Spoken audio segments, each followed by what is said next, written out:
Annie Kilburn. By W.D.Howells. After the death of Judge Kilburn, his daughter came back to America. They had been 11 winters in Rome, always meaning to return, but staying on from year to year, as people do who have nothing definite to call them home. Toward the last, Miss Kilburn tacitly gave up the expectation of getting her father away, though they both continued to say that they were going to take passage as soon as the weather was settled in the spring. At the date they had talked of for sailing, he was lying in the Protestant cemetery, and she was trying to gather herself together and adjust her life to his loss. This would have been easier with a younger person, for she had been her father's pet so long, and then had taken care of his helplessness with a devotion which was finally so motherly, that it was like losing at once a parent and a child when he died, and she remained with the habit of giving herself when there was no longer any one to receive the sacrifice. He had married late, and in her 31st year he was 78, but the disparity of their ages, increasing toward the end through his infirmities, had not loosened for her the ties of custom and affection that bound them. She had seen him grow more and more fitfully cognizant of what they had been to each other since her mother's death, while she grew the more tender and fond with him. People who came to condole with her seemed not to understand this, or else they thought it would help her to bear up if they treated her bereavement as a relief from hopeless anxiety. They were all surprised when she told them she still meant to go home. "Why, my dear," said one old lady, who had been away from America 20 years, "this is home. You've lived in this apartment longer now than the oldest inhabitant has lived in most American towns. What are you talking about? Do you mean that you are going back to Washington?" "Oh no, we were merely staying on in Washington from force of habit, after Father gave up practice. I think we shall go back to the old homestead, where we used to spend our summers, ever since I can remember." "And where is that?" the old lady asked, with the sharpness which people believe must somehow be good for a broken spirit. "It's in the interior of Massachusetts. You wouldn't know it, a place called Hatboro. "No, I certainly shouldn't," said the old lady, with superiority. "Why Hatboro, of all the ridiculous reasons? It was one of the first places where they began to make straw hats. It was a nickname at first, and then they adopted it. The old name was Dorchester Farms. Father fought the change, but it was of no use. The people wouldn't have it farms after the place began to grow, and by that time they had got used to Hatboro. Besides, I don't see how it's any worse than Hatfield, in England. It's very American." "Oh, it's American. We have Boxborough too, you know, in Massachusetts." "And you are going from Rome to Hatboro, Mass?" said the old lady, trying to present the idea in the strongest light by abbreviating the name of the state. "Yes," said Miss Kilburn. "It will be a change, but not so much of a change as you would think. It was Father's wish to go back." "Ah, my dear!" cried the old lady. "You're letting that weigh with you, I see. Don't do it. If it wasn't wise, don't you suppose that the last thing he could wish you to do would be to sacrifice yourself to a sick whim of his?" The kindness expressed in the words touched Annie Kilburn.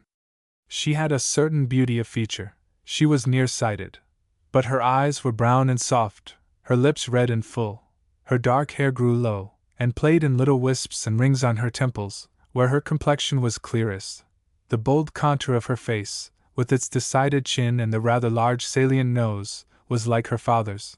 It was this, probably, that gave an impression of strength, with a wistful qualification. She was at that time rather thin, and it could have been seen that she would be handsomer when her frame had rounded out in fulfillment of its generous design. She opened her lips to speak, but shut them again in an effort at self-control before she said, "But I really wish to do it. At this moment I would rather be in Hatboro than in Rome." "Oh, very well," said the old lady, gathering herself up as one does from throwing away one's sympathy upon an unworthy object. "If you really wish it. I know that it must seem preposterous and almost ungrateful that I should think of going back, when I might just as well stay. Why, I've a great many more friends here than I have there. I suppose I shall be almost a stranger when I get there, and there's no comparison in congeniality. And yet I feel that I must go back. I can't tell you why. But I have a longing. I feel that I must try to be of some use in the world, try to do some good, And in Hadborough I think I shall know how. She put on her glasses, and looked at the old lady as if she might attempt an explanation, but, as if a clearer vision of the veteran worldling discouraged her, she did not make the effort. "Oh," said the old lady, "if you want to be of use and do good—" She stopped, as if then there were no more to be said by a sensible person. "And shall you be going soon?" she asked. The idea seemed to suggest her own departure, and she rose after speaking. "Just as soon as possible," answered Miss Kilburn.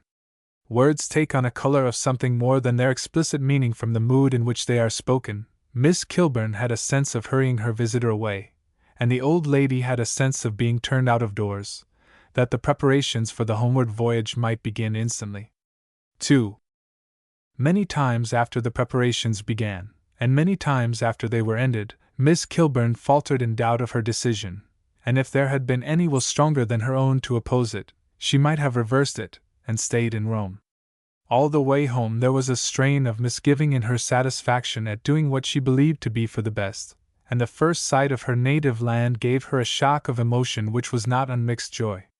She felt forlorn among people who were coming home with all sorts of high expectations, while she only had high intentions.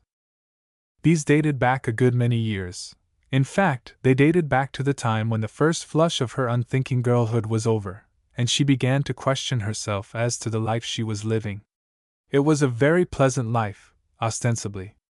Her father had been elected from the bench to Congress, and had kept his title and his repute as a lawyer through several terms in the House before he settled down to the practice of his profession in the courts at Washington, where he made a good deal of money. They passed from boarding to housekeeping, in the easy Washington way, after their impermanent congressional years, and divided their time between a comfortable little place in Nevada Circle and the old homestead in Hadborough. He was fond of Washington, and robustly content with the world as he found it there and elsewhere. If his daughter's compunctions came to her through him, it must have been from some remoter ancestry. He was not apparently characterized by their transmission, and probably she derived them from her mother, who died when she was a little girl, and of whom she had no recollection. Till he began to break, after they went abroad, he had his own way in everything, but as men grow old or infirm they fall into subjection to their womenkind, their rude wills yield in the suppler insistence of the feminine purpose, they take the color of the feminine moods and emotions, the cycle of life completes itself where it began, in helpless dependence upon the sex, and Rufus Kilburn did not escape the common lot. He was often complaining and unlovely, as aged and ailing men must be. Perhaps he was usually so, but he had moments when he recognized the beauty of his daughter's aspiration with a spiritual sympathy, which showed that he must always have had an intellectual perception of it. He expressed with rhetorical largeness and looseness the longing which was not very definite in her own heart, and mingled with it a strain of homesickness poignantly simple and direct for the places, the scenes, the persons, the things, of his early days. As he failed more and more, his homesickness was for natural aspects which had wholly ceased to exist through modern changes and improvements, and for people long since dead, whom he could find only in an illusion of that environment in some other world. In the pathos of this situation it was easy for his daughter to keep him ignorant of the passionate rebellion against her own ideals in which she sometimes surprised herself. When he died, all countercurrents were lost in the tidal revulsion of feeling which swept her to the fulfillment of what she hoped was deepest and strongest in her nature, was shame for what she hoped was shallowest, till that moment of repulsion in which she saw the thickly roofed and many-towered hills of Boston grow up out of the western waves. She had always regarded her soul as the battlefield of two opposite principles, the good and the bad, the high and the low. God made her, she thought, and He alone. He made everything that she was, but she would not have said that He made the evil in her. Yet her belief did not admit the existence of creative evil, and so she said to herself that she herself was that evil, and she must struggle against herself. She must question whatever she strongly wished because she strongly wished it. It was not logical. She did not push her postulates to their obvious conclusions, and there was apt to be the same kind of break between her conclusions and her actions as between her reasons and her conclusions. She acted impulsively, and from a force which she could not analyze. She indulged reveries so vivid that they seemed to weaken and exhaust her for the grapple with realities. The recollection of them abashed her in the presence of facts. With all this, it must not be supposed that she was morbidly introspective. Her life had been apparently a life of cheerful acquiescence in worldly conditions. It had been, in some measure, a life of fashion, or at least of society. It had not been without the interests of other girls' lives, by any means. She had sometimes had fancies, flirtations, but she did not think she had been really in love, and she had refused some offers of marriage for that reason. 3.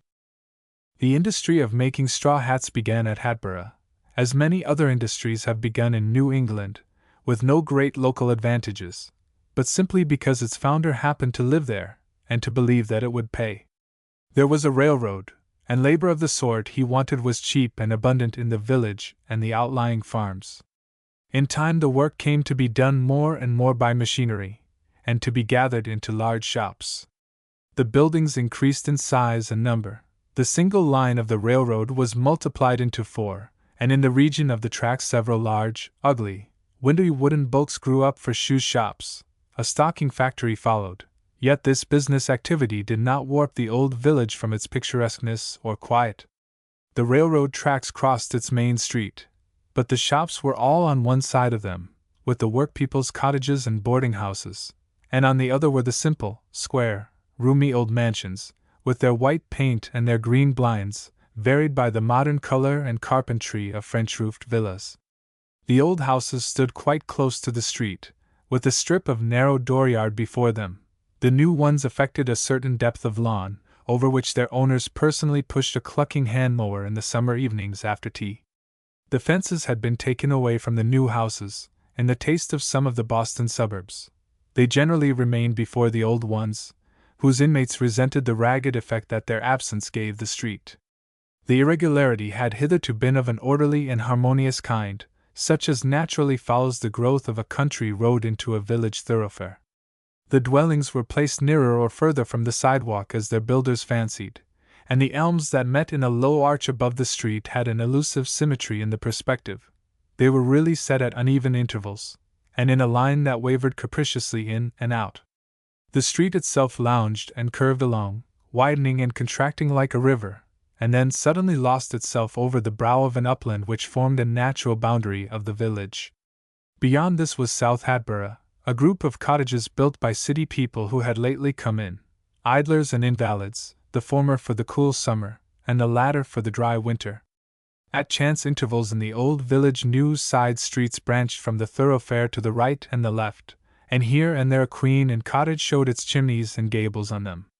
The roadway under the elms that kept it dark and cool with their hovering shade, and swept the wagon tops with their pendulous boughs at places, was unpaved, but the sidewalks were asphalted to the last dwelling in every direction, and they were promptly broken out in winter by the public snowplow. Miss Kilburn saw them in the spring, when their usefulness was least apparent, and she did not know whether to praise the spirit of progress which showed itself in them as well as in other things at Hatboro'. She had come prepared to have misgivings, but she had promised herself to be just. She thought she could bear the old ugliness, if not the new. Some of the new things, however, were not so ugly. The young station master was handsome in his railroad uniform, and pleasanter to the eye than the veteran baggage master, incongruous in his stiff silk cap and his shirt sleeves and spectacles. The station itself, one of Richardson's, massive and low, with red-tiled, spreading veranda roofs, impressed her with its fitness, and strengthened her for her encounter with the business architecture of Hatboro', which was of the florid, ambitious New York type, prevalent with every American town in the early stages of its prosperity. The buildings were of pink brick, faced with granite, and supported in the first story by columns of painted iron. Flat-roofed blocks looked down over the low wooden structures of earlier Hatboro', and a large hotel had pushed back the old-time tavern, and planted itself flush upon the sidewalk. But the stores seemed very good, as she glanced at them from her carriage, and their show windows were tastefully arranged. The apothecaries had an interior of glittering neatness unsurpassed by an Italian apothecary's, and the provision man's, besides its symmetrical array of pendant sides and quarters indoors, had banks of fruit and vegetables without, and a large aquarium with a spraying fountain in its window. Bolton, the farmer who had always taken care of the Kilburn place, came to meet her at the station and drive her home. Miss Kilburn had bidden him drive slowly, so that she could see all the changes, and she noticed the new town hall, with which she could find no fault. The Baptist and Methodist churches were the same as of old. The Unitarian church seemed to have shrunk as if the architecture had sympathized with its dwindling body of worshippers. Just beyond it was the village green, with the soldiers' monument, and the tall white painted flagpole, and the 4 small brass cannon threatening the points of the compass at its base. "Stop a moment, Mr. Bolton," said Miss Kilburn, and she put her head quite out of the carriage, and stared at the figure on the monument. It was strange that the first misgiving she could really make sure of concerning Hadborough should relate to this figure, which she herself was mainly responsible for placing there. When the money was subscribed and voted for the statue, the committee wrote out to her at Rome as one who would naturally feel an interest in getting something fit and economical for them. She accepted the trust with zeal and pleasure, but she overruled their simple notion of an American volunteer at rest, with his hands folded on the muzzle of his gun, as intolerably hackneyed and commonplace. Her conscience, she said, would not let her add another recruit to the regiment of stone soldiers standing about in that posture on the tops of pedestals all over the country, and so, instead of going to an Italian statuary with her fellow townsman's letter, and getting him to make the figure they wanted, she doubled the money and gave the commission to a young girl from Kansas, who had come out to develop at Rome the genius recognized at Topeka. They decided together that it would be best to have something ideal, and the sculptor promptly imagined and rapidly executed a design for a winged Victory, poising on the summit of a white marble shaft, and clasping its hands under its chin, an expression of the grief that mingled with the popular exultation. Miss Kilburn had her doubts while the work went on, but she silenced them with the theory that when the figure was in position it would be all right. Now that she saw it in position, she wished to ask Mr. Bolton what was thought of it, but she could not nerve herself to the question. He remained silent, and she felt that he was sorry for her. "Oh, may I be very humble? May I be helped to be very humble?" she prayed under her breath. It seemed as if she could not take her eyes from the figure. It was such a modern, such an American shape, so youthfully inadequate, so simple, so sophisticated, so like a young lady in society indecorously exposed for a tableau vivant. She wondered if the people in Hadborough felt all this about it, if they realized how its involuntary frivolity insulted the solemn memory of the slain. "Drive on, please," she said gently. Bolton pulled the reins, and as the horses started he pointed with his whip to a church at the other side of the green. "That's the new Orthodox church," he explained. "Oh, is it?" asked Miss Kilburn. "It's very handsome, I'm sure." She was not sensible of admiring the large Romanesque pile very much, though it was certainly not bad, but she remembered that Bolton was a member of the Orthodox Church, and she was grateful to him for not saying anything about the soldiers' monument. "We sold the old building to the Catholics, and they moved it down onto the side street." Miss Kilburn caught the glimmer of a cross where he beckoned, through the flutter of the foliage. "They had to raise the steeple some to get their cross on," he added, and then he showed her the high school building as they passed, and the Episcopal chapel, of blameless churchwarden's Gothic, half hidden by its Japanese ivy, under a branching elm, on another side street. "Yes," she said, "that was built before we went abroad." "I disremember," he said absently. He let the horses walk on the soft, darkly shaded road, where the wheels made a pleasant grinding sound, and set himself sidewise on his front seat, so as to talk to Miss Kilburn more at his ease. "I know," he began, after clearing his throat, with a conscious air. "As you know, we'd got a new minister to our church." "No, I hadn't heard of it," said Miss Kilburn, with her mind full of the monument still. "But I might have heard and forgotten it," she added. "I was very much taken up toward the last before I left Rome." "Well, come to think," said Bolton, "I don't know's you'd had time to heard. He hain't been here a great while." "Is he satisfactory?" asked Miss Kilburn, feeling how far from satisfactory the Victory was, and formulating an explanatory apology to the committee in her mind. "Oh yes, he's satisfactory enough, as far forth as that goes. He's talented, and he's right up with the times. Yes, he's progressive. I guess they got pretty tired of Mr. Rogers, even before he died, and they kept the supply a-going until all was blue, before they could settle on anybody. In fact, they couldn't seem to agree on anybody till Mr. Peck come. Miss Kilburn had got as far, in her tacit interview with the committee, as to have offered to replace at her own expense the Victory with a volunteer, and she seemed to be listening to Bolton with rapt attention. Well, it's like this, continued the farmer. He's progressive in his ideas, and at the same time he's spiritual-minded, and so I guess he suits pretty well all round. Of course you can't suit everybody. There's always got to be a dog in the manger, it don't matter where you go. But if anybody was to ask me, I should say Mr. Peck suited. Yes, I don't know but what I should. Miss Kilburn instantaneously closed her transaction with the committee, removed the Victory, and had the volunteer unveiled with appropriate ceremonies, opened with prayer by the Rev. Mr. Peck. Peck? She said.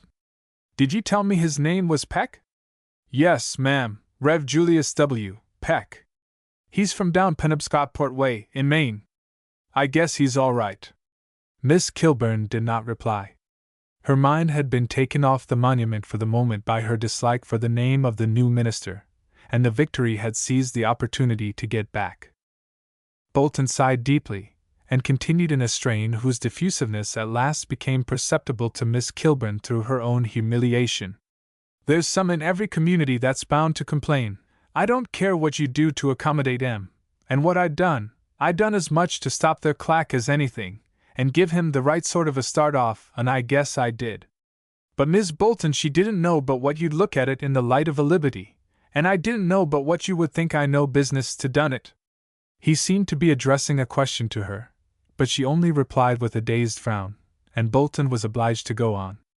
I didn't let him room in your part of the house, that is to say, not sleep there, but I thought, as you was comin' home, and I'd better be airin' it up some, anyway, I might as well let him set in the old judge's room. If you think it was more than I had a right to do, I'm willin' to pay for it. Get up!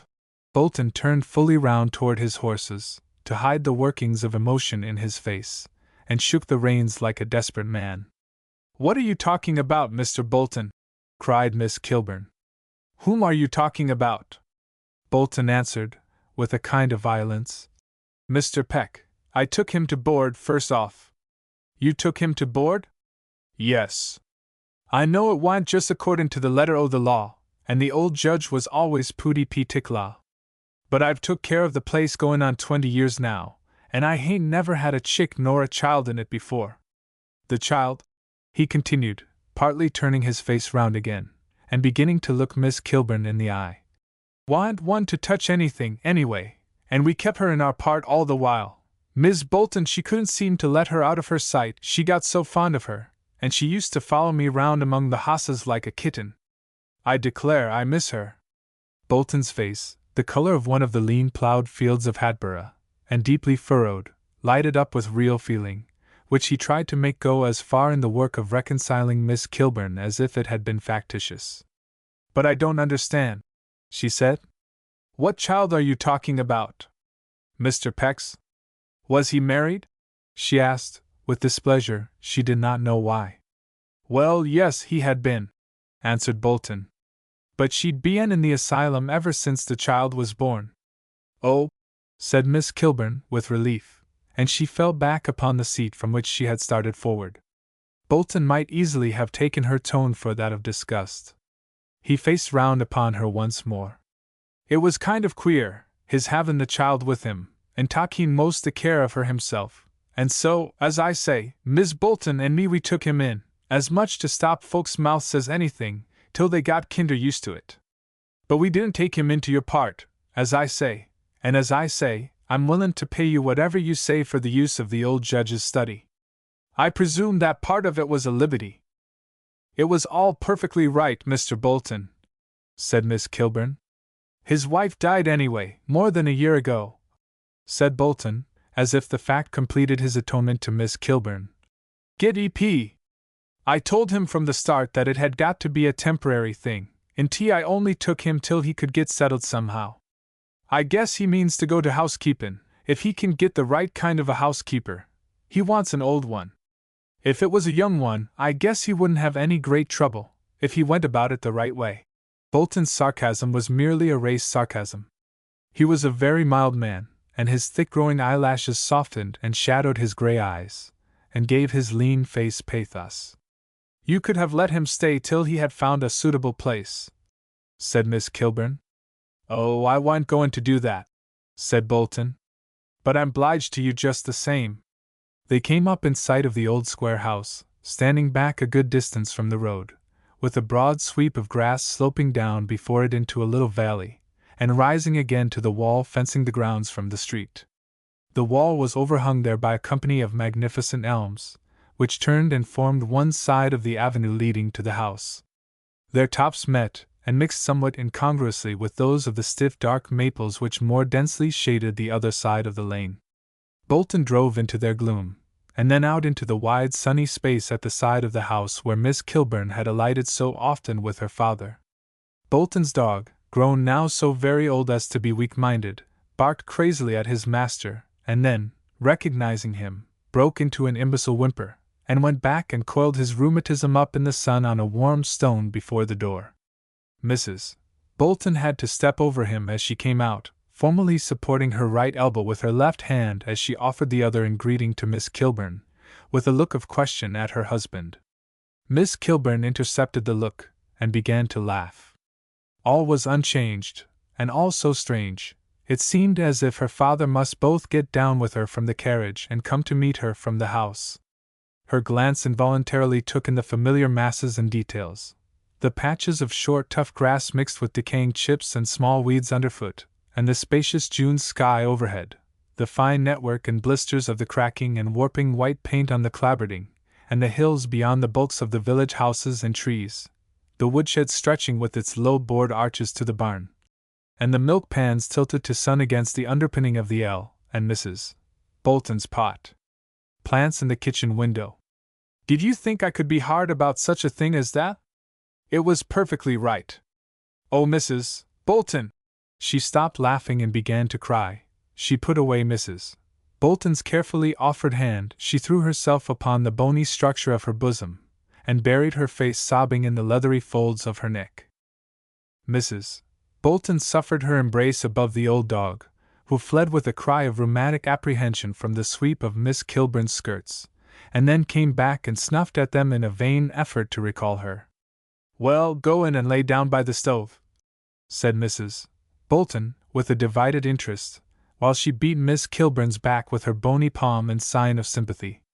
But the dog went off up the lane, and stood there by the pasture bars, barking abstractedly at intervals. 4. Miss Kilburn found that the house had been well aired for her coming, but an old earthy and moldy smell, which it took days and nights of open doors and windows to drive out, stole back again with the first turn of rainy weather. She had fires built on the hearths and in the stoves, and after opening her trunks and scattering her dresses on beds and chairs, she spent most of the first week outside of the house, wandering about the fields and orchards to adjust herself anew to the estranged features of the place. The house she found lower ceiled and smaller than she remembered it. The Boltons had kept it up very well, and in spite of the earthy and moldy smell, it was conscientiously clean. There was not a speck of dust anywhere, the old yellowish-white paint was spotless, the windows shone. But there was a sort of frigidity in the perfect order and repair which repelled her, and she left her things tossed about, as if to break the ice of this propriety. In several places, within and without, she found marks of the faithful hand of Bolton in economical patches of the woodwork, but she was not sure that they had not been there 11 years before, and there were darnings in the carpets and curtains, which affected her with the same mixture of novelty and familiarity. Certain stale smells about the place, minor smells as compared with the prevalent odor, confused her. She could not decide whether she remembered them of old, or was reminded of the odors she used to catch in passing the pantry on the steamer. Her father had never been sure that he would not return any next year or month, and the house had always been ready to receive them. In his study everything was as he left it. His daughter looked for signs of Mr. Peck's occupation, but there were none. Mrs. Bolton explained that she had put him in a table from her own sitting room to write at. The judge's desk was untouched, and his heavy wooden armchair stood pulled up to it as if he were in it. The ranks of law books, in their yellow sheepskin, with their red titles above and their black titles below, were in the order he had taught Mrs. Bolton to replace them in after dusting. The stuffed owl on a shelf above the mantel looked down with a clear solemnity in its gum-opal eyes, and Mrs. Bolton took it from its perch to show Miss Kilburn that there was not a moth on it, nor the sign of a moth. Miss Kilburn experienced here that refusal of the old associations to take the form of welcome which she had already felt in the earth and sky and air outside. In everything there was a sense of impassable separation. Her dead father was no nearer in his wonted place than the trees of the orchard, or the outline of the well-known hills, or the pink of the familiar sunsets. In her rummaging about the house she pulled open a chest of drawers which used to stand in the room where she slept when a child. It was full of her own childish clothing, a little girl's linen and muslin, and she thought with a throe of despair that she could as well hope to get back into these outgrown garments, which the helpless piety of Mrs. Bolton had kept from the rag-bag, as to think of re-entering the relations of the life so long left off. It surprised her to find how cold the Boltons were. She had remembered them as always very kind and willing, but she was so used now to the ways of the Italians and their showy affection, it was hard for her to realize that people could be both kind and cold. The Boltons seemed ashamed of their feelings, and hid them. It was the same in some degree with all the villagers when she began to meet them, and the fact slowly worked back into her consciousness, wounding its way in. People did not come to see her at once. They waited, as they told her, till she got settled, before they called, and then they did not appear very glad to have her back. But this was not altogether the effect of their temperament. The Kilburns had made a long summer always in Hatboro', and they had always talked of it as home, but they had never passed a whole year there since Judge Kilburn first went to Congress, and they were not regarded as full neighbors or permanent citizens. Miss Kilburn, however, kept up her childhood friendships, and she and some of the ladies called one another by their Christian names, but they believed that she met people in Washington whom she liked better. The winters she spent there certainly weakened the ties between them, and when it came to those 11 years in Rome, the letters they exchanged grew rarer and rarer, till they stopped altogether. Some of the girls went away, some died, others became dead and absent to her in their marriages and household cares. After waiting for one another, 3 of them came together to see her one day. They all kissed her, after a questioning glance at her face and dress, as if they wanted to see whether she had grown proud or too fashionable. But they were themselves apparently much better dressed, and certainly more richly dressed. In a place like Hatboro', where there is no dinner giving, and evening parties are few, the best dress is a street costume, which may be worn for calls and shopping, and for church and all public entertainments.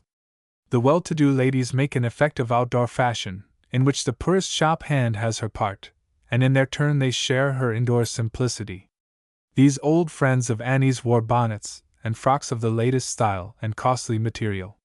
They let her make the advances, receiving them with blank passivity, or repelling them with irony, according to the several needs of their self-respect, and talking to one another across her. One of them asked her when her hair had begun to turn, and they each told her how thin she was, but promised her that Hatboro' air would bring her up. At the same time they feigned humility in regard to everything about Hatboro' but the air. They laughed when she said she intended now to make it her home the whole year round, and said they guessed she would be tired of it long before fall. There were plenty of summer folks that passed the winter as long as the June weather lasted. As they grew more secure of themselves, or less afraid of one another in her presence, their voices rose. They laughed loudly at nothing, and they yelled in a nervous chorus at times, each trying to make herself heard above the others. She asked them about the social life in the village, and they told her that a good many new people had really settled there, but they did not know whether she would like them. They were not the old Hatboro' style. Annie showed them some of the things she had brought home, especially Roman views, and they said now she ought to give an evening in the church parlor with them. "You'll have to come to our church, Annie," said Mrs. Putney. "The Unitarian doesn't have preaching once in a month, and Mr. Peck is very liberal." "He's most too liberal for some," said Emmeline Gerrish. Of the 3 she had grown the stoutest, and from being a slight, light-minded girl, she had become a heavy matron, habitually censorious in her speech. She did not mean any more by it, however, than she did by her girlish frivolity, and if she was not supported in her severity, she was apt to break down and disown it with a giggle, as she now did. "Well, I don't know about his being too liberal," said Mrs. Wilmington, a large red-haired blonde, with a lazy laugh. "He makes you feel that you're a pretty miserable sinner." She made a grimace of humorous disgust. "Mr. Gerrish says that's just the trouble," Mrs. Gerrish broke in. "Mr. Peck don't put stress enough on the promises. That's what Mr. Gerrish says. You must have been surprised, Annie," she added, "to find that he'd been staying in your house." "I was glad Mrs. Bolton invited him," answered Annie sincerely, but not instantly. The ladies waited, with an exchange of glances, for her reply, as if they had talked the matter over beforehand, and had agreed to find out just how Annie Kilburn felt about it. "Oh, I guess he paid his board," said Mrs. Wilmington, jocosely rejecting the implication that he had been the guest of the Boltons. "I don't see what he expects to do with that little girl of his, without any mother that way," said Mrs. Gerrish. "He ought to get married." "Perhaps he will, when he's waited a proper time," suggested Mrs. Putney demurely. "Well, his wife's been the same as dead ever since the child was born." "I don't know what you call a proper time, Ellen," argued Mrs. Gerrish. "I presume a minister feels differently about such things," Mrs. Wilmington remarked indolently. "I don't see why a minister should feel any different from anybody else," said Mrs. Gerrish. "It's his duty to do it on his child's account. I don't see why he don't have the remains brought to Hatboro' anyway." They debated this point at some length, and they seemed to forget Annie. She listened with more interest than her concern in the last resting place of the minister's dead wife really inspired. These old friends of hers seemed to have lost the sensitiveness of their girlhood without having gained tenderness in its place. They treated the affair with a nakedness that shocked her. In the country and in small towns people come face to face with life, especially women. It means marrying, childbearing, household cares and burdens, neighborhood gossip, sickness, death, burial, and whether the corpse appeared natural. But ever so much kindness goes with their disillusion.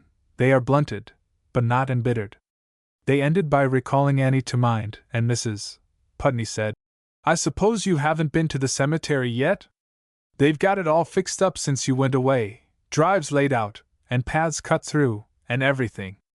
A good many have put up family tombs, and they've taken away the old iron fences round the lots, and put granite curbing. They mow the grass all the time. It's a perfect garden." Mrs. Putney was a small woman, already beginning to wrinkle. She had married a man whom Annie remembered as a mischievous little boy, with a sharp tongue and a nervous temperament. Her father had always liked him when he came about the house, but Annie had lost sight of him in the years that make small boys and girls large ones, and he was at college when she went abroad.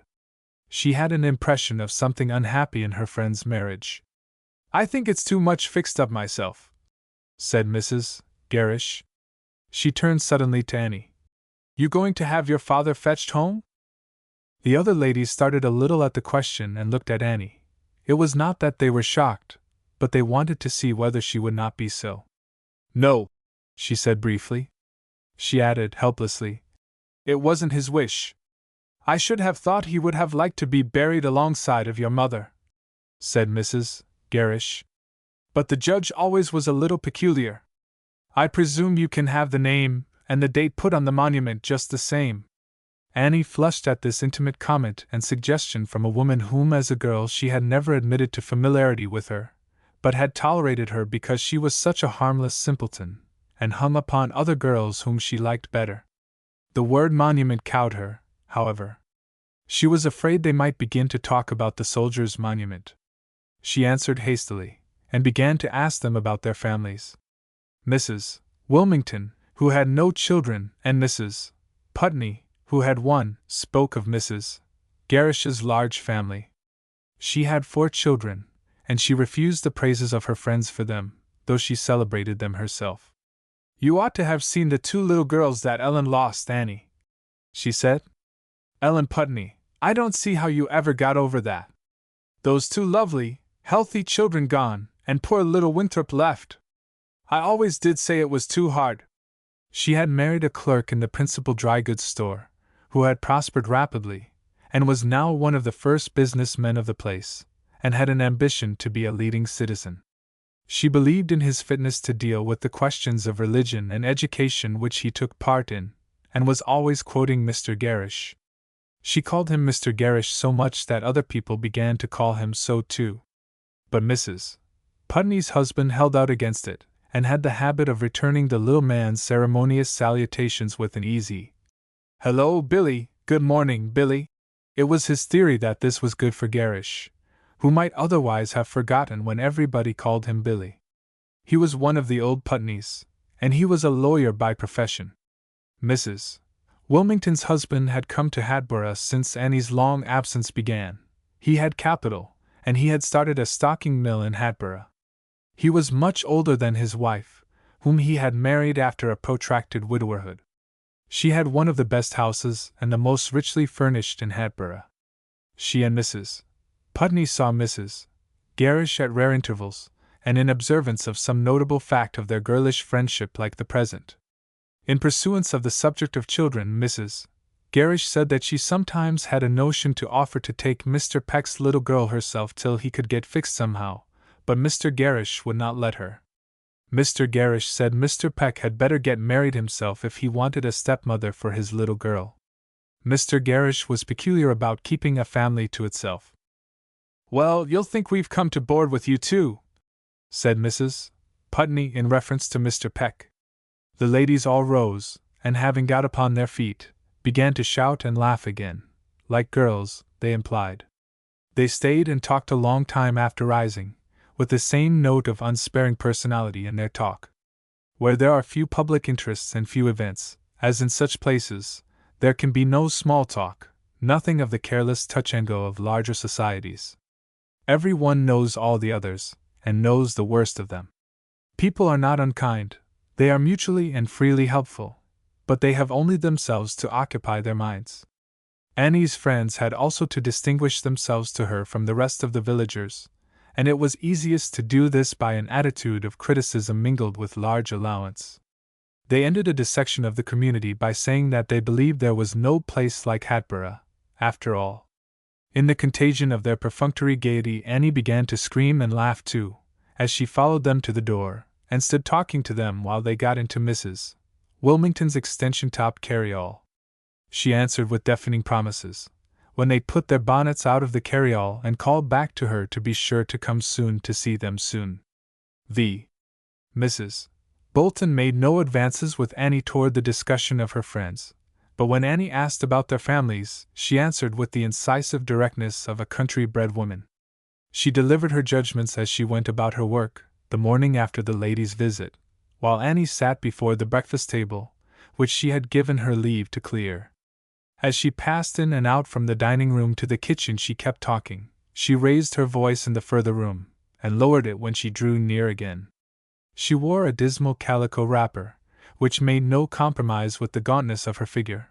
Her reddish-brown hair, which grew in a fringe below her crown, was plaited into small tags or tails, pulled up and tied across the top of her head, the bare surfaces of which were curiously mottled with the dye which she sometimes put on her hair.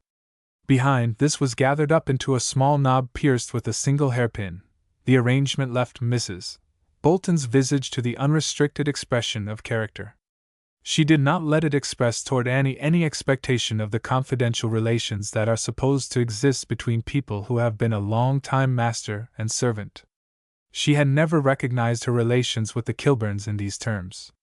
She was a mature Yankee single woman, of confirmed self-respect, when she first came as housekeeper to Judge Kilburn, 20 years ago, and she had not changed her nature in changing her condition by her marriage with Oliver Bolton. She was childless, unless his comparative youth conferred a sort of adoptive maternity upon her. Annie went into her father's study, where she had lit the fire in the Franklin stove on her way to breakfast. It had come on to rain during the night, after the fine yesterday which Mrs. Gerrish had denounced to its face as a weather breeder. At first it rained silently, stealthily, but toward morning Annie heard the wind rising, and when she looked out of her window after daylight she found a fierce northeasterly storm drenching and chilling the landscape. Now across the flattened and tangled grass of the lawn the elms were writhing in the gale, and swinging their long lean boughs to and fro. From another window she saw the cuffed and hustled maples ruffling their stiff masses of foliage, and shuddering in the storm. She turned away, with a sigh of the luxurious melancholy which a northeaster inspires in people safely sheltered from it, and sat down before her fire. She recalled the 3 women who had visited her the day before, in the better remembered figures of their childhood and young girlhood, and their present character did not seem a broken promise. Nothing was really disappointed in it but the animal joy, the hopeful riot of their young blood, which must fade and die with the happiest fate. She perceived that what they had come to was not unjust to what they had been, and as our own fate always appears to us unaccomplished, a thing for the distant future to fulfill, she began to ask herself what was to be the natural sequence of such a temperament, such mental and moral traits, as hers. Had her life been so noble in anything but vague aspirations that she could ever reasonably expect the destiny of grand usefulness which she had always unreasonably expected? The question came home to her with such pain, in the light of what her old playmates had become, that she suddenly ceased to enjoy the misery of the storm out of doors, or the purring content of the fire on the hearth of the stove at her feet. The book she had taken down to read fell unopened into her lap, and she gave herself up to a half-hour of such piercing self-question as only a high-minded woman can endure when the flattering promises of youth have grown vague and few. There is no condition of life that is wholly acceptable, but none that is not tolerable when once it establishes itself, and while Annie Kilburn had never consented to be an old maid, she had become one without great suffering. At 31 she could not call herself anything else. She often called herself an old maid, with the mental reservation that she was not one.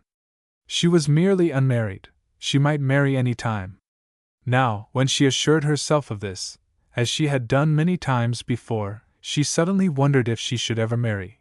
She wondered if she had seemed to her friends yesterday like a person who would never marry. Did one carry such a thing in one's looks? Perhaps they idealized her. They had not seen her since she was 20, and perhaps they still thought of her as a young girl.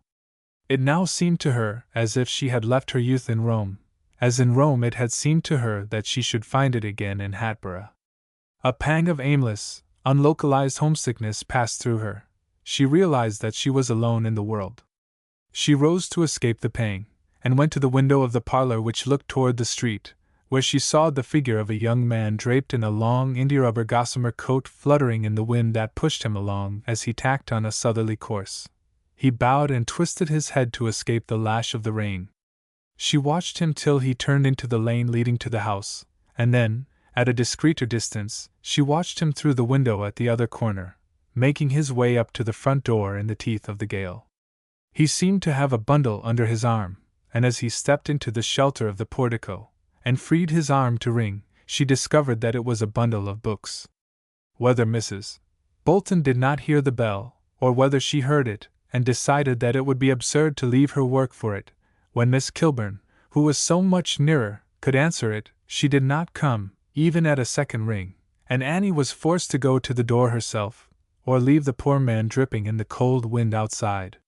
She had made up her mind, at sight of the books, that he was a canvasser for some subscription book, such as used to come in her father's time, but when she opened to him he took off his hat with a great deal of manner, and said, "Miss Kilburn?" with so much insinuation of gentle disinterestedness, that it flashed upon her that it might be Mr. Peck. "Yes," she said, with confusion, while the flash of conjecture faded away. "Mr. Brandreth," said her visitor, whom she now saw to be much younger than Mr. Peck could be. He looked not much more than 22 or 23. His damp hair waved and curled upon his temples and forehead, and his blue eyes lightened from a beardless and freshly shaven face. "I called this morning because I felt sure of finding you at home." He smiled at his reference to the weather, and Annie smiled too as she again answered, "Yes?" She did not want his books, but she liked something that was cheerful and enthusiastic in him. She added, "Won't you step into the study?" "Thanks, yes," said the young man, flinging off his gossamer, and hanging it up to drip into the pan of the hat rack. He gathered up his books from the chair where he had laid them, and held them at his waist with both hands, while he bowed her precedence beside the study door. "I don't know," he began, "but I ought to apologize for coming on a day like this, when you were not expecting to be interrupted. Oh no, I'm not at all busy. But you must have had courage to brave a storm like this." "No, the truth is, Miss Kilburn, I was very anxious to see you about a matter I have at heart, that I desire your help with." He wants me, Annie thought, to give him the use of my name as a subscriber to his book. There seemed really to be a half-dozen books in his bundle.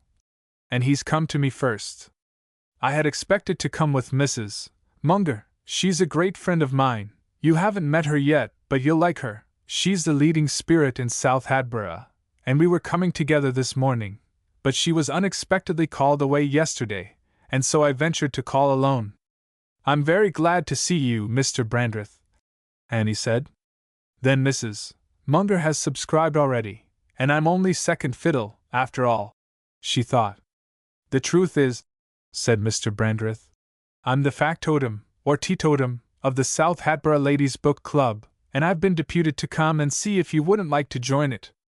"Oh," said Annie, and with a thrill of dismay she asked herself how much she had let her manner betray that she had supposed he was a book agent. "I shall be very glad indeed, Mr. Brandreth." "Mrs. Munger was sure you would," said Mr. Brandreth joyously. "I've brought some of the books with me, the last," he said, and Annie had time to get into a new social attitude toward him during their discussion of the books. She chose one, and Mr. Brandreth took her subscription, and wrote her name in the club book. "One of the reasons," he said, "why I would have preferred to come with Mrs. Munger is that she is so heart and soul with me in my little scheme. She could have put it before you in so much better light than I can. But she was called away so suddenly."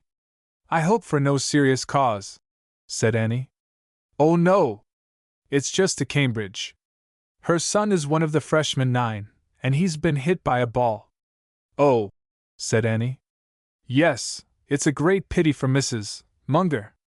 But I come to you for advice as well as cooperation, Miss Kilburn. You must have met a great many English people in Rome, and heard some of them talk about it. We're thinking, some of the young people here, about getting up some outdoor theatricals, like Lady Archibald Campbell's, don't you know? You know about them?" he added, at the blankness in her face. "I read accounts of them in the English papers. They must have been very original. But do you think that in a community like Hatboro', are there enough who could enter into the spirit?" "Oh yes, indeed!" cried Mr. Brandreth ardently. "You've no idea what a place Hatboro' has got to be. You've not been about much yet, Miss Kilburn." "No," said Annie. "I haven't really been off our own place since I came. I've seen nobody but 2 or 3 old friends, and we naturally talked more about old times than anything else. But I hear that there are great changes." "Yes," said Mr. Brandreth. "The social growth has been even greater than the business growth. You've no idea! People have come in for the winter as well as the summer. South Hatboro', where we live, you must see South Hatboro', Miss Kilburn, is quite a famous health resort. A great many Boston doctors send their patients to us now, instead of Colorado or the Adirondacks. In fact, that's what brought us to Hatboro'.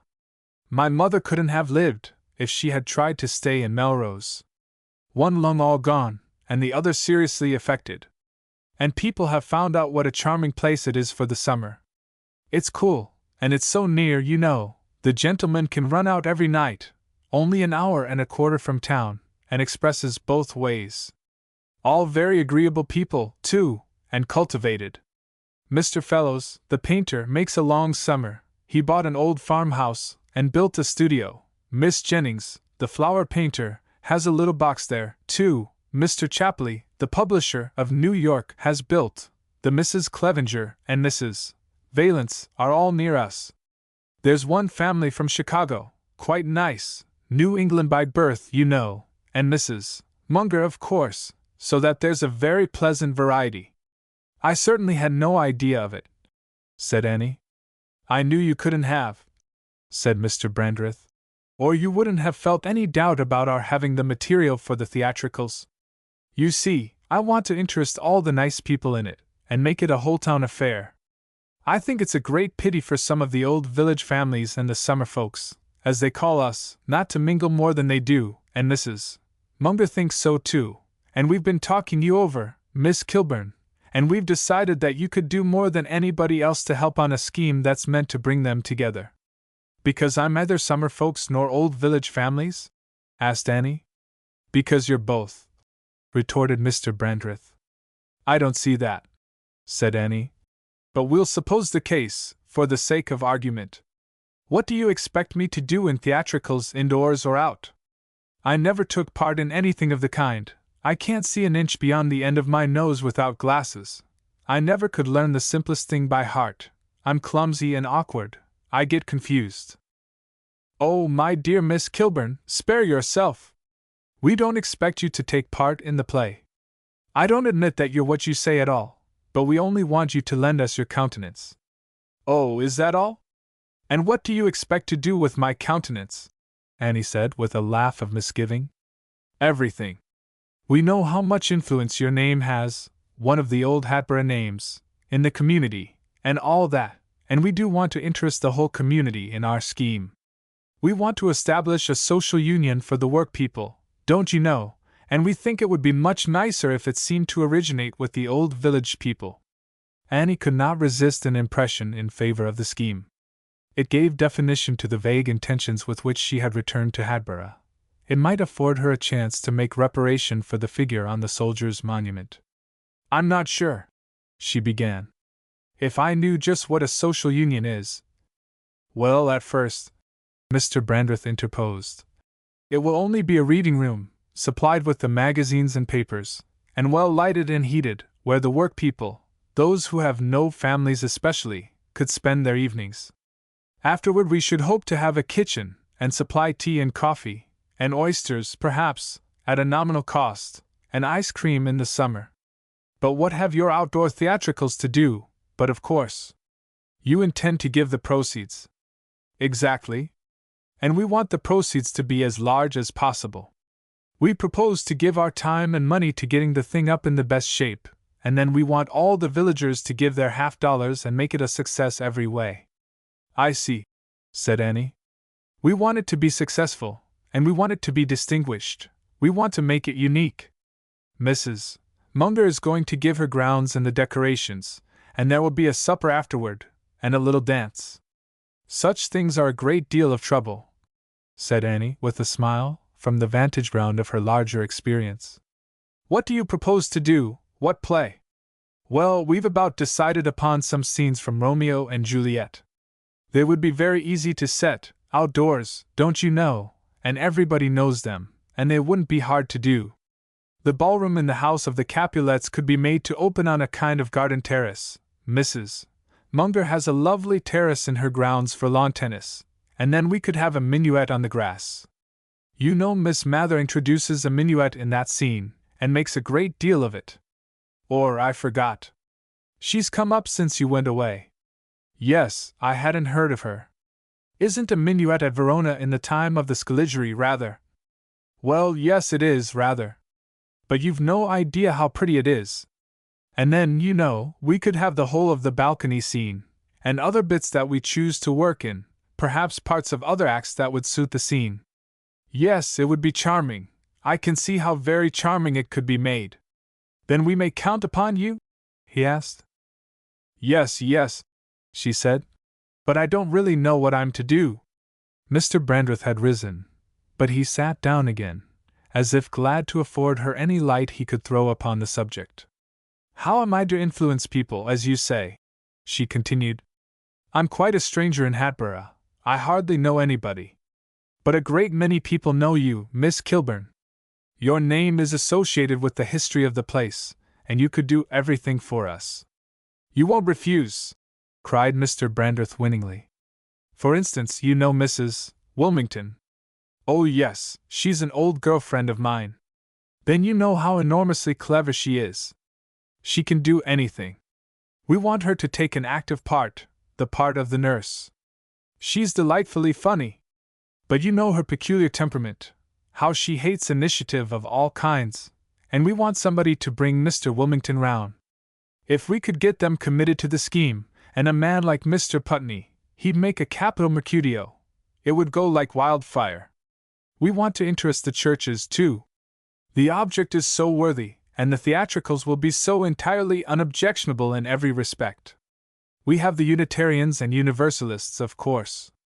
The Baptists and Methodists will be hard to manage, but the Orthodox are of so many different shades, and I understand the new minister, Mr. Peck, is very liberal. He was here in your house, I believe. Yes, but I never saw him, said Annie. He boarded with the farmer. I'm a Unitarian myself. Of course. It would be a great point gained if we could interest him. Every care will be taken to have the affair unobjectionable. You see, the design is to let everybody come to the theatricals, and only those remain to the supper and dance whom we invite. That will keep out the socially objectionable element, the shoe-shop hands and the straw-shop girls. Oh, said Annie. But isn't the social union for just that class? Yes, it's expressly for them, and we intend to organize a system of entertainments, lectures, concerts, readings, for the winter, and keep them interested the whole year round in it. The object is to show them that the best people in the community have their interests at heart, and wish to get on common ground with them. Yes, said Annie. The object is certainly very good. Mr. Brandreth rose again, and put out his hand. Then you will help us? Oh, I don't know about that yet. At least you won't hinder us? Certainly not. Then I consider you in a very hopeful condition, Miss Kilburn, and I feel that I can safely leave you to Mrs. Munger. She is coming to see you as soon as she gets back. Annie found herself sadder when he was gone, and she threw herself upon the old feather-cushioned lounge to enjoy a reverie in keeping with the dreary storm outside. Was it for this that she had left Rome? She had felt, as every American of conscience feels abroad, the drawings of a duty, obscure and indefinable, toward her country, the duty to come home and do something for it, be something in it. This is the impulse of no common patriotism. It is perhaps a sense of the opportunity which America supremely affords for the race to help itself, and for each member of it to help all the rest. But from the moment Annie arrived in Hatboro, the difficulty of being helpful to anything or anyone had increased upon her with every new fact that she had learned about it and the people in it. To her they seemed terribly self-sufficing. They seemed occupied and prosperous. From her front parlor window, she did not see anybody going by who appeared to be in need of her, and she shrank from a more thorough exploration of the place. She found she had fancied necessity coming to her and taking away her good works, as it were, in a basket, but till Mr. Brandreth appeared with his scheme, nothing had applied for her help. She had always hated theatricals. They bored her, and yet the social union was a good object, and if this scheme would bring her acquainted in Hatboro, it might be the stepping-stone to something better, something really or more ideally useful. She wondered what South Hatboro was like. She would get Mrs. Bolton's opinion, which, if severe, would be just. She would ask Mrs. Bolton about Mrs. Munger, too. She would tell Mrs. Bolton to tell Mr. Peck to call to dine. Would it be thought patronizing to Mr. Peck? The fire from the Franklin stove diffused a drowsy comfort through the room, the rain lashed the window panes, and the wind shrilled in the gable. Annie fell off to sleep. When she woke up she heard Mrs.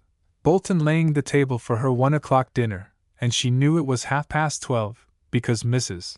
Bolton always laid the table just half an hour beforehand. She went out to speak to Mrs. Bolton. There was no want of distinctness in Mrs. Bolton's opinion, but Annie felt that there was a want of perspective and proportion in it, arising from the narrowness of Mrs. Bolton's experience and her ignorance of the world. She was farm-bred, and she had always lived upon the outskirts of Hatboro, even when it was a much smaller place than now. But Mrs. Bolton had her criterions, and she believed in them firmly. In a time when agnosticism extends among cultivated people to every region of conjecture, the social convictions of Mrs. Bolton were untainted by misgiving. In the first place, she despised laziness, and as South Hatboro was the summer home of open and avowed disoccupation, of an idleness so entire that it had to seek refuge from itself in all manner of pastimes, she held its population in a contempt to which her meager phrase did imperfect justice. From time to time she had to stop altogether, and vent it in wells of varying accents and inflections, but all expressive of aversion, and in snorts and sniffs still more intense in purport. Then she held that people who had nothing else to do ought at least to be exemplary in their lives, and she was merciless to the goings-on in South Hadborough, which had penetrated on the breath of scandal to the elder village. When Annie came to find out what these were, she did not think them dreadful. They were small flirtations and harmless intimacies between the members of the summer community, which in the imagination of the village blackened into guilty intrigue. On the tongues of some, South Hatboro' was another Gomorrah. Mrs. Bolton believed the worst, especially of the women. "I hear," said Mrs. Bolton, "that them women come up here for rest. I don't know what they want to rest from, but if it's from doin' nothin' all winter long, I guess they go back to the city pootineers tireds they come." Perhaps Annie felt that it was useless to try to enlighten her in regard to the fatigues from which the summer sojourner in the country escapes so eagerly, the cares of giving and going to lunches and dinners, the labor of afternoon teas, the late hours and the heavy suppers of evening receptions, the drain of charity doing and play-going, the slavery of amateur art study, and parlor readings, and musicales, the writing of invitations and acceptances and refusals, the trying on of dresses, the calls made and received. She let her talk on, and tried to figure, as well as she could from her talk, the form and magnitude of the task laid upon her by Mr. Brandreth, of reconciling Old Hadborough to South Hadborough, and uniting them in a common enterprise. "Mrs. Bolton," she said, abruptly leaving the subject at last, "I've been thinking whether I oughtn't to do something about Mr. Peck. I don't want him to feel that he was unwelcome to me in my house. I should like him to feel that I approved of his having been here." As this was not a question, Mrs. Bolton, after the fashion of country people, held her peace, and Annie went on. "Does he never come to see you?" "Well, he was here last night," said Mrs. Bolton. "Last night!" cried Annie. "Why in the world didn't you let me know?" "I didn't know as you wanted to know," began Mrs. Bolton, with a sullen defiance mixed with pleasure in Annie's reproach. "He was out there in my settin' room with his little girl. But don't you see that if you didn't let me know he was here it would look to him as if I didn't wish to meet him, as if I had told you that you were not to introduce him?" Probably Mrs. Bolton believed too that a man's mind was agile enough for these conjectures, but she said she did not suppose he would take it in that way. She added that he stayed longer than she expected, because the little girl seemed to like it so much. She always cried when she had to go away. "Do you mean that she's attached to the place?" demanded Annie. "Well, yes, she is," Mrs. Bolton admitted. "And the cat." Annie had a great desire to tell Mrs. Bolton that she had behaved very stupidly. But she knew Mrs. Bolton would not stand that, and she had to content herself with saying, severely, "The next time he comes, let me know without fail, please." "What is the child like?" she asked. "Well, I guess it must favor the mother, if anything. It don't seem to take after him any." "Why don't you have it here often, then?" asked Annie. "If it's so much attached to the place?" "Well, I didn't know as you wanted to have it round," replied Mrs. Bolton bluntly. Annie made a tchk of impatience with her obtuseness, and asked, "Where is Mr. Peck staying?" "Well, he's staying at Ms. Warner's till he can get settled." "Is it far from here?" "It's down in the north part of the village, over the track." "Is Mr. Bolton at home?" "Yes, he is," said Mrs. Bolton, with the effect of not intending to deny it.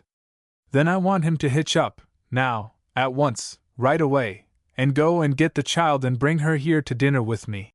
Annie got so far with her severity, feeling that it was needed to mask a proceeding so romantic, perhaps so silly. She added timidly, "Can he do it?" "I dunno but what he can," said Mrs. Bolton dryly, and whatever her feeling really was in regard to the matter, her manner gave no hint of it. Annie did not know whether Bolton was going on her errand or not, from Mrs. Bolton, but in 10 or 12 minutes she saw him emerge from the avenue into the street, in the carryall, tightly curtained against the storm. Half an hour later he returned, and his wife set down in the library a shabbily dressed little girl, with her cheeks bright and her hair curling from the weather, and staring at Annie, and rather disposed to cry. She said hastily, "Bring in the cat, Mrs. Bolton. We're going to have the cat to dinner with us." This inspiration seemed to decide the little girl against crying. The cat was equipped with a doily, and actually provided with dinner at a small table apart. The child did not look at it as Annie had expected she would, but remained with her eyes fastened on Annie herself. She did not stir from the spot where Mrs. Bolton had put her down, but she let Annie take her up and arrange her in a chair, with large books graduated to the desired height under her, and made no sign of satisfaction or disapproval. Once she looked round, when Mrs. Bolton finally went out after bringing in the last dish for dinner, and then fastened her eyes on Annie again, twisting her head shyly round to follow her in every gesture and expression as Annie fitted on a napkin under her chin, cut up her meat, poured her milk, and buttered her bread. She answered nothing to the chatter which Annie tried to make lively and entertaining, and made no sound but that of a broken and suppressed breathing. Annie had forgotten to ask her name of Mrs. Bolton, and she asked it in vain of the child herself, with a great variety of circumlocution. She was so unused to children that she was ashamed to invent any pet name for her. She called her, in what she felt to be a stiff and schoolmistressly fashion, "Little girl," and talked on at her, growing more and more nervous herself without perceiving that the child's condition was approaching a climax. She had taken off her glasses, from the notion that they embarrassed her guests, and she did not see the pretty lips beginning to curl, nor the searching eyes clouding with tears. The storm of sobs that suddenly burst upon her astounded her. "Mrs. Bolton! Mrs. Bolton!" she screamed, in hysterical helplessness. Mrs. Bolton rushed in, and with an instant perception of the situation, caught the child to her bony breast, and fled with it to her own room, where Annie heard its wails die gradually away amid murmurs of comfort and reassurance from Mrs. Bolton. She felt like a great criminal and a great fool. At the same time she was vexed with the stupid child which she had meant so well by, and indignant with Mrs. Bolton, whose flight with it had somehow implied a reproach of her behavior. When she could govern herself, she went out to Mrs. Bolton's room, where she found the little one quiet enough, and Mrs. Bolton tying on the long apron in which she cleared up the dinner and washed the dishes. "I guess she'll get along now," she said, without the critical tone which Annie was prepared to resent. "She was scared some, and she felt kind of strange, I presume." "Yes, and I behaved like a simpleton, dressing up the cat, I suppose," answered Annie. "But I thought it would amuse her. You can't tell how children will take a thing. I don't believe they like anything that's out of the common. Well, not a great deal." There was a leniency in Mrs. Bolton's manner which encouraged Annie to go on and accuse herself more and more, and then an unresponsive blankness that silenced her. She went back to her own rooms, and to get away from her shame, she began to write a letter.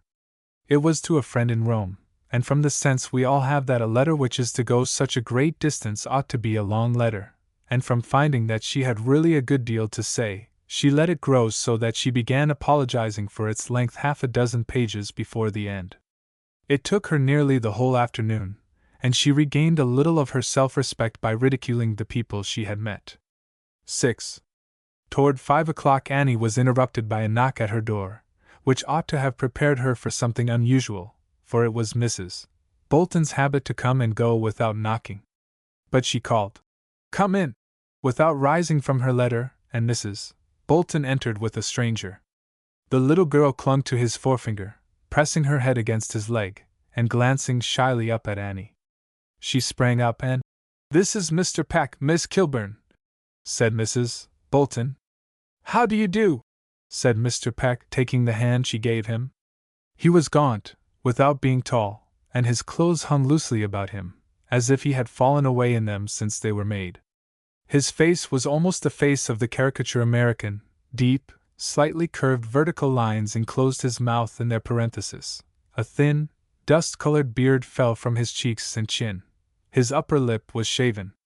But instead of the slight frown of challenge and self-assertion which marks this face in the type, His large blue eyes, set near together, gazed sadly from under a smooth forehead, extending itself well up toward the crown, where his dry hair dropped over it. "I am very glad to see you, Mr. Peck," said Annie. "I've wanted to tell you how pleased I am that you found shelter in my old home when you first came to Hatboro. Mr. Peck's trousers were short and badly kneed, and his long coat hung formlessly from his shoulders. She involuntarily took a patronizing tone toward him which was not habitual with her. "Thank you," he said, with the dry, serious voice which seemed the fit vocal expression of his presence. "I have been afraid that it seemed like an intrusion to you." "Oh, not the least," retorted Annie. "You were very welcome. I hope you're comfortably placed where you are now." "Quite so," said the minister. "I'd heard so much of your little girl from Mrs. Bolton, and her attachment to the house, that I ventured to send for her today. But I believe I gave her rather a bad quarter of an hour, and that she liked the place better under Mrs. Bolton's regime." She expected some deprecatory expression of gratitude from him, which would relieve her of the lingering shame she felt for having managed so badly, but he made none. "It was my fault. I'm not used to children, and I hadn't taken the precaution to ask her name." "Her name is Idella," said the minister. Annie thought it very ugly, but with the intention of saying something kind, she said, "What a quaint name!" "It was her mother's choice," returned the minister. "Her own name was Ella, and my mother's name was Ida. She combined the two." "Oh," said Annie. She abhorred those made-up names in which the New England country people sometimes indulge their fancy, and Idella struck her as a particularly repulsive invention, but she felt that she must not visit the fault upon the little creature. "Don't you think you could give me another trial sometime, Idella?" She stooped down and took the child's unoccupied hand, which she let her keep, only twisting her face away to hide it in her father's pantaloon leg.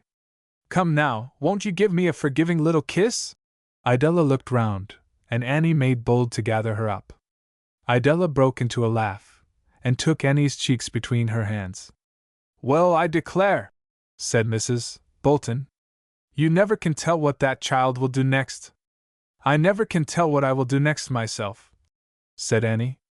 She liked the feeling of the little, warm, soft body in her arms, against her breast, and it was flattering to have triumphed where she had seemed to fail so desperately. They had all been standing, and she now said, "Won't you sit down, Mr. Peck?" she added, by an impulse which she instantly thought ill-advised. "There is something I would like to speak to you about." "Thank you," said Mr. Peck, seating himself beyond the stove. "We must be getting home before a great while. It is nearly tea time." "I won't detain you unduly," said Annie. Mrs. Bolton left them at her hint of something special to say to the minister. Annie could not have had the face to speak of Mr. Brandreth's theatricals in that grim presence, and as it was, she resolved to put forward their serious object. She began abruptly. "Mr. Peck, I've been asked to interest myself for a social union which the ladies of South Hatboro are trying to establish for the operatives. I suppose you haven't heard anything of the scheme?" "No, I hadn't," said Mr. Peck. He was one of those people who sit very high, and he now seemed taller and more impressive than when he stood. "It is certainly a very good object," Annie resumed, and she went on to explain it at second hand from Mr. Brandreth as well as she could. The little girl was standing in her lap, and got between her and Mr. Peck, so that she had to look first around one side of her and then another to see how he was taking it. He nodded his head, and said gravely, "Yes," and "Yes," and "Yes," at each significant point of her statement. At the end he asked, "And are the means forthcoming? Have they raised the money for renting and furnishing the rooms?" "Well, no, they haven't yet, or not quite, as I understand." "Have they tried to interest the working people themselves in it? If they are to value its benefits, it ought to cost them something, self-denial, privation even." "Yes, I know," Annie began. "I'm not satisfied," the minister pursued, "that it is wise to provide people with even harmless amusements that take them much away from their homes. These things are invented by well-to-do people who have no occupation, and think that others want pastimes as much as themselves. But what working people want is rest, and what they need are decent homes where they can take it. Besides, unless they help to support this union out of their own means, the better sort among them will feel wounded by its existence, as a sort of superfluous charity. Yes, I see, said Annie. She saw this side of the affair with surprise. The minister seemed to have thought more about such matters than she had, and she insensibly receded from her first hasty generalization of him, and paused to reapproach him on another level. The little girl began to play with her glasses, and accidentally knocked them from her nose. The minister's face and figure became a blur, and in the purblindness to which she was reduced she had a moment of clouded volition in which she was tempted to renounce, and even oppose, the scheme for a social union, in spite of her promise to Mr. Brandreth. But she remembered that she was a consistent and faithful person, and she said, "The ladies have a plan for raising the money, and they've applied to me to second it, to use my influence somehow among the villagers to get them interested, and the working people can help too if they choose. But I'm quite a stranger amongst those I'm expected to influence, and I don't at all know how they will take it." The minister listened, neither prompting nor interrupting. "The ladies' plan is to have an entertainment at one of the cottages, and charge an admission, and devote the proceeds to the union." She paused. Mr. Peck still remained silent, but she knew he was attentive. She pushed on. "They intend to have a representation, in the open air, of one of Shakespeare's plays or scenes from one." "Do you wish me," interrupted the minister, "to promote the establishment of this union? Is that why you speak to me of it?" "Why, I don't know why I speak to you of it," she replied with a laugh of embarrassment, to which he was cold, apparently. "I certainly couldn't ask you to take part in an affair that you didn't approve. I don't know that I disapprove of it. Properly managed, it might be a good thing." "Yes, of course. But I understand why you might not sympathize with that part of it, and that is why I told you of it," said Annie. "What part?" The theatricals." "Why not?" asked the minister. "I know Mrs. Bolton told me you were very liberal," Annie faltered on. "But I didn't expect you as a but of course. I read Shakespeare a great deal," said Mr. Peck. "I have never been in the theater, but I should like to see one of his plays represented where it could cause no one to offend." "Yes," said Annie, "and this would be by amateurs, and there could be no possible offense in it. I wish to know how the general idea would strike you. Of course the ladies would be only too glad of your advice and cooperation. Their plan is to sell tickets to every one for the theatricals, and to a certain number of invited persons for a supper, and a little dance afterward on the lawn." "I don't know if I understand exactly," said the minister. Annie repeated her statement more definitely, and explained, from Mr. Brandreth, as before, that the invitations were to be given so as to eliminate the shop-hand element from the supper and dance. Mr. Peck listened quietly. "That would prevent my taking part in the affair," he said, as quietly as he had listened. "Of course, dancing," Annie began. "It is not that. Many people who hold strictly to the old opinions now allow their children to learn dancing. But I could not join at all with those who were willing to lay the foundations of a social union in a social disunion, in the exclusion of its beneficiaries from the society of their benefactors." He was not sarcastic, but the grotesqueness of the situation as he had sketched it was apparent. She remembered now that she had felt something incongruous in it when Mr. Brandreth exposed it, but not deeply. The minister continued gently. "The ladies who are trying to get up this social union proceed upon the assumption that working people can neither see nor feel a slight, but it is a great mistake to do so." Annie had the obtuseness about those she fancied below her which is one of the consequences of being brought up in a superior station. She believed that there was something to say on the other side, and she attempted to say it. "I don't know that you could call it a slight exactly. People can ask those they prefer to a social entertainment.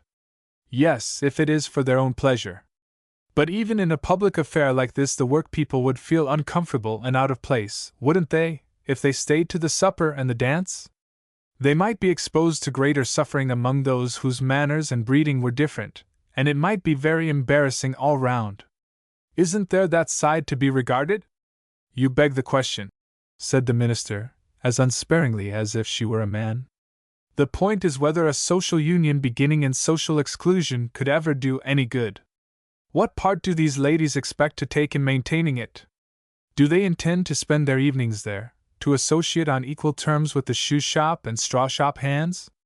I don't suppose they do, but I don't know, said Annie dryly, and she replied by helplessly quoting Mr. Brandreth. They intend to organize a system of lectures, concerts, and readings. They wish to get on common ground with them. They can never get on common ground with them in that way, said the minister. No doubt they think they want to do them good, but good is from the heart, and there is no heart in what they propose. The working people would know that at once. Then you mean to say, Annie asked, half alarmed and half amused, that there can be no friendly intercourse with the poor and the well-to-do unless it is based upon social equality. I will answer your question by asking another. Suppose you were one of the poor, and the well-to-do offered to be friendly with you on such terms as you have mentioned, how should you feel toward them? If you make it a personal question. It makes itself a personal question, said the minister dispassionately. Well, then, I trust I should have the good sense to see that social equality between people who were better dressed, better taught, and better bred than myself was impossible, and that for me to force myself into their company was not only bad taste, but it was foolish. I have often heard my father say that the great superiority of the American practice of democracy over the French ideal was that it didn't involve any assumption of social equality. He said that equality before the law and in politics was sacred, but that the principle could never govern society, and that Americans all instinctively recognized it. And I believe that to try to mix the different classes would be un-American. Mr. Peck smiled, and this was the first break in his seriousness. We don't know what is or will be American yet, but we will suppose you are quite right. The question is, how would you feel toward the people whose company you wouldn't force yourself into? Why, of course, Annie was surprised into saying, I suppose I shouldn't feel very kindly toward them, even if you knew that they felt kindly toward you? I'm afraid that would only make the matter worse, she said, with an uneasy laugh. The minister was silent on his side of the stove.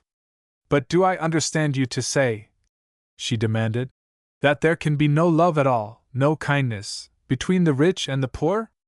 God tells us all to love one another. Surely, said the minister.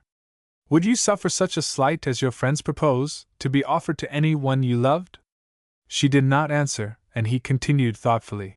I suppose that if a poor person could do a rich person a kindness which cost him some sacrifice, he might love him. In that case there could be love between the rich and the poor. And there could be no love if a rich man did the same? Oh yes, the minister said, upon the same ground. Only, the rich man would have to make a sacrifice first that he would really feel. Then you mean to say that people can't do any good at all with their money? Annie asked. Money is a palliative, but it can't cure. It can sometimes create a bond of gratitude perhaps, but it can't create sympathy between rich and poor. But why can't it? Because sympathy, common feeling, the sense of fraternity, can spring only from like experiences, like hopes, like fears. And money cannot buy these. He rose, and looked a moment about him, as if trying to recall something. Then, with a stiff obeisance, he said, Good evening, and went out, while she remained daunted and bewildered, with the child in her arms, as unconscious of having kept it as he of having left it with her. Mrs. Bolton must have reminded him of his oversight, for after being gone so long as it would have taken him to walk to her parlor and back, he returned, and said simply, I forgot Idella. He put out his hands to take her, but she turned perversely from him, and hid her face in Annie's neck, pushing his hands away with a backward reach of her little arm.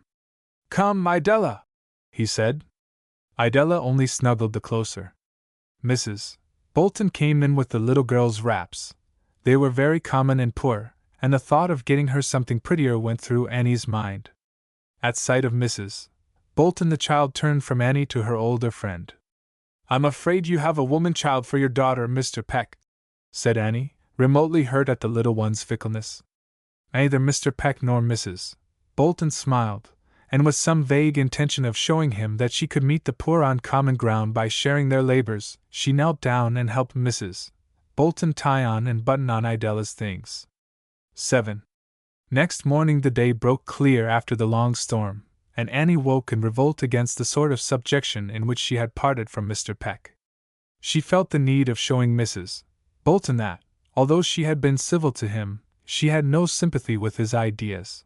But she could not think of any way to formulate her opposition, and all she could say in offense was, "Does Mr. Peck usually forget his child when he starts home?" "I don't know as he does," answered Mrs. Bolton simply. "He's rather of an absent-minded man, and I suppose he's like other men when he gets talking." "The child's clothes were disgracefully shabby," said Annie, vexed that her attack could come to no more than this. "I presume," said Mrs. Bolton, "that if he kept more of his money for himself, he could dress her better." "Oh, that's the way with these philanthropists," said Annie, thinking of Hollingsworth in the Blithedale romance, the only philanthropist whom she had really ever known. "They are always ready to sacrifice the happiness and comfort of any one to the general good." Mrs. Bolton stood a moment, and then went out without replying, but she looked as offended as Annie could have wished. About 10 o'clock the bell rang, and she came gloomily into the study, and announced that Mrs. Munger was in the parlor. Annie had already heard an authoritative rustling of skirts, and she was instinctively prepared for the large, vigorous woman who turned upon her from the picture she had been looking at on the wall, and came toward her with the confident air of one sure they must be friends. Mrs. Munger was dressed in a dark, firm woolen stuff, which communicated its color, if not its material, to the matter-of-fact bonnet which she wore on her plainly dressed hair.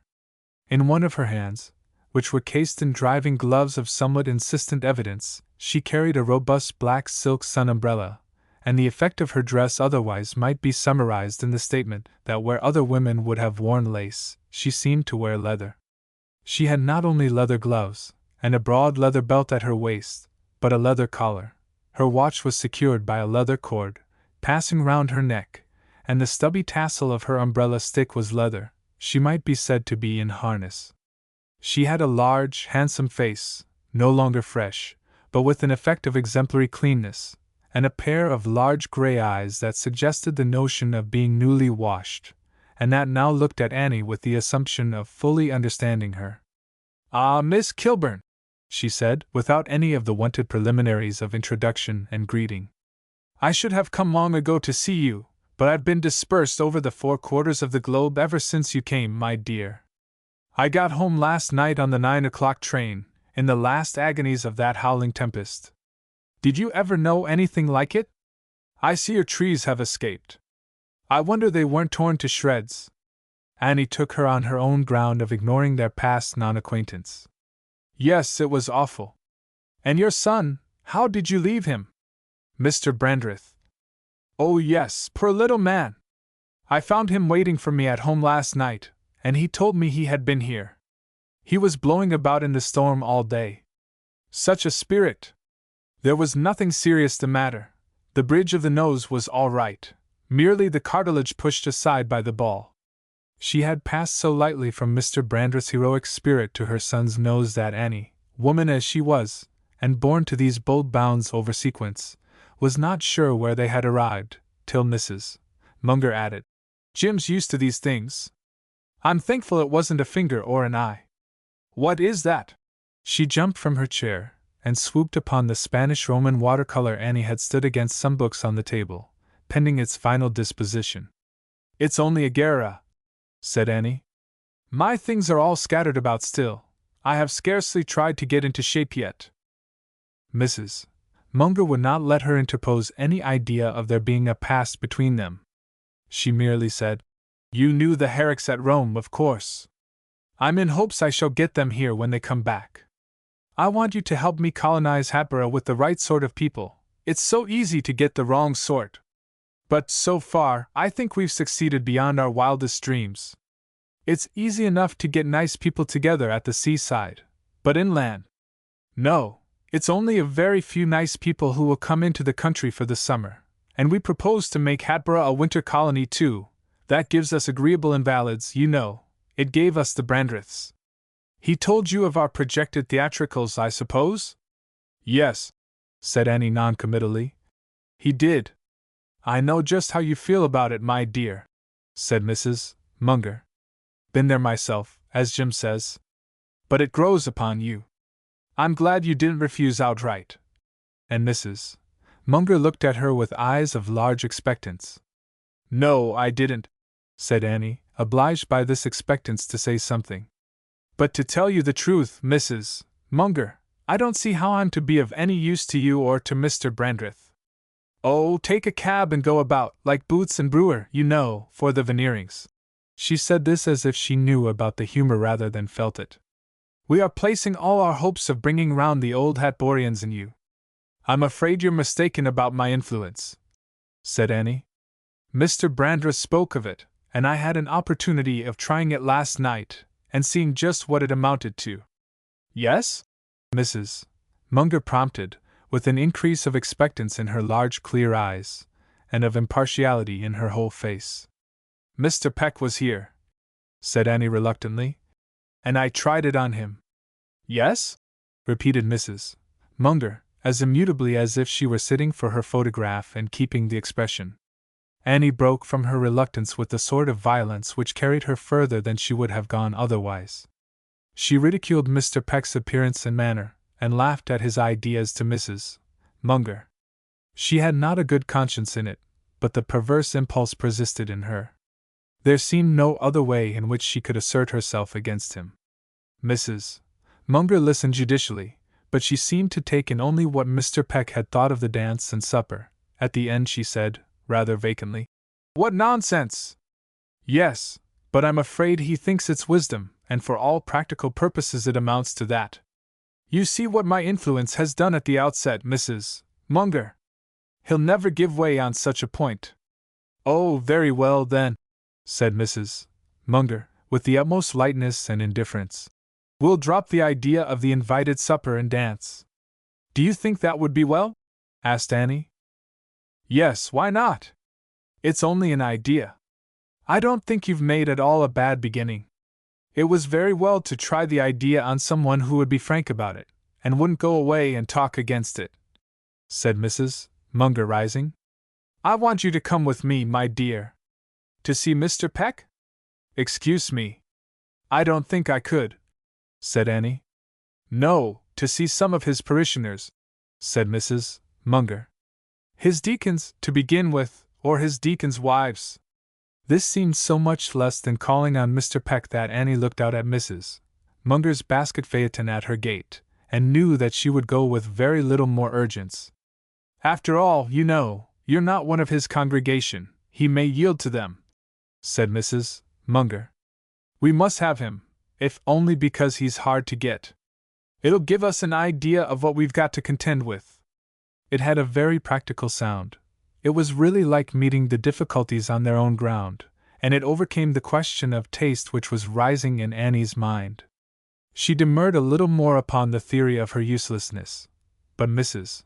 Munger insisted, and carried her off down the village street. The air sparkled full of sun, and a breeze from the southwest frolicked with the twinkling leaves of the overarching elms, and made their shadows dance on the crisp roadway, packed hard by the rain, and faced with clean sand, which crackled pleasantly under Mrs. Munger's phaeton wheels. She talked incessantly. "I think we'll go first to Mrs. Gerrish's and then to Mrs. Wilmington's. You know them?" "Oh yes, they were old girl friends." "Then you know why I go to Mrs. Gerrish's first. She'll care a great deal, and Mrs. Wilmington won't care at all. She's a delicious creature, Mrs. Wilmington, don't you think? That large, indolent nature, Mr. Brandreth says she makes him think of the land in which it seemed always afternoon." Annie remembered Lyra Goodman as a long, lazy, red-haired girl who laughed easily, and she could not readily realize her in the character of a Titianesque beauty with a gift for humorous dramatics, which she had filled out into during the years of her absence from Hatboro'. But she said, "Oh yes," in the necessity of polite acquiescence, and Mrs. Munger went on talking. "She's the only one of the old Hatboro' people, so far as I know them, who has any breadth of view." "Whoa!" She pulled up suddenly beside a stout, short lady in a fashionable walking dress, who was pushing an elegant perambulator with one hand, and shielding her complexion with a crimson sun umbrella in the other. "Mrs. Gerrish!" Mrs. Munger called, and Mrs. Gerrish, who had already looked around at the approaching phaeton, and then looked away, so as not to have seemed to look, stopped abruptly, and after some exploration of the vicinity, discovered where the voice came from. "Oh, Mrs. Munger!" she called back, bridling with pleasure at being greeted in that way by the chief lady of South Hadborough, and struggling to keep up a dignified indifference at the same time. "Why, Annie!" she added. "Good morning, Emmeline," said Annie. She annexed some irrelevancies about the weather, which Mrs. Munger swept away with businesslike robustness. "We were driving down to your house to find you. I want to see the principal ladies of your church, and talk with them about our social union. You've heard about it." "Well, nothing very particular," said Mrs. Gerrish. She had probably heard nothing at all. After a moment she asked, "Have you seen Mrs. Wilmington yet?" "No, I haven't," cried Mrs. Munger. "The fact is, I wanted to talk it over with you and Mr. Gerrish first." "Oh," said Mrs. Gerrish, brightening. "Well, I was just going right there. I guess he's in. Well, we shall meet there then. Sorry I can't offer you a seat. But there's nothing but the rumble, and that wouldn't hold you all." Mrs. Munger called this back after starting her pony. Mrs. Gerrish did not understand, and screamed. "What?" Mrs. Munger repeated her joke at the top of her voice. "Oh, I can walk!" Mrs. Gerrish yelled at the top of hers. Both the ladies laughed at their repartee. "She's as jealous of Mrs. Wilmington as a cat," Mrs. Munger confided to Annie as they drove away. "And she's just as pleased as Punch that I've spoken to her first. Mrs. Wilmington won't mind. She's so delightfully indifferent, it really renders her almost superior. You might forget that she was a village person. But this has been an immense stroke. I don't know," she mused, "whether I'd better let her get there first and prepare her husband, or do it myself. No, I'll let her. I'll stop here at Gates's." She stopped at the pavement in front of a provision store, and a pale, stout man, in the long overshirt of his business, came out to receive her orders. He stood, passing his hand through the top of a barrel of beans, and listened to Mrs. Munger with a humorous, patient smile. "Mr. Gates, I want you to send me up a leg of lamb for dinner, a large one." "Last year's, then?" suggested Gates. "No, this year's," insisted Mrs. Munger, and Gates gave way with the air of pacifying a wilful child, which would get, after all, only what he chose to allow it. "All right, ma'am, a large leg of this year's lamb, grown to order. Any peas, spinach, cucumbers, sparrowgrass? Southern, I suppose?" said Mrs. Munger. "Well, not if you want to call 'em native," said Gates. "Yes, I'll take 2 bunches of asparagus, and some peas." "Any strawberries, natives?" suggested Gates. "Nonsense! Same thing, natives of Norfolk." "You had better be honest with me, Mr. Gates," said Mrs. Munger. "Yes, I'll take a couple of boxes." "All right. Want 'em nice, and the biggest ones at the bottom of the box?" "Yes, I do." "That's what I thought. Some customers wants the big ones on top, but I tell 'em it's all foolishness, just vanity." Gates laughed a dry, hacking little laugh at his drollery, and kept his eyes on Annie. She smiled at last, with permissive recognition, and Gates came forward. "Used to know your father pretty well, but I can't keep up with the young folks any more." He was really not many years older than Annie. He rubbed his right hand on the inside of his long shirt, and gave it her to shake. "Well, you haven't been about much for the last 9 or 10 years, that's a fact." 11, said Annie, trying to be gay with the handshaking, and wondering if this were meeting the lower classes on common ground, and what Mr. Peck would think of it. "That's so?" queried Gates. "Well, I declare! No wonder you've grown!" He hacked out another laugh, and stood on the curbstone looking at Annie a moment. Then he asked, "Anything else, Mrs. Munger?" No, that's all. Tell me, Mr. Gates, how do Mr. Peck and Mr. Gerrish get on? Asked Mrs. Munger in a lower tone. Well, said Gates, he's workin' round. The deacon's workin' round gradually, I guess. I guess if Mr. Peck was to put in a little more brimstone, the deacon be all right. He's a great hand for brimstone, you know, the deacon is. Mrs. Munger laughed again, and then she said, with a proselyting sigh, It's a pity you couldn't all find your way into the church. Well, maybe it would be a good thing, said Gates, as Mrs. Munger gathered up her reins and chirked to her pony.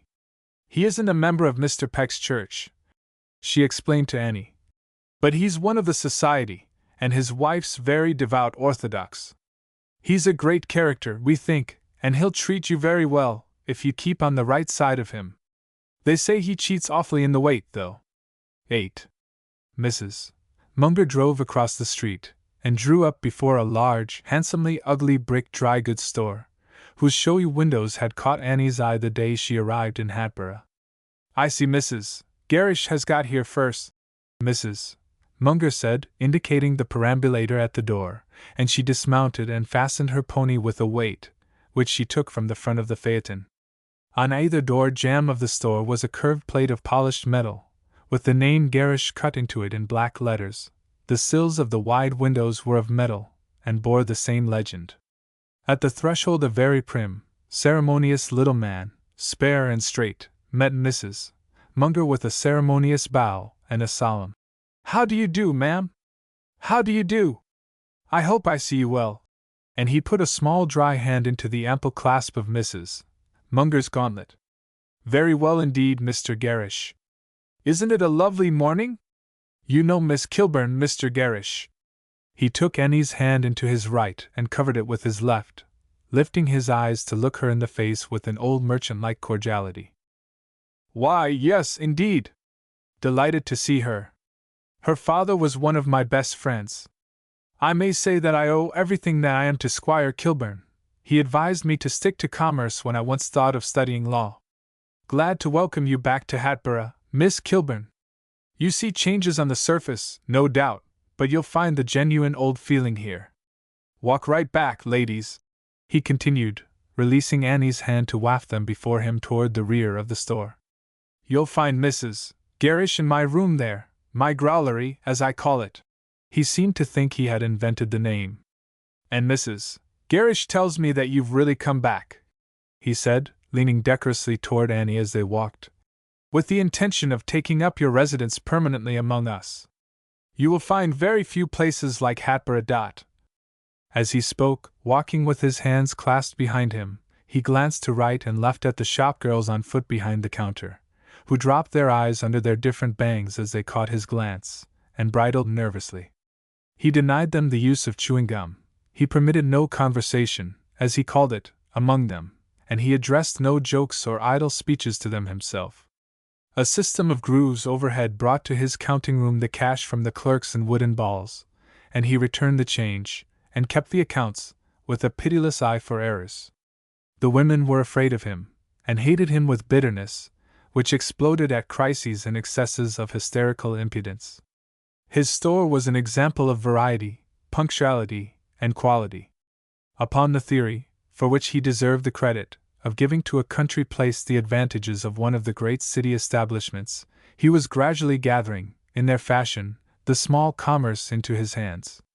He had already opened his bazaar through into the adjoining store, which he had bought out, and he kept every sort of thing desired or needed in a country town, with a tempting stock of articles before unknown to the shopkeepers of Hatboro'. Everything was of the very quality represented. The prices were low, but inflexible, and cash payments, except in the case of some rich customers of unimpeachable credit, were invariably exacted. At the same time, every reasonable facility for the exchange or return of goods was afforded. Nothing could exceed the justice and fidelity of his dealing with the public. He had even some effects of generosity in his dealing with his dependents. He furnished them free seats in the churches of their different persuasions, and he closed every night at 6 o'clock, except Saturday, when the shop hands were paid off, and made their purchases for the coming week. He stepped lightly before Annie and Mrs. Munger, and push open the ground glass door of his office for them. It was like a bank parlor, except for Mrs. Gerrish sitting in her husband's leather-cushioned swivel chair, with her last-born in her lap. She greeted the others noisily, without trying to rise. "You see we are quite at home here," said Mr. Gerrish. "Yes, and very snug you are, too," said Mrs. Munger, taking one half of the leather lounge, and leaving the other half to Annie. "I don't wonder Mrs. Gerrish likes to visit you here." Mr. Gerrish laughed, and said to his wife, who moved provisionally in her chair, seeing he had none, "Sit still, my dear, I prefer my usual perch." He took a high stool beside a desk, and gathered a ruler in his hand. "Well, I may as well begin at the beginning," said Mrs. Munger, "and I'll try to be short, for I know that these are business hours." "Take all the time you want, Mrs. Munger," said Mr. Gerrish affably. "It's my idea that a good business man's business can go on without him, when necessary." "Of course," Mrs. Munger sighed.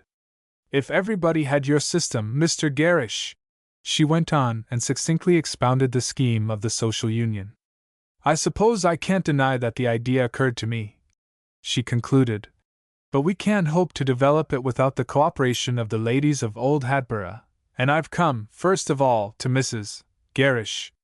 Mr. Gerrish bowed his acknowledgments of the honor done his wife, with a gravity which she misinterpreted. "I think," she began, with her censorious manner and accent, "that these people have too much done for them now. They're perfectly spoiled. Don't you, Annie?" Mr. Gerrish did not give Annie time to answer. "I differ with you, my dear," he cut in. "It is my opinion, or I don't know, but you wish to confine this matter entirely to the ladies?" he suggested to Mrs. Munger. "Oh, I'm only too proud and glad that you feel interested in the matter," cried Mrs. Munger.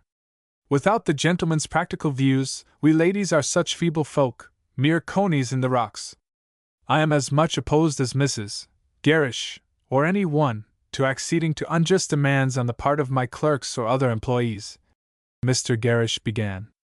"Yes, that's what I mean," said his wife, and broke down with a giggle. He went on without regarding her. "I have always made it a rule, as far as business went, to keep my own affairs entirely in my own hands. I fix the hours, and I fix the wages, and I fix all the other conditions, and I say plainly, if you don't like them, don't come, or don't stay, and I never have any difficulty. I'm sure," said Mrs. Munger, "that if all the employers in the country would take such a stand, there would soon be an end of labor troubles. I think we're too concessive." "And I do too, Mrs. Munger," cried Mrs. Gerrish, glad of the occasion to be censorious and of the finer lady's opinion at the same time. "That's what I meant. Don't you, Annie?" "I'm afraid I don't understand exactly," Annie replied. Mr. Gerrish kept his eye on Mrs. Munger's face, now arranged for indefinite photography, as he went on. "That is exactly what I say to them. That is what I said to Mr. Marvin 1 year ago, when he had that trouble in his shoe shop. I said, 'You're too concessive.' I said, 'Mr. Marvin, if you give those fellows an inch, they'll take an ell.' 'Mr. Marvin,' said I, 'you've got to begin by being your own master, if you want to be master of anybody else. You've got to put your foot down, as Mr. Lincoln said, and as I say, you've got to keep it down.'" Mrs. Gerrish looked at the other ladies for admiration, and Mrs. Munger said, rapidly, without disarranging her face, "Oh, yes. And how much misery could be saved in such cases by a little firmness at the outset." "Mr. Marvin differed with me," said Mr. Gerrish sorrowfully. "He agreed with me on the main point, but he said that too many of his hands had been in his regiment, and he couldn't lock them out. He submitted to arbitration." "And what is arbitration?" asked Mr. Gerrish, leveling his ruler at Mrs. Munger. "It is postponing the evil day." "Exactly," said Mrs. Munger, without winking. "Mr. Marvin," Mr. Gerrish proceeded, "may be running very smoothly now, and sailing before the wind all nicely, but I tell you his house is built upon the sand." He put his ruler by on the desk very softly, and resumed with impressive quiet. I never had any trouble but once. I had a porter in this store who wanted his pay raised. I simply said that I made it a rule to propose all advances of salary myself, and I should submit to no dictation from anyone. He told me to go to a place that I will not repeat, and I told him to walk out of my store. He was under the influence of liquor at the time, I suppose. I understand that he is drinking very hard. He does nothing to support his family whatever, and from all that I can gather, he bids fair to fill a drunkard's grave inside of 6 months. Mrs. Munger seized her opportunity. Yes, and it is just such cases as this that the social union is designed to meet.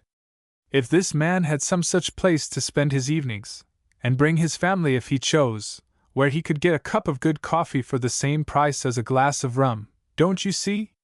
She looked round at the different faces, and Mr. Gerrish slightly frowned, as if the vision of the social union interposing between his late porter and a drunkard's grave, with a cup of good coffee, were not to his taste altogether, but he said, "Precisely so. And I was about to make the remark that while I am very strict, and obliged to be, with those under me in business, no one is more disposed to promote such objects as this of yours." "I was sure you would approve of it," said Mrs. Munger. "That is why I came to you and Mrs. Gerrish first," said Mrs. Munger. "I was sure you would see it in the right light." She looked round at Annie for corroboration, and Annie was in the social necessity of making a confirmatory murmur. Mr. Gerrish ignored them both in the more interesting work of celebrating himself. "I may say that there is not an institution in this town which I have not contributed my humble efforts to establish, from the drinking fountain in front of this store, to the soldiers' monument on the village green." Annie turned red. Mrs. Munger said shamelessly, "That beautiful monument!" and looked at Annie with eyes full of gratitude to Mr. Gerrish. "The schools, the sidewalks, the waterworks, the free library, the introduction of electricity, the projected system of drainage, and all the various religious enterprises at various times, I am humbly proud, that I have been allowed to be the means of doing, sustaining." He lost himself in the labyrinths of his sentence, and Mrs. Munger came to his rescue. "I fancy Hatboro' wouldn't be Hatboro' without you, Mr. Gerrish. And you don't think that Mr. Peck's objection will be seriously felt by other leading citizens?" "What is Mr. Peck's objection?" demanded Mr. Gerrish, perceptibly bristling up at the name of his pastor. "Why, he talked it over with Miss Kilburn last night, and he objected to an entertainment which wouldn't be open to all, to the shop hands and everybody." Mrs. Munger explained the point fully. She repeated some things that Annie had said in ridicule of Mr. Peck's position regarding it. "If you do think that part would be bad or impolitic," Mrs. Munger concluded, "we could drop the invited supper and the dance, and simply have the theatricals." She bent upon Mr. Gerrish a face of candid deference that filled him with self-importance almost to bursting. "No," he said, shaking his head, and "no," closing his lips abruptly, and opening them again to emit a final "no," with an explosive force which alone seemed to save him. "Not at all, Mrs. Munger, not on any account. I am surprised at Mr. Peck, or rather I am not surprised. He is not a practical man, not a man of the world, and I should have much preferred to hear that he objected to the dancing and the play. I could have understood that. I could have gone with him in that to a certain extent, though I can see no harm in such things when properly conducted. I have a great respect for Mr. Peck. I was largely instrumental in getting him here, but he is altogether wrong in this matter. We are not obliged to go out into the highways and the hedges until the bidden guests have, declined." "Exactly," said Mrs. Munger. "I never thought of that." Mrs. Gerrish shifted her baby to another knee, and followed her husband with her eyes, as he dismounted from his stool and began to pace the room. "I came into this town a poor boy, without a penny in my pocket, and I have made my own way, every inch of it, unaided and alone. I am a thorough believer in giving every one an equal chance to rise and to get along. I would not throw an obstacle in anybody's way, but I do not believe, in pampering those who have not risen, or have made no effort to rise. It's their wastefulness, In 9 cases out of 10, that keeps them down," said Mrs. Gerrish. "I don't care what it is, I don't ask what it is that keeps them down. I don't expect to invite my clerks or Mrs. Gerrish's servants into my parlor. I will meet them at the polls, or the communion table, or on any proper occasion, but a man's home is sacred. I will not allow my wife or my children to associate with those whose idleness, or vice, or whatever, has kept them down in a country where everybody stands on an equality, and what I will not do myself, I will not ask others to do. I make it a rule to do unto others as I would have them do unto me. It is all nonsense to attempt to introduce those one-idea notions into, put them in practice." "Yes," said Mrs. Munger with deep conviction. "That is my own feeling, Mr. Gerrish, and I'm glad to have it corroborated by your experience. Then you wouldn't drop the little invited dance and supper? I will tell you how I feel about it, Mrs. Munger," said Mr. Gerrish, pausing in his walk, and putting on a fine, patronizing, gentleman of the old school smile. "You may put me down for any number of tickets, 5, 10, 15, and you may command me in anything I can do to further the objects of your enterprise, if you will keep the invited supper and dance. But I should not be prepared to do anything if they are dropped. What a comfort it is to meet a person who knows his own mind!" exclaimed Mrs. Munger. "Got company, Billy?" asked a voice at the door, and it added, "Glad to see you here, Mrs. Gerrish.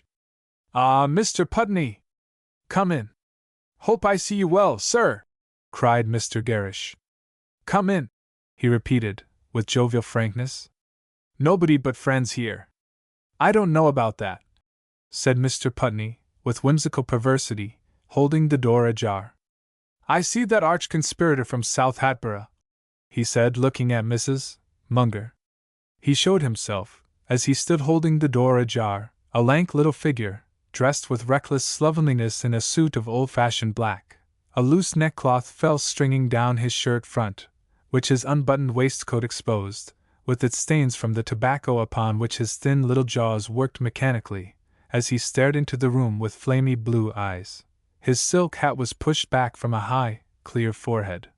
He had yesterday's stubble on his beardless cheeks, a heavy mustache and imperial gave dash to a cast of countenance that might otherwise have seemed slight and effeminate. "Yes, but I'm in charge of Miss Kilburn, and you needn't be afraid of me. Come in. We wish to consult you," cried Mrs. Munger.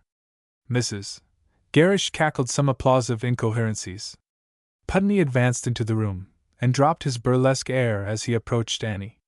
"Miss Kilburn, I must apologize for not having called with Mrs. Putney to pay my respects. I have been away. When I got back I found she had stolen a march on me. But I'm going to make Ellen bring me at once. I don't think I've been in your house since the old judge's time.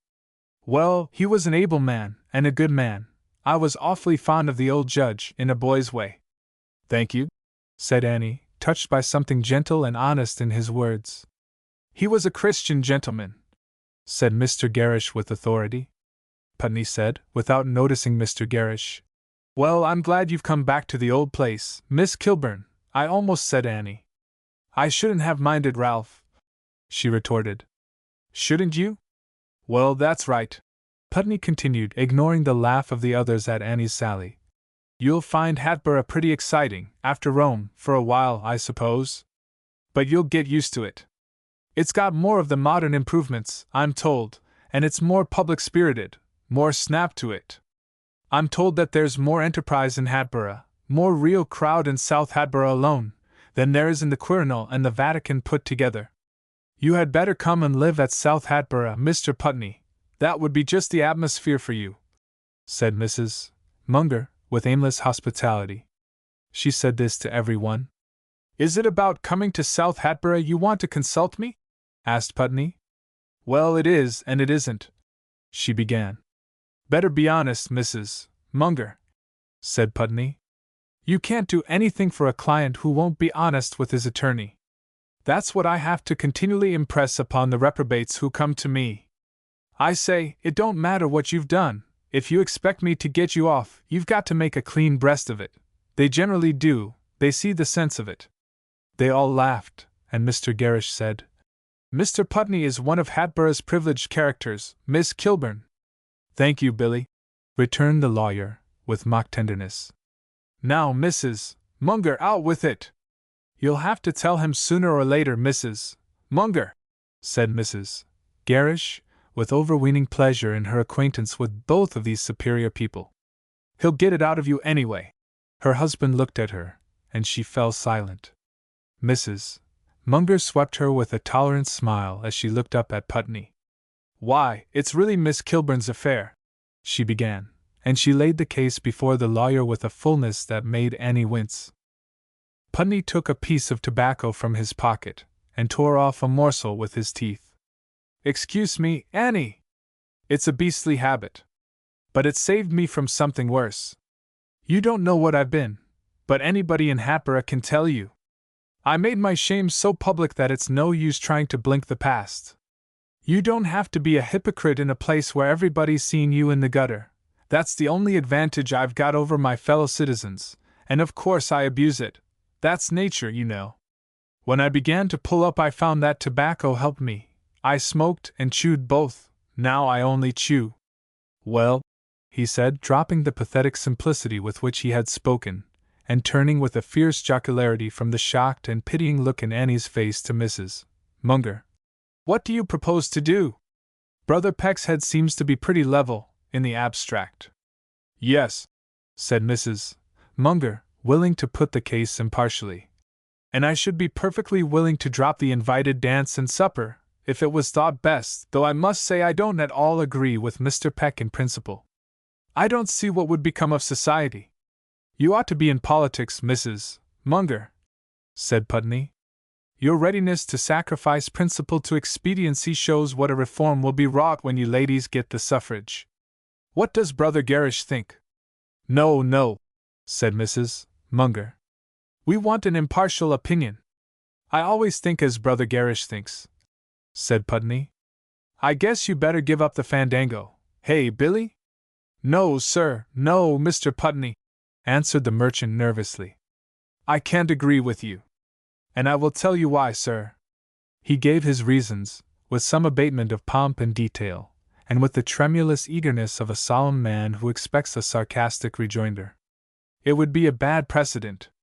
This town is full now of a class of persons who are using every opportunity to abuse their privileges. And this would be simply adding fuel to the flame. Do you really think so, Billy? Asked the lawyer, with cool derision. Well, we all abuse our privileges at every opportunity, of course. I was just saying that I abused mine, and I suppose those fellows would abuse theirs if you happened to hurt their wives' and daughters' feelings. And how are you going to manage? Aren't you afraid that they will hang around, after the show, indefinitely, unless you ask all those who have not received invitations to the dance and supper to clear the grounds, as they do in the circus when the minstrels are going to give a performance not included in the price of admission? Mind, I don't care anything about your social union. Oh, but surely, cried Mrs. Munger, you must allow that it's a good object. Well, perhaps it is, if it will keep the men away from the rum holes. Yes, I guess it is. You won't sell liquor? We expect to furnish coffee at cost price, said Mrs. Munger, smiling at Putney's joke. And good navy plug too, I hope. But you see it would be rather awkward, don't you? You see, Annie? Yes, I see, said Annie. I hadn't thought of that part before. And you didn't agree with Brother Peck on general principles? There we see the effect of residence abroad, said Putney. The uncorrupted, or I will say the uninterrupted, Hatborian has none of those aristocratic predilections of yours, Annie. He grows up in a community where there is neither poverty nor richness, and where political economy can show by the figures that the profligate shop hands get 9/10 of the profits, and starve on 'em, while the good little company rolls in luxury on the other 10th. But you've got used to something different over there, and of course Brother Peck's ideas startled you. Well, I suppose I should have been just so myself. Mr. Putney has never felt just right about the working men since he lost the boycotters' case, said Mr. Gerrish, with a snicker. Oh, come now, Billy, why did you give me away? Said Putney, with mock suffering. Well, I suppose I might as well own up, Mrs. Munger. It's no use trying to keep it from you. You know it already. Yes, Annie, I defended some poor devils here for combining to injure a non-union man, for doing once just what the big manufacturing trusts do every day of the year with impunity, and I lost the case. I expected to. I told them they were wrong, but I did my best for 'em. Why, you fools, said I, that's the way I talk to 'em, Annie. I call 'em pet names, they like it, they're used to 'em. They get 'em every day in the newspapers. You fools, said I, what do you want to boycott for, when you can vote? What do you want to break the laws for, when you can make 'em? You idiots, you, said I, what do you putter round for, persecuting non-union men that have as good a right to earn their bread as you, when you might make the whole United States of America a labor union? Of course I didn't say that in court. Oh, how delicious you are, Mr. Putney, said Mrs. Munger. Glad you like me, Mrs. Munger, Putney replied. Yes, you're delightful, said the lady, recovering from the effects of the drollery which they had all pretended to enjoy, Mr. Gerrish, and Mrs. Gerrish by his leave, even more than the others. But you're not candid. All this doesn't help us to a conclusion. Would you give up the invited dance and supper, or wouldn't you? That's the question. And no shirking, hey? Asked Putney. No shirking. Putney glanced through a little transparent space in the ground-glass windows framing the room, which Mr. Gerrish used for keeping an eye on his salesladies to see that they did not sit down. Hello? He exclaimed. There's Dr. Morell. Let's put the case to him. He opened the door and called down the store. Come in here, Doc. What? Called back an amused voice, and after a moment steps approached, and Dr. Morell hesitated at the open door. He was a tall man, with a slight stoop, well-dressed, full-bearded, with kind, boyish blue eyes that twinkled in fascinating friendliness upon the group. Nobody sick here, I hope? Walk right in, sir. Come in, Dr. Morell, said Mr. Gerrish. Mrs. Munger and Mrs. Gerrish, you know. Present you to Miss Kilburn, who has come to make her home among us after a prolonged residence abroad. Dr. Morell, Miss Kilburn. No, there's nobody sick here, in one sense, said Putney, when the doctor had greeted the ladies. But we want your advice all the same. Mrs. Munger is in a pretty bad way morally, Doc. Don't you mind Mr. Putney, doctor, screamed Mrs. Gerrish. Putney said, with respectful recognition of the poor woman's attempt to be arch. I'll try to keep within the bounds of truth in stating the case, Mrs. Gerrish. He went on to state it, with so much gravity and scrupulosity, and with so many appeals to Mrs. Munger to correct him if he were wrong, that the doctor was shaking with laughter when Putney came to an end with unbroken seriousness.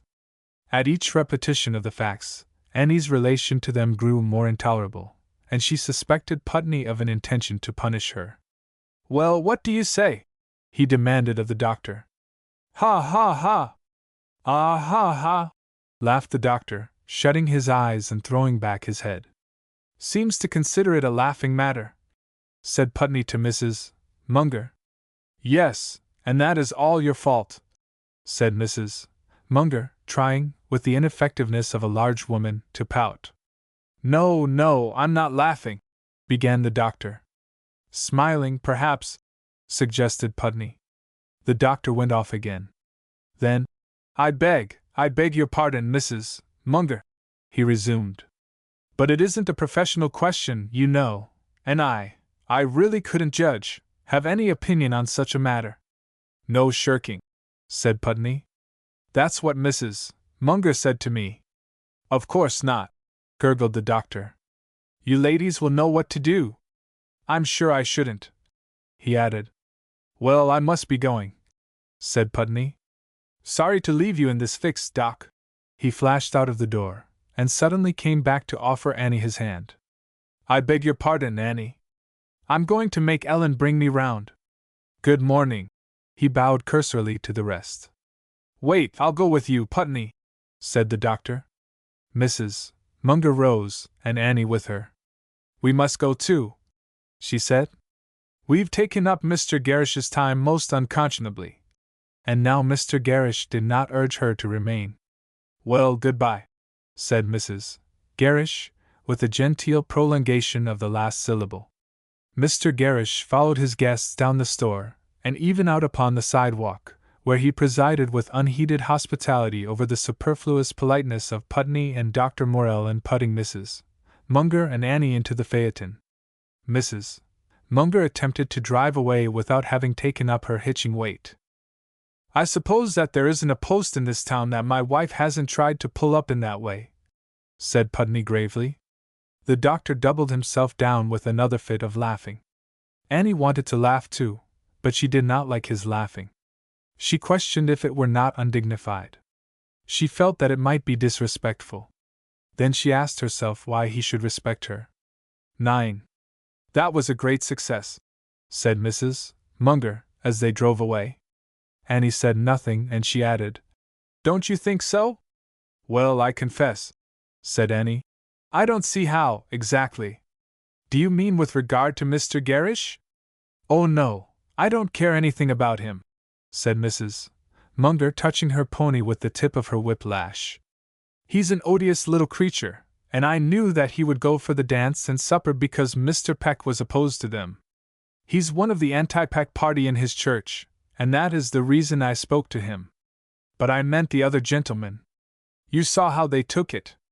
"I saw that they both made fun of it," said Annie. "Yes, that's just the point. It's so fortunate they were frank about it. It throws a new light on it, and if that's the way nice people are going to look at it, why, we must give up the idea. I'm quite prepared to do so. But I want to see Mrs. Wilmington first." "Mrs. Munger," said Annie uneasily, "I would rather not see Mrs. Wilmington with you on this subject. I should be of no use." "My dear, you would be of the greatest use," persisted Munger, and she laid her arm across Annie's lap, as if to prevent her jumping out of the phaeton. "As Mrs. Wilmington's old friend, you will have the greatest influence with her.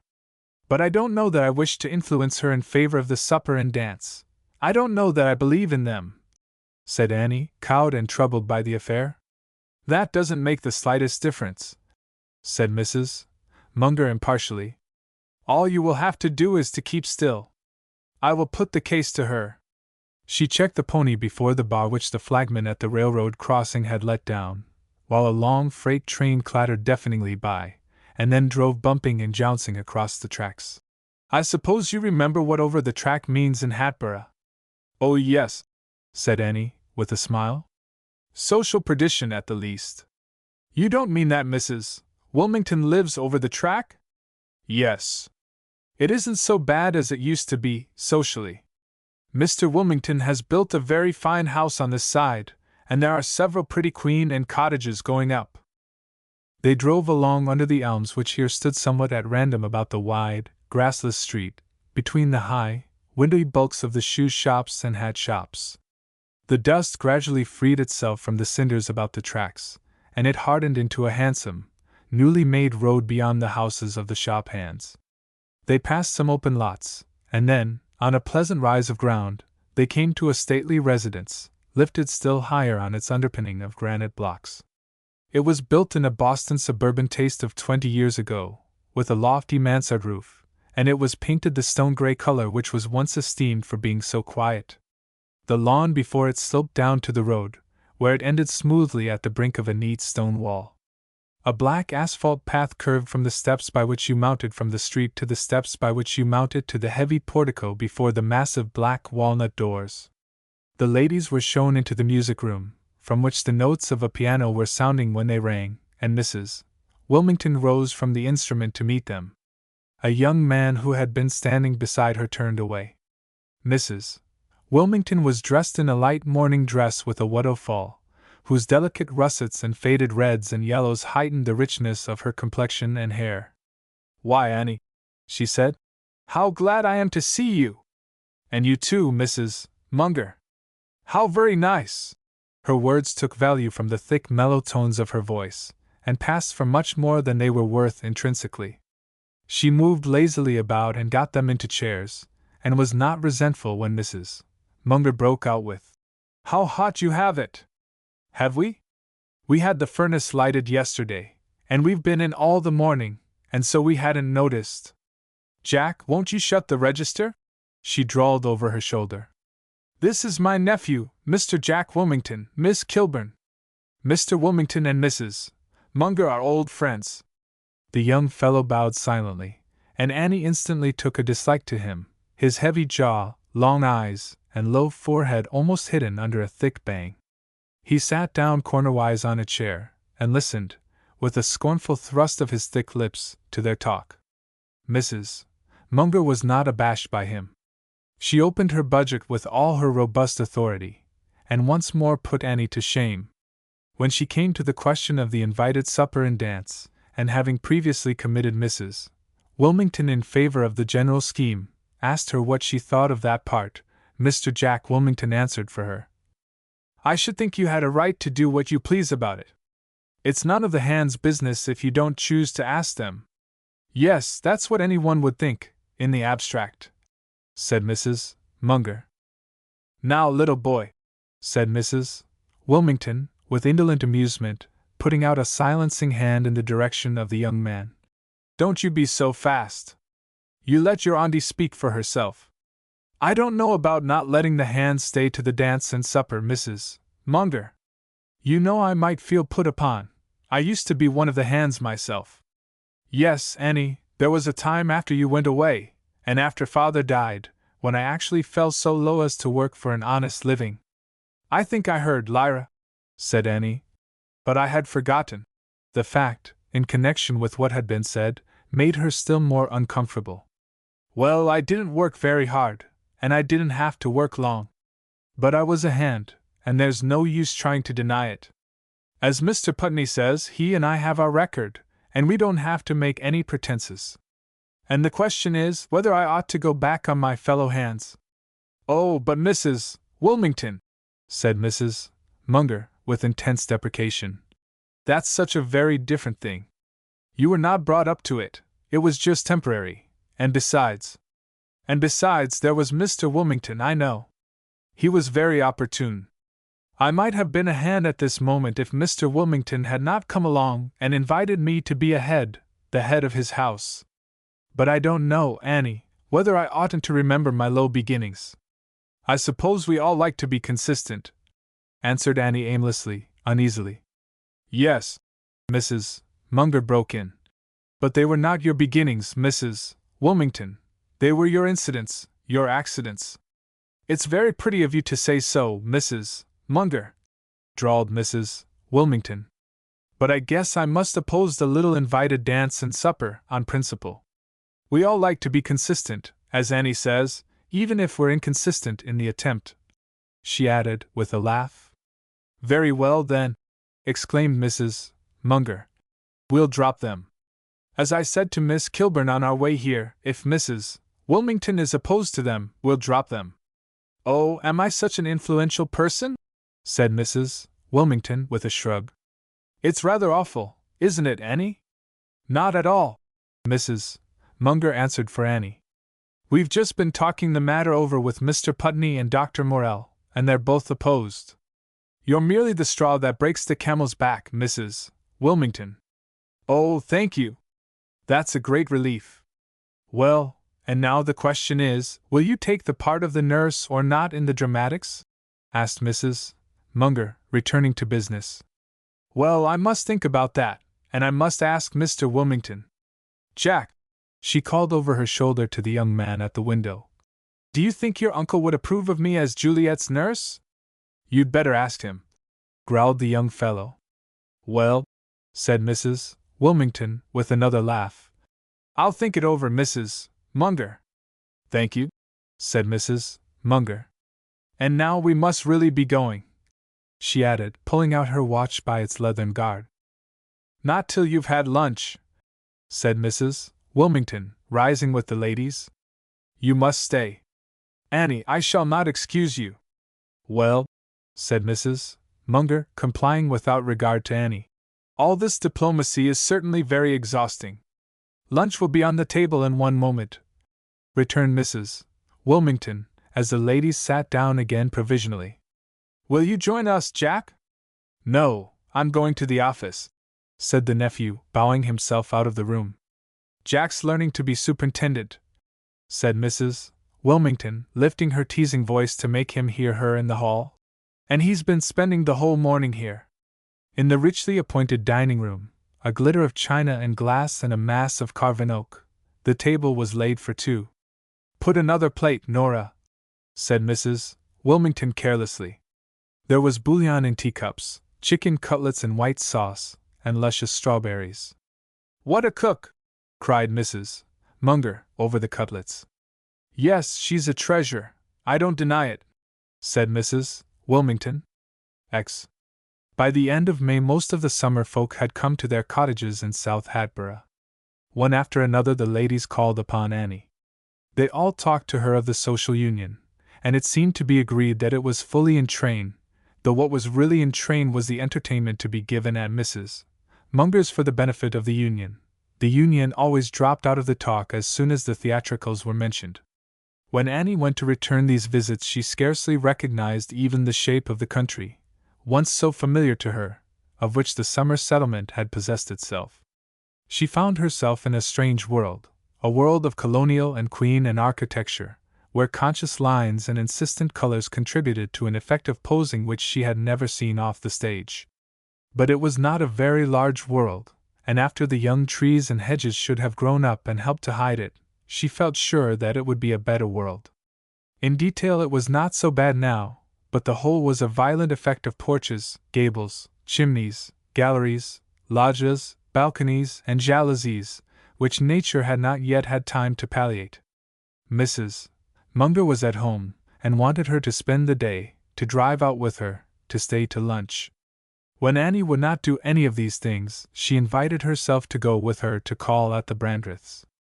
But first she ordered her to go out with her to see the place where they intended to have the theatricals, a pretty bit of natural boscage, white birches, pines, and oaks, faced by a stretch of smooth turf, where a young man in a flannel blazer was painting a tennis court in the grass. Mrs. Munger introduced him as her Jim, and the young fellow paused from his work long enough to bow to her. His nose now seemed in perfect repair. Mr. Brandreth met them at the door of his mother's cottage. It was a very small cottage on the outside, with a good deal of stained glass and evidence in leaded sashes. Where the sashes were not leaded and the glass not stained, the panes were cut up into very large ones, with little ones round them. Everything was very old-fashioned inside. The door opened directly into a wainscoted square hall, which had a large fireplace with gleaming brass andirons, and a carved mantel carried to the ceiling. It was both baronial and colonial in its decoration. There was part of a suit of imitation armor under a pair of moose antlers on one wall, and at one side of the fireplace there was a spinning wheel, with a tuft of flax ready to be spun. There were Japanese swords on the lowest mantelshelf, together with fans and vases. A long old flintlock musket stretched across the panel above. Mr. Brandreth began to show things to Annie, and to tell how little they cost, as soon as the ladies entered. His mother's voice called from above, "Now, Percy, you stop till I get there!" And in a moment or two she appeared from behind a portière in one corner. Before she shook hands with the ladies, or allowed any kind of greeting, she pulled the portière aside, and made Annie admire the snug concealment of the staircase. Then she made her go upstairs and see the chambers, and the second-hand colonial bedsteads, and the andirons everywhere, and the old chests of drawers and their brasses, and she told her some story about each, and how Percy picked it up and had it repaired. When they came down, the son took Annie in hand again and walked her over the ground floor, ending with the kitchen, which was in the taste of an old New England kitchen, with hard-seated high-backed chairs, and a kitchen table with curiously turned legs, which he had picked up in the hen-house of a neighboring farmer for a song. There was an authentic crane in the dining-room fireplace, which he had found in a heap of scrap iron at a blacksmith's shop, and had got for next to nothing. The sideboard he had got at an old second-hand shop in the North End, and he believed it was an heirloom from the house of one of the old ministers of the North End church. Everything, nearly, in the Brandreth cottage was an heirloom, though Annie could not remember afterward any object that had been an heirloom in the Brandreth family. When she went back with Mr. Brandreth to the hall, which seemed to be also the drawing-room, she found that Mrs. Brandreth had lighted the fire on the hearth, though it was rather a warm day without, for the sake of the effect. She was sitting in the chimney seat, and shielding her face from the blaze with an old-fashioned feather hand screen. "Now don't you think we have a lovely little home?" she demanded. Mrs. Munger began to break out in its praise, but she shook the screen silencingly at her. "No, no! I want Miss Kilburn's unbiased opinion. Don't you speak, Mrs. Munger. Now haven't we?" Mrs. Brandreth made Annie assent to the superiority of her cottage in detail. She recapitulated the different facts of the architecture and furnishing, from each of which she seemed to acquire personal merit, and she insisted that Percy should show some of them again. "We think it's a little picture," she concluded, and once more Annie felt obliged to murmur her acquiescence. At last Mrs. Munger said that she must go to lunch, and was going to take Annie with her. Annie said she must lunch at home, and then Mrs. Brandreth pressed them both to stay to lunch with her. "You shall have a cup of tea out of a piece of real satsuma," she said, but they resisted. "I don't believe," she added, apparently relieved by their persistence, and losing a little anxiety of manner, "that Percy's had any chance to consult you on a very important point about your theatricals, Miss Kilburn." "Oh, that will do some other time, Mother," said Mr. Brandreth. "No, no! Now! And you can have Mrs. Munger's opinion too. You know Miss Sue Northwick is going to be Juliet?" "No!" shouted Mrs. Munger. "I thought she had refused positively. When did she change her mind?" "She's just sent Percy a note. We were talking it over when you came, and Percy was going over to tell you." "Then it is sure to be a success," said Mrs. Munger, with a solemnity of triumph. "Yes, but Percy feels that it complicates one point more than ever. It's a question that always comes up in amateur dramatics," said Mr. Brandreth, with reluctance. "And it always will, and of course it's particularly embarrassing in Romeo and Juliet. If they don't show any affection, it's very awkward and stiff, and if—" "I never approved of those liberties on the stage," said Mrs. Brandreth. "I tell Percy that it's my principal objection to it. I can't make it seem nice. But he says that it's essential to the effect. Now I say that they might just incline their heads toward each other without actually, you know. But Percy is afraid that it won't do, especially in the parting scene on the balcony, so passionate, you know. It won't do simply to, they must act like lovers. And it's such a great point to get Miss Sue Northwick to take the part, that he mustn't risk losing her by anything that might seem." "Yes," said Mrs. Munger, with deep concern. Mr. Brandreth looked very unhappy. "It's an embarrassing point. We can't change the play, and so the difficulty must be met and disposed of at once." He did not look at either of the ladies, but Mrs. Munger referred the matter to Annie with a glance of impartiality. His mother also turned her eyes upon Annie. "Percy thought that you must have seen so much of amateur dramatics in Europe that you could tell him just how to do. Perhaps you could consult Miss Northwick herself," said Annie dryly, after a moment of indignation and another of amusement. "I thought of that," said Mrs. Brandreth. "But as Percy's to be Romeo, you see he wishes the play to be a success artistically. But if it's to succeed socially, he must have Miss Northwick, and she might resign at the first suggestion of. Bessie Chapley would certainly have been better. She's so outspoken you could have put the case right to her," said Mrs. Munger. "Yes," said Mr. Brandreth gloomily. "But we shall find out a way." "Why, you can settle it at rehearsal."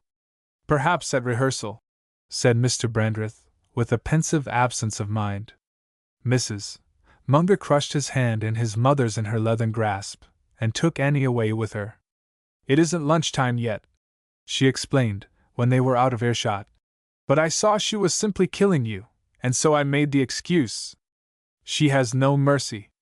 There's time enough for you to make your calls before lunch, and then you can come home with me." Annie suggested that this would not do after refusing Mrs. Brandreth. "Why, it would never have done to accept," Mrs. Munger cried. "They didn't dream of it." "At the next place," she said. "This is the Clevingers." There's some of our all-the-year-round people, too. She opened the door without ringing, and let herself noisily in. This is the way we run in, without ceremony, everywhere. It's quite one family. That's the charm of the place. We expect to take each other as we find them. Her freedom did not find the ladies off their guard anywhere. At all the houses there was a scurrying of feet and a flashing of skirts out of the room or up the stairs, and there was an interval for a thorough study of the features of the room before the hostess came in, with the effect of coming in just as she was. She had naturally always made some change in her dress, and Annie felt that she had not really liked being run in upon. Everywhere they talked to her about the theatricals, and they talked across her to Mrs. Munger, about one another, pretty freely. Well, that's all there is of us at present, said Mrs. Munger, coming down the main road with her from the last place. And you see just what we are. It's a neighborhood where everybody's just adapted to everybody else. It's not a mere mush of concession, as Emerson says. People are perfectly outspoken, but there's the greatest good feeling, and no vulgar display, or lavish expenditure, or anything. Annie walked slowly homeward. She was tired, and she was now aware of having been extremely bored by the South Hatboro people. She was very censorious of them, as we are of other people when we have reason to be discontented with ourselves. They were making a pretense of simplicity and unconventionality, but they had brought each her full complement of servants with her, and each was apparently giving herself in the summer to the unrealities that occupied her during the winter. Everywhere Annie had found the affectation of intellectual interests, and the assumption that these were the highest interests of life. There could be no doubt that culture was the ideal of South Hatboro, and several of the ladies complained that in the summer they got behind with their reading, or their art, or their music. They said it was even more trouble to keep house in the country than it was in town. Sometimes your servants would not come with you, or, if they did, they were always discontented, and you did not know what moment they would leave you. Annie asked herself how her own life was in any wise different from that of these people. It had received a little more light into it, but as yet it had not conformed itself to any ideal of duty. She too was idle and vapid, like the society of which her whole past had made her a part, and she owned to herself, groaning in spirit, that it was no easier to escape from her tradition at Hatboro than it was at Rome. When she reached her own house again, Mrs. Bolton called to her from the kitchen threshold as she was passing the corner on her way to the front door. "Miss Putney's bien here. I guess you'll find a note from her on the parlor table." Annie fired in resentment of the uncouthness. It was Mrs. Bolton's business to come into the parlor and give her the note, with a respectful statement of the facts. But she did not tell her so. It would have been useless. Mrs.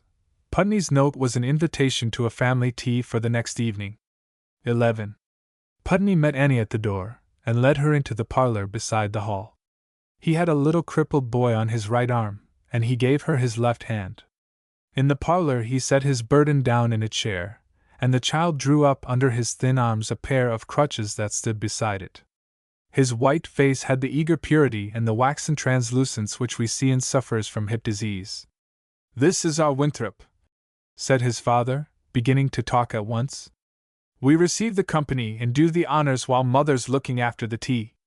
We only keep one undersized girl," he explained more directly to Annie, "and Ellen has to be chief cook and bottle washer herself. She'll be in directly. Just lay off your bonnet anywhere." She was taking in the humility of the house and its belongings while she received the impression of an unimagined simplicity in its life from his easy explanations. The furniture was in green terry, the carpet a harsh, brilliant tapestry. On the marble-top center table was a big clasp Bible and a basket with a stereoscope and views. The marbleized iron shelf above the stovepipe holes supported 2 glass vases and a French clock under a glass bell. Through the open door, across the oilcloth of the hallway, she saw the white-painted pine balusters of the steep, cramped stairs. It was clear that neither Putney nor his wife had been touched by the aesthetic craze. The parlor was in the tastelessness of 15 years before, but after the decoration of South Hatboro, she found a delicious repose in it. Her eyes dwelt with relief on the wallpaper of French gray, sprigged with small gilt flowers, and broken by a few cold engravings and framed photographs. Putney himself was as little decorated as the parlor. He had put on a clean shirt, but the bulging bosom had broken away from its single button, and showed two serrated edges of ragged linen. His collar lost itself from time to time under the rise of his plastron scarf band, which kept escaping from the stud that ought to have held it down behind. His hair was brushed smoothly across a forehead which looked as innocent and gentle as the little boy's. "We don't often give these festivities," he went on. "But you don't come home once in 12 years every day, Annie. I can't tell you how glad I am to see you in our house, and Ellen's just as excited as the rest of us. She was sorry to miss you when she called." "You're very kind, Ralph. I can't tell you what a pleasure it was to come, and I'm not going to let the trouble I'm giving spoil my pleasure." "Well, that's right," said Putney. "We shan't either." He took out a cigar and put it into his mouth. "It's only a dry smoke. Ellen makes me let up on my chewing when we have company, and I must have something in my mouth, so I get a cigar. It's a sort of compromise. I'm a terribly nervous man, Annie, you can't imagine. If it wasn't for the grace of God, I think I should fly to pieces sometimes. But I guess that's what holds me together, that and when I hear. I dropped him on the stairs out there, when I was drunk, one night. I saw you looking at them. I suppose you've been told. It's all right. I presume the Almighty knows what He's about, but sometimes He appears to save at the spigot and waste at the bunghole, like the rest of us. He let me cripple my boy to reform me." "Don't, Ralph," said Annie, with a voice of low entreaty. She turned and spoke to the child, and asked him if he would not come to see her. "What?" he asked, breaking with a sort of absent-minded start from his intentness upon his father's words. She repeated her invitation. "Thanks," he said, in the prompt, clear little pipe which startles by its distinctness and decision on the lips of crippled children. "I guess Father'll bring me some day. Don't you want I should go out and tell Mother she's here?" he asked his father. "Well, if you want to, Winthrop," said his father. The boy swung himself lightly out of the room on his crutches, and his father turned to her. "Well, how does Hatboro strike you, anyway, Annie? You needn't mind being honest with me, you know." He did not give her a chance to say, and she was willing to let him talk on, and tell her what he thought of Hatboro himself. "Well, it's like every other place in the world, at every moment of history, it's in a transition state. The theory is, you know, that most places are at a standstill the greatest part of the time. They haven't begun to move, or they've stopped moving, but I guess that's a mistake. They're moving all the while. I suppose Rome itself was in a transition state when you left?" "Oh, very decidedly. It had ceased to be old and was becoming new." "Well, that's just the way with Hatboro. There is no old Hatboro any more, and there never was, as your father and mine could tell us if they were here. They lived in a painfully transitional period, poor old fellows. But for all that, there is a difference. They lived in what was really a New England village, and we live now in a sprawling American town, and by American of course I mean a town where at least 1/3 of the people are raw foreigners or rawly extracted natives. The old New England ideal characterizes them all, up to a certain point, socially. It puts a decent outside on most of them, it makes them keep Sunday, and drink on the sly. We got in the Irish long ago, and now they're part of the conservative element. We got in the French Canadians, and some of them are our best mechanics and citizens.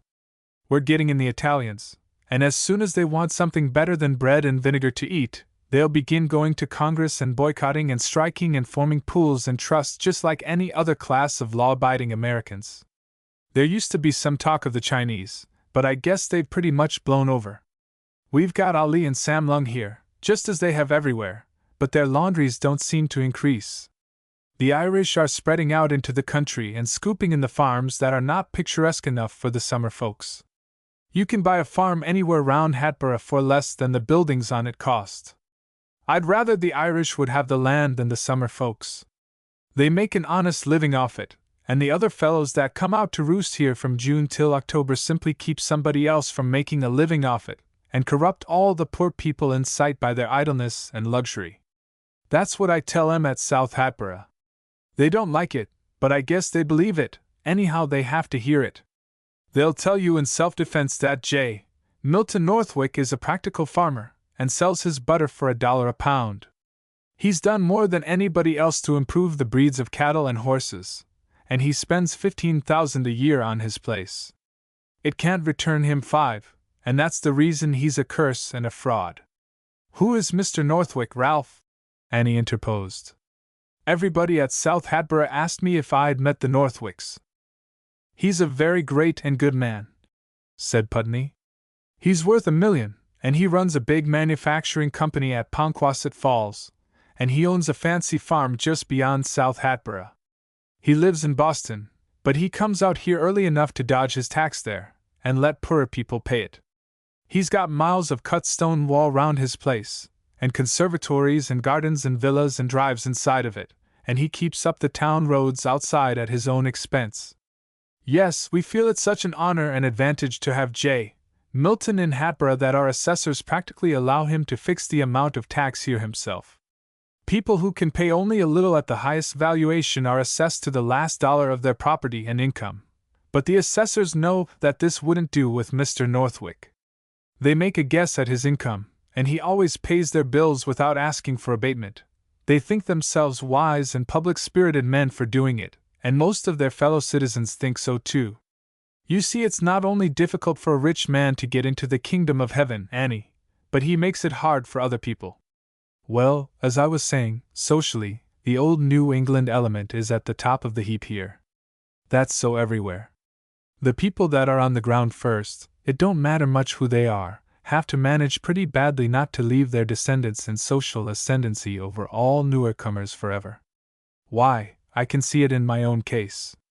I can see that I was a sort of fetish to the bedeviled fancy of the people here when I was seen drunk in the streets every day, just because I was one of the old Hatboro' Putneys, and when I began to hold up, there wasn't a man in the community that wasn't proud and flattered to help me. Curious, isn't it?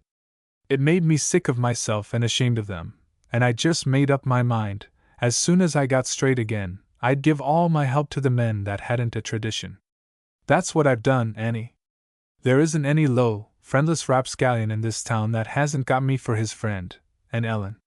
We've been in all the strikes with the men, and all their fool boycottings and kicking over the traces generally.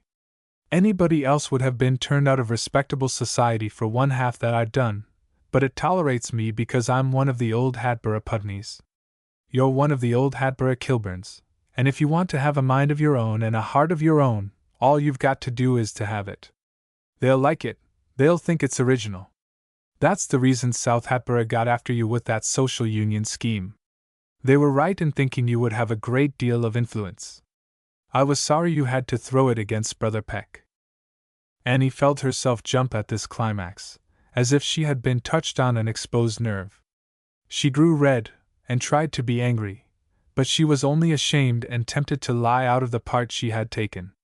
"Mrs. Munger," she said, "gave that a very unfair turn. I didn't mean to ridicule Mr. Peck. I think he was perfectly sincere. The scheme of the invited dance and supper has been entirely given up. And I don't care for the project of the social union at all." "Well, I'm glad to hear it," said Putney, indifferently, and he resumed his analysis of Hatboro'. "We've got all the modern improvements here, Annie. I suppose you'd find the modern improvements, most of 'em, in Sheol, electric light, bell telephone, asphalt sidewalks, and city water, though I don't know about the water, and I presume they haven't got a public library or an opera house. Perhaps they have got an opera house in Sheol. You see, I use the revised version, it don't sound so much like swearing. But, as I was saying..." Mrs. Putney came in, and he stopped with the laugh of a man who knows that his wife will find it necessary to account for him and apologize for him. The ladies kissed each other. Mrs. Putney was dressed in the black silk of a woman who has one silk. She was red from the kitchen, but all was neat and orderly in the hasty toilet which she must have made since leaving the cook-stove. A faint, mixed perfume of violet sachet and fricasseed chicken attended her. "Well, as you were saying, Ralph?" she suggested. "Oh, I was just tracing a little parallel between Hatboro' and Sheol," replied her husband. Mrs. Putney made a tchk of humorous patience, and laughed toward Annie for sympathy. "Well then, I guess you needn't go on. Tea's ready." Shall we wait for the doctor? No, doctors are too uncertain. We'll wait for him while we're eating. That's what fetches him the soonest. I'm hungry. Ain't you, Win? Not so very, said the boy, with his queer promptness. He stood resting himself on his crutches at the door, and he now wheeled about, and led the way out to the living room, swinging himself actively forward. It seemed that his haste was to get to the dumbwaiter in the little china closet opening off the dining room, which was like the papered inside of a square box. He called to the girl below, and helped pull it up, as Annie could tell by the creaking of the rope, and the light jar of the finally arriving crockery. A half-grown girl then appeared, and put the dishes on at the places indicated with nods and looks by Mrs. Putney, who had taken her place at the table. There was a platter of stewed fowl, and a plate of high-piled waffles, sweltering in successive courses of butter and sugar. In cut-glass dishes, one at each end of the table, there were canned cherries and pineapple. There was a square of old-fashioned soda biscuit, not broken apart, which sent up a pleasant smell. In the center of the table was a shallow vase of strawberries. It was all very good and appetizing, but to Annie it was pathetically old-fashioned, and helped her to realize how wholly out of the world was the life which her friends led. Winthrop, said Putney, and the father and mother bowed their heads. The boy dropped his over his folded hands, and piped up clearly, Our Father, which art in heaven, help us to remember those who have nothing to eat. Amen. That's a grace that Win got up himself, his father explained, beginning to heap a plate with chicken and mashed potato, which he then handed to Annie, passing her the biscuit and the butter. We think it suits the Almighty about as well as anything. I suppose you know Ralph of old, Annie? Said Mrs. Putney. The only way he keeps within bounds at all is by letting himself perfectly loose. Putney laughed out his acquiescence, and they began to talk together about old times. Mrs. Putney and Annie recalled the childish plays and adventures they had together, and one dreadful quarrel. Putney told of the first time he saw Annie, when his father took him one day for a call on the old judge, and how the old judge put him through his paces in American history, and would not admit the theory that the Battle of Bunker's Hill could have been fought on Breed's Hill. Putney said that it was years before it occurred to him that the judge must have been joking. He had always thought he was simply ignorant. I used to set a good deal by the Battle of Bunker's Hill, he continued. I thought the whole Revolution and subsequent history revolved round it, and that it gave us all liberty, equality, and fraternity at a clip. But the Lord always finds some odd jobs to look after next day, and I guess he didn't clear 'em all up at Bunker's Hill. Putney's irony and piety were very much of a piece apparently, and Annie was not quite sure which this conclusion was. She glanced at his wife, who seemed satisfied with it in either case.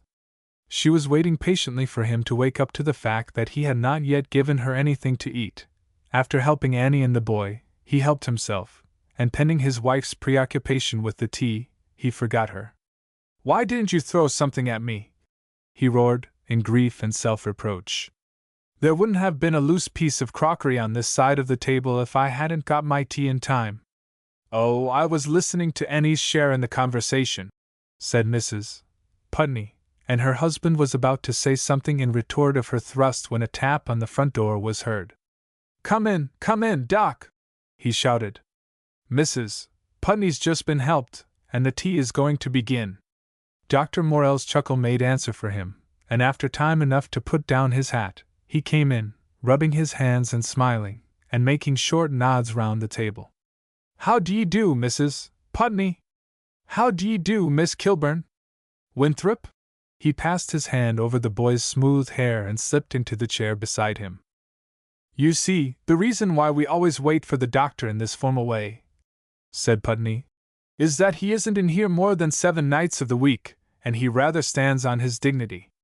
Hand round the doctor's plate, my son, he added to the boy, and he took it from Annie, to whom the boy gave it, and began to heap it from the various dishes. Think you can lift that much back to the doctor, Win? I guess so, said the boy coolly. What is flooring Win at present? Said his father.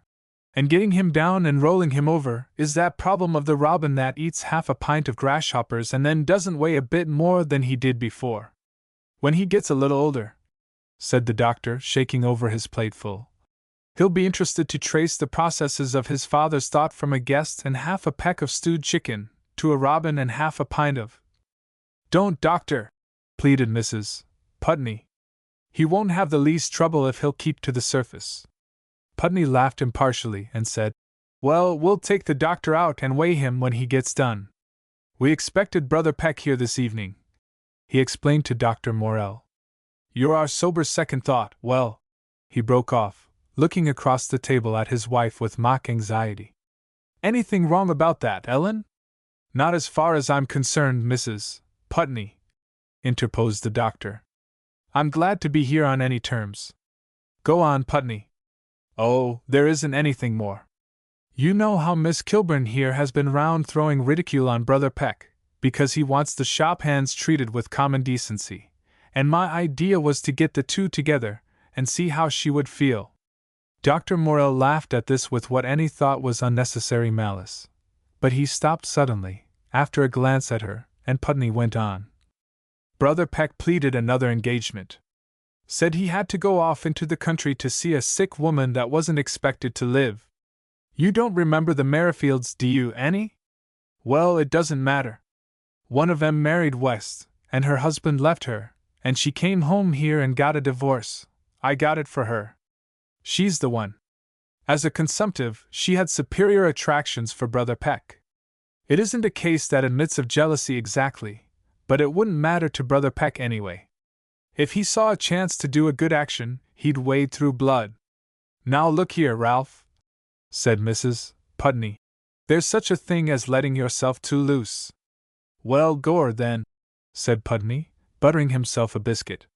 The boy, who had kept quiet till now, seemed reached by this last touch, and broke into a high, crowing laugh, in which they all joined except his father.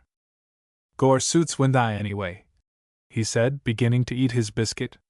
I met one of the deacons from Brother Peck's last parish, in Boston, yesterday.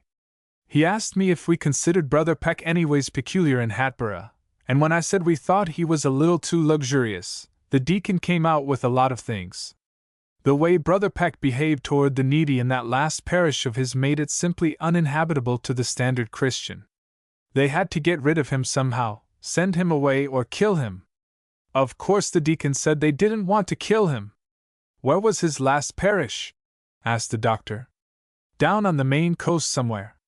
Penobscotport, I believe. And was he indigenous there? No, I believe not. He's from Massachusetts. Farm boy and then mill hand, I understand.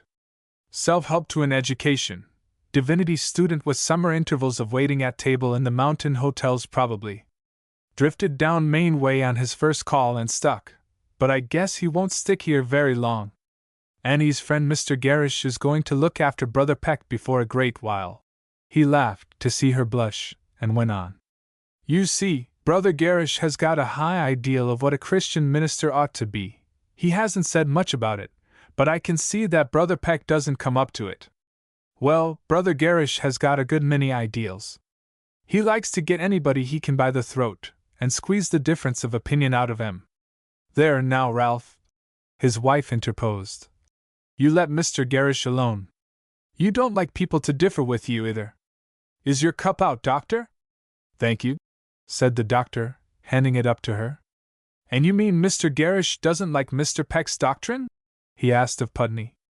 Oh, I don't know that he objects to his doctrine. He can't very well. It's between the LEDs of the Bible, as the hard-shell Baptist said. But he objects to Brother Peck's walk and conversation. He thinks he walks too much with the poor, and converses too much with the lowly. He says he thinks that the pew owners in Mr. Peck's church and the people who pay his salary have some rights to his company that he's bound to respect. The doctor relished the irony, but he asked, Isn't there something to say on that side? Oh yes, a good deal. There's always something to say on both sides, even when one's a wrong side. That's what makes it all so tiresome, makes you wish you were dead. He looked up, and caught his boy's eye fixed with melancholy intensity upon him. I hope you'll never look at both sides when you grow up, Win. It's mighty uncomfortable. You take the right side, and stick to that. Brother Garish, he resumed to the doctor, Goes round taking the credit of Brother Peck's call here, but the fact is he opposed it. He didn't like his being so indifferent about the salary. Brother Garish held that the laborer was worthy of his hire, and if he didn't inquire what his wages were going to be, it was a pretty good sign that he wasn't going to earn them. Well, there was some logic in that, said the doctor, smiling as before. Plenty. And now it worries Brother Garish to see Brother Peck going round in the same old suit of clothes he came here in, and dressing his child like a shabby little Irish girl. He says that he who provideth not for those of his own household is worse than a heathen. That's perfectly true. And he would like to know what Brother Peck does with his money anyway. He would like to insinuate that he loses it at poker, I guess. At any rate, he can't find out whom he gives it to, and he certainly doesn't spend it on himself. From your account of Mr. Peck, said the doctor, I should think Brother Garish might safely object to him as a certain kind of sentimentalist. Well, yes, he might, looking at him from the outside. But when you come to talk with Brother Peck, you find yourself sort of frozen out with a most unexpected, hard-headed cold-bloodedness. Brother Peck is plain common sense itself. He seems to be a man without an illusion, without an emotion. Oh, not so bad as that, laughed the doctor. Ask Miss Kilburn. She's talked with him, and she hates him. No, I don't, Ralph, Annie began.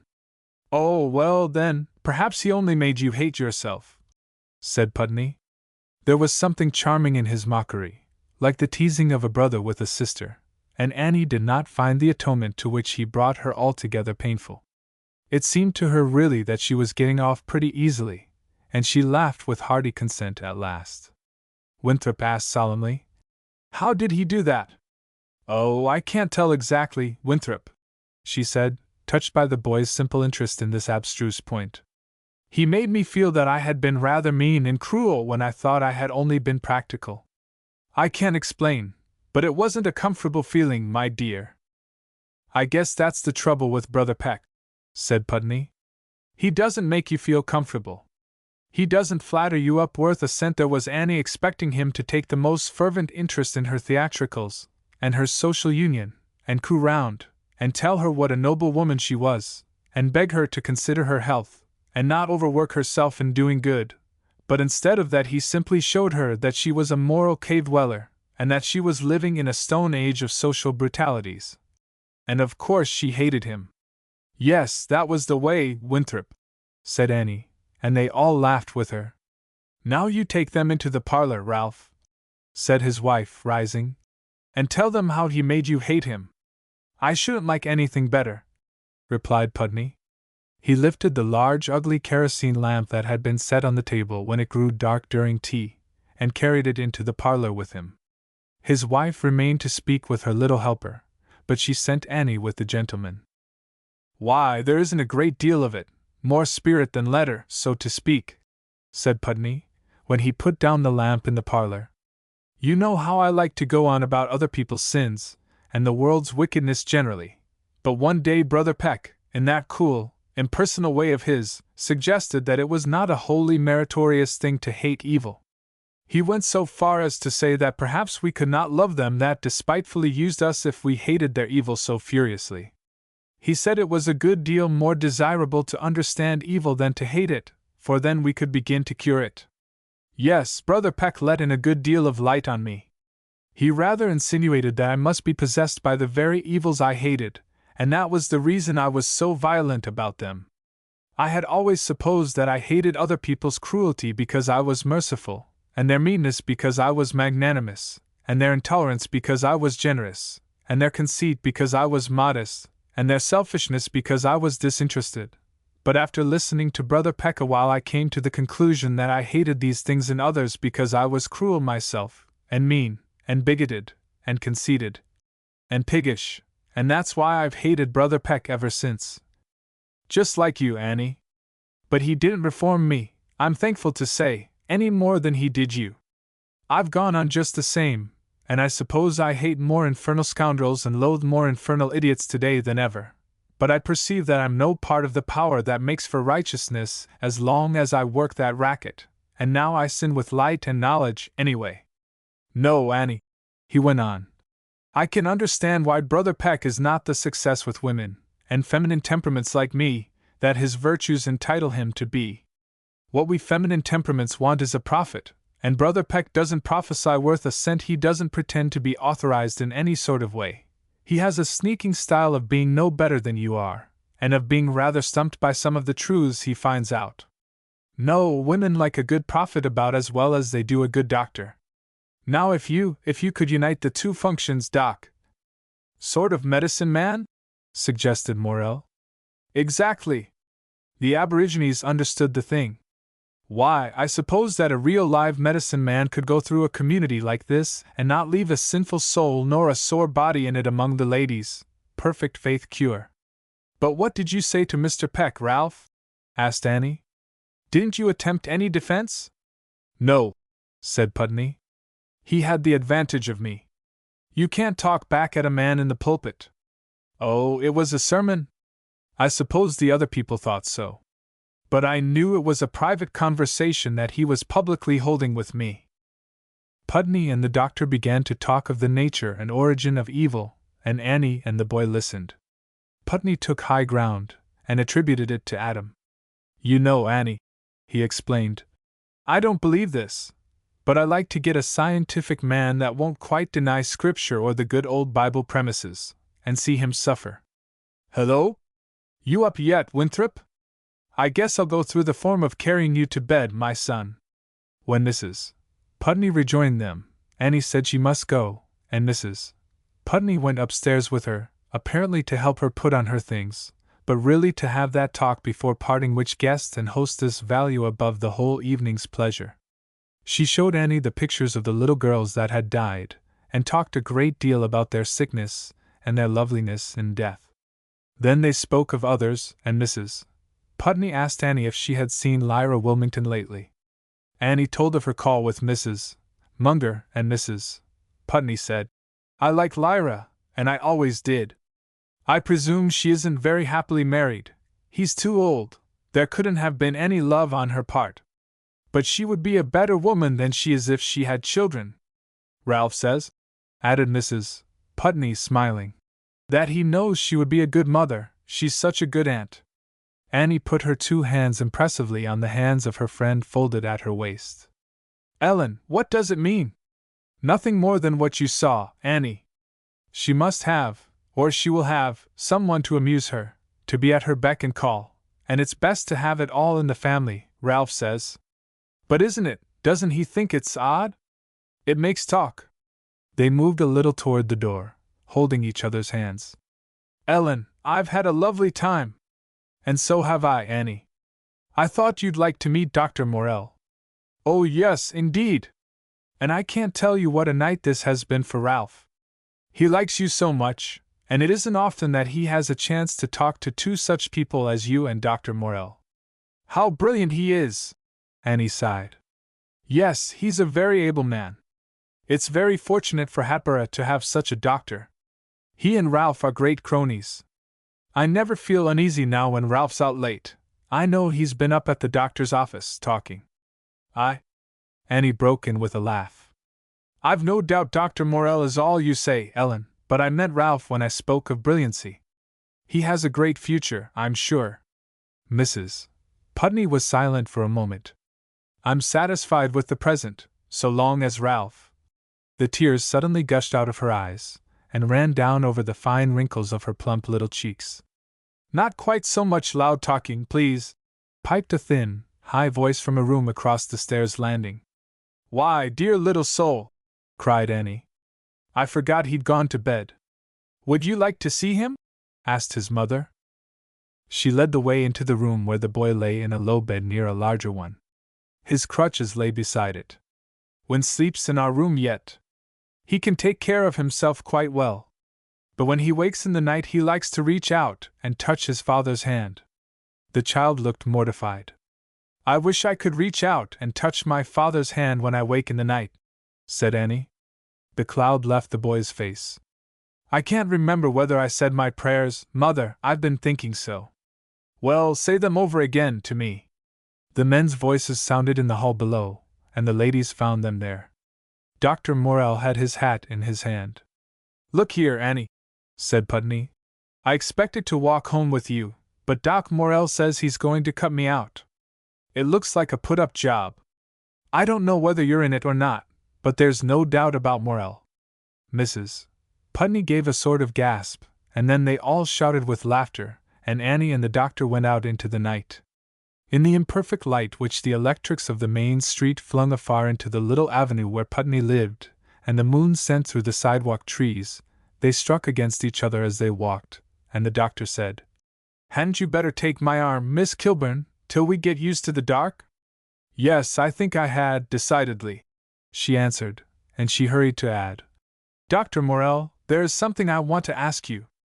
You're their physician, aren't you? The Putneys?" "Yes." "Well, then, you can tell me." "Oh, no, I can't if you asked me as their physician," he interrupted. "Well, then, as their friend. Mrs. Putney said something to me that makes me very unhappy. I thought Mr. Putney was out of all danger of his trouble. Hasn't he perfectly reformed? Does he ever?" She stopped, and Dr. Morell did not answer at once. Then he said seriously, "It's a continual fight with a man of Putney's temperament, and sometimes he gets beaten. Yes, I guess you'd better know it. Poor Ellen! They don't allow themselves to be discouraged. As soon as he's on his feet, they begin the fight again.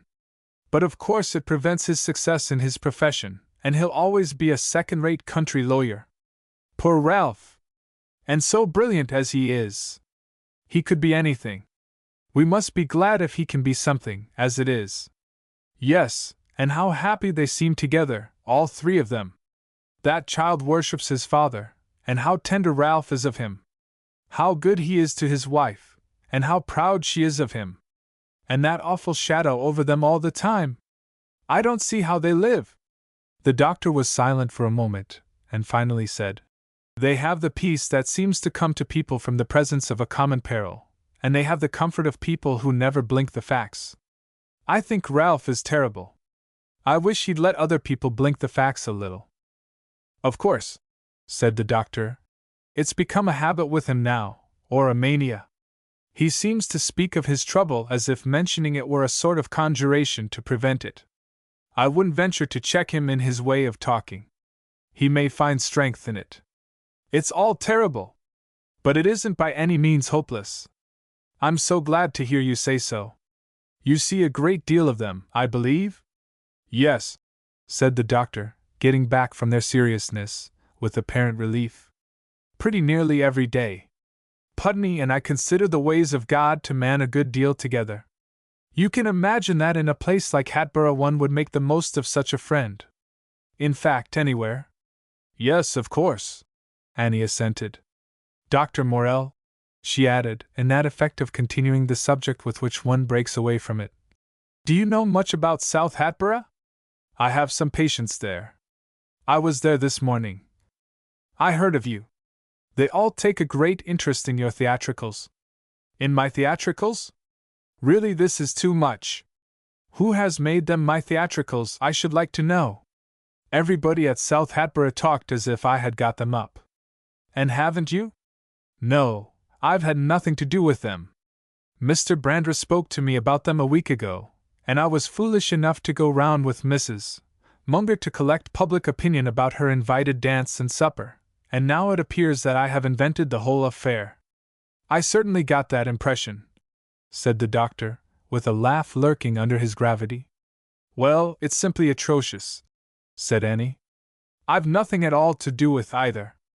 I don't even know that I approve of their object." "Their object?" "Yes. The social union."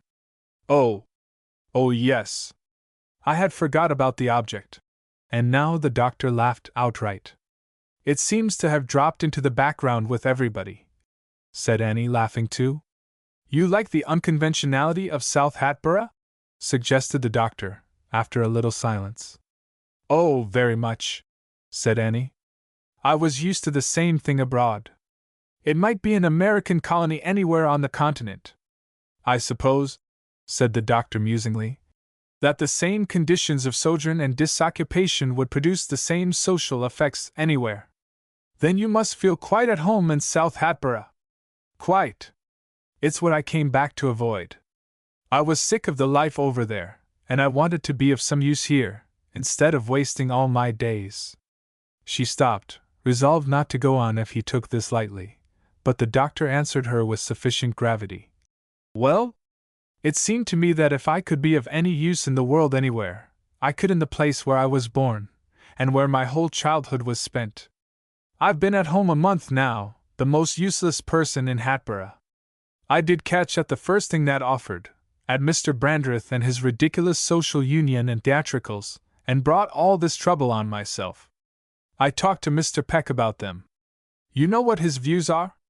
Only from Putney's talk, said the doctor. He didn't merely disapprove of the dance and supper, but he had some very peculiar notions about the relations of the different classes in general, said Annie, and this was the point she had meant circuitously to lead up to when she began to speak of South Hatboro', though she theoretically despised all sorts of feminine indirectness. Yes? Said the doctor. What notions? Well, he thinks that if you have money, you can't do good with it. That's rather odd, said Dr. Morrell. I don't state it quite fairly. He meant that you can't make any kindness with it between yourself and the poor. That's odd too. Yes, said Annie anxiously. You can impose an obligation, he says, but you can't create sympathy. Of course, Ralph exaggerates what I said about him in connection with the invited dance and supper, though I don't justify what I did say, and if I'd known then, as I do now, what his history had been, I should have been more careful in my talk with him. I should be very sorry to have hurt his feelings, and I suppose people who've come up in that way are sensitive. She suggested this, and it was not the reassurance she was seeking to have Dr. Morrell say. Naturally, she continued with an effort. I'm afraid I didn't respect his sincerity, and I ought to have done that, though I don't at all agree with him on the other points. It seems to me that what he said was shocking, and perfectly impossible. Why, what was it? Asked the doctor. He said there could be no real kindness between the rich and poor, because all their experiences of life were different. It amounted to saying that there ought not to be any wealth. Don't you think so? Really, I've never thought about it, returned Dr. Morrell. After a moment he asked, Isn't it rather an abstraction? Don't say that, said Annie nervously. It's the most concrete thing in the world. The doctor laughed with enjoyment of her convulsive emphasis, but she went on. I don't think life's worth living if you're to be shut up all your days to the intelligence merely of your own class. Who said you were? Mr. Peck. And what was your inference from the fact? That there oughtn't to be any classes? Of course it won't do to say that. There must be social differences. Don't you think so? I don't know, said Dr. Morrell.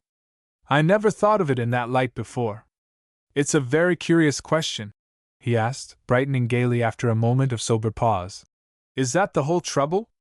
Isn't it enough? No, I don't think it is. Why didn't you tell him that you didn't want any gratitude? Not want any? She demanded. Oh, said Dr. Morrell. I didn't know, but you thought it was enough to give. Annie believed that he was making fun of her, and she tried to make her resentful silence dignified, but she only answered sadly. No, it isn't enough for me. Besides, he made me see that you can't give sympathy where you can't receive it. Well, that is bad, said the doctor, and he laughed again. Excuse me, he added. I see the point. But why don't you forget it? Forget it? Yes. If you can't help it, why need you worry about it? She gave a kind of gasp of astonishment. Do you really think that would be right? She edged a little away from Dr. Morrell, as if with distrust. Well, no, I can't say that I do, he returned thoughtfully, without seeming to have noticed her withdrawal. I don't suppose I was looking at the moral side. It's rather out of my way to do that. If a physician let himself get into the habit of doing that, he might regard 9/10 of the diseases he has to treat as just penalties, and decline to interfere. She fancied that he was amused again, rather than deeply concerned, and she determined to make him own his personal complicity in the matter if she could. Then you do feel sympathy with your patients? You find it necessary to do so? The doctor thought a moment. I take an interest in their diseases. But you want them to get well? Oh, certainly. I'm bound to do all I can for them as a physician. Nothing more?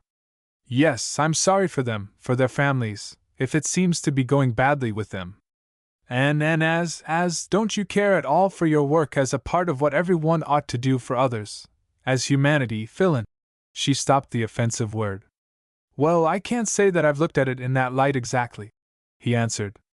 I suspect I'm not very good at generalizing my own relations to others, though I like well enough to speculate in the abstract. But don't you think Mr. Peck has overlooked one important fact in his theory? What about the people who have grown rich from being poor, as most Americans have? They have the same experiences, and why can't they sympathize with those who have remained poor? I never thought of that. Why didn't I ask him that? She lamented so sincerely that the doctor laughed again. I think that Mr. Peck— Oh no, said the doctor, in an entreating, coaxing tone, expressive of a satiety with the subject that he might very well have felt, and he ended with another laugh, in which, after a moment of indignant self-question, she joined him. Isn't that delicious?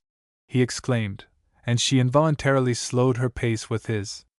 The spicy scent of sweet currant blossoms hung in the dewy air that wrapped one of the darkened village houses. From a syringa bush before another, as they moved on, a denser perfume stole out with the wild song of a catbird hidden in it. The music and the odor seemed braided together. The shadows of the trees cast by the electrics on the walks were so thick and black that they looked palpable. It seemed as if she could stoop down and lift them from the ground. A broad bath of moonlight washed one of the house fronts, and the white-painted clapboards looked wet with it. They talked of these things, of themselves, and of their own traits and peculiarities, and at her door they ended far from Mr. Peck and all the perplexities he had suggested. She had told Dr. Morell of some things she had brought home with her, and had said she hoped he would find time to come and see them. It would have been stiff not to do it, and she believed she had done it in a very offhand, businesslike way. But she continued to question whether she had. 12. Miss Northwick called upon Annie during the week, with excuses for her delay and for coming alone. She seemed to have intentions of being polite, but she constantly betrayed her want of interest in Annie, and disappointed an expectation of refinement which her physical delicacy awakened. She asked her how she ever came to take up the social union, and answered for her that of course it had the attraction of the theatricals, and went on to talk of her sister's part in them. The relation of the Northwick family to the coming entertainment, and an impression of frail mottled wrists and high thin cheeks, and an absence of modeling under affluent drapery, was the main effect of Miss Northwick's visit. When Annie returned it, she met the younger sister, whom she found a great beauty. She seemed very cold, and of a hauteur which she subdued with difficulty, but she was more consecutively polite than her sister, and Annie watched with fascination her turns of the head, her movements of leopard swiftness and elasticity, the changing lights of her complexion, the curves of her fine lips, the fluttering of her thin nostrils. A very new basket phaeton stood glittering at Annie's door when she got home, and Mrs. Wilmington put her head out of the open parlor window. "How do you do, Annie?" she drawled in her tender voice. "Won't you come in? You see I'm in possession. I've just got my new phaeton, and I drove up at once to crush you with it. Isn't it a beauty?" "You're too late, Lyra," said Annie. "I've just come from the Northwicks, and another crushing beauty has got in ahead of your phaeton." "Oh, poor Annie!" Lyra began to laugh with agreeable intelligence. "Do come in and tell me about it. Why is that girl going to take part in the theatricals? She doesn't care to please anyone, does she? I didn't know that people took part in theatricals for that, Annie. I thought they wanted to please themselves and mortify others." "I do. But then I may be different. Perhaps Miss Northwick wants to please Mr. Brandreth." "Do you mean it, Lyra?" demanded Annie, arrested on her threshold by the charm of this improbability. "Well, I don't know, they're opposites. But upon second thoughts, you needn't come in, Annie. I want you to take a drive with me, and try my new phaeton," said Lyra, coming out. Annie now looked at it with that irresolution of hers, and Lyra commanded, "Get right in." We'll go down to the works. You've never met my husband yet, have you, Annie? No, I haven't, Lyra. I've always just missed him somehow. He seems to have been perpetually just gone to town, or not got back. Well, he's really at home now. And I don't mean at the house, which isn't home to him, but the works. You've never seen the works either, have you? No, I haven't. Well, then, we'll just go round there, and kill two birds with one stone. I ought to show off my new phaeton to Mr. Wilmington first of all. He gave it to me. It would be kind of conjugal, or filial, or something. You know Mr. Wilmington and I are not exactly contemporaries, Annie? I heard he was somewhat your senior, said Annie reluctantly. Lyra laughed. Well, I always say we were born in the same century, anyway.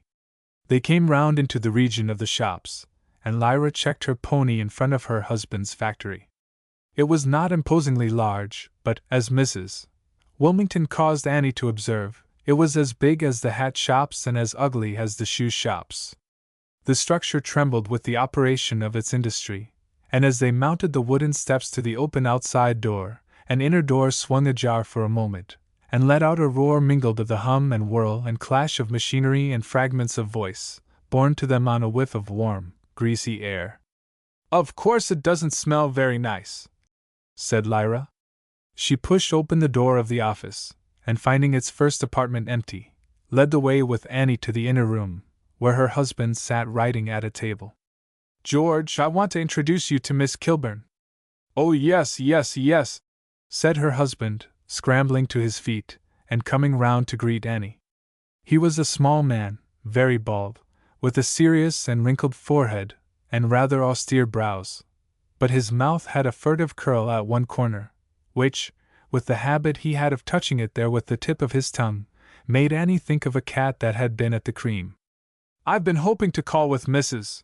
Wilmington to pay my respects, but I've been away a great deal this season, and we're all very happy to have you home again, Miss Kilburn. I've often heard my wife speak of your old days together at Hatboro.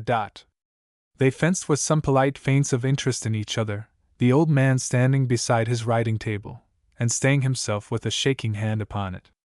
Lyra interrupted them. Well, I think now that Annie is here, we'd better not let her get away without showing her the works. Oh, decidedly. I'll go with you, with great pleasure. He bustled about, putting the things together on his table, and then reaching for the Panama hat on a hook behind it. There was something pathetic in his eagerness to do what Lyra bade him, and Annie fancied in him the uneasy consciousness which an elderly husband might feel in the presence of those who met him for the first time with his young wife. At the outer office door they encountered Jack Wilmington. I'll show them through, he said to his uncle, and the old man assented with, Well, perhaps you'd better, Jack, and went back to his room. The Wilmington stocking mills spun their own threads, and the first room was like what Annie had seen before in cotton factories, with a faint smell of oil from the machinery, and a fine snow of fluff in the air, and catching to the whitewashed walls and the foul window sashes. The tireless machines marched back and forth across the floor, and the men who watched them with suicidal intensity ran after them barefooted when they made off with a broken thread, spliced it, and then escaped from them to their stations again. In other rooms, where there was a stunning whir of spindles, girls and women were at work. They looked after Lyra and her nephew from under cotton-frost bangs. They all seemed to know her, and returned her easy, kindly greetings with an effect of liking. From time to time, at Lyra's bidding, the young fellow explained to Annie some curious feature of the processes. In the room where the stockings were knitted she tried to understand the machinery that wrought and seemed to live before her eyes. But her mind wandered to the men and women who were operating it, and who seemed no more a voluntary part of it than all the rest, except when Jack Wilmington curtly ordered them to do this or that in illustration of some point he was explaining. She wearied herself, as people do in such places, in expressing her wonder at the ingenuity of the machinery. It was a relief to get away from it all into the room, cool and quiet, where half a dozen neat girls were counting and stamping the stockings with different numbers. Here's where I used to work, said Lyra. And here's where I first met Mr. Wilmington. The place is full of romantic associations. The stockings are all one size, Annie, But people like to wear different numbers, and so we try to gratify them. Which number do you wear? Or don't you wear the Wilmington machine knit? I don't. Well, they're not dreams exactly, Annie, when all's said and done for them. When they left the mill, she asked Annie to come home to tea with her, saying, as if from a perception of her dislike for the young fellow, that Jack was going to Boston. They had a long evening together, after Mr. Wilmington took himself off after tea to his study, as he called it, and remained shut in there. Annie was uneasily aware of him from time to time, but Lyra had apparently no more disturbance from his absence than from his presence, which she had managed with a frank acceptance of everything it suggested. She talked freely of her marriage, not as if it were like others, but for what it was. She showed Annie over the house, and she ended with a display of the rich dresses which he was always buying her, and which she never wore, because she never went anywhere. Annie said she thought she would at least like to go to the seaside somewhere during the summer. But, no, Lyra said. It would be too much trouble, and you know, Annie, I always did hate trouble. I don't want the care of a cottage, and I don't want to be poked into a hotel, so I stay in Hatboro. She said that she had always been a village girl, and did not miss the interests of a larger life, as she caught glimpses of them in South Hatboro, or want the bother of them. She said she studied music a little, and confessed that she read a good deal, novels mostly, though the library was handsomely equipped with well-bound general literature. At moments it all seemed no harm. At others, the luxury in which this life was so contentedly sunk oppressed Annie like a thick, close air. Yet she knew that Lyra was kind to many of the poor people about her, and did a great deal of good, as the phrase is, with the superfluity which it involved no self-denial to give from.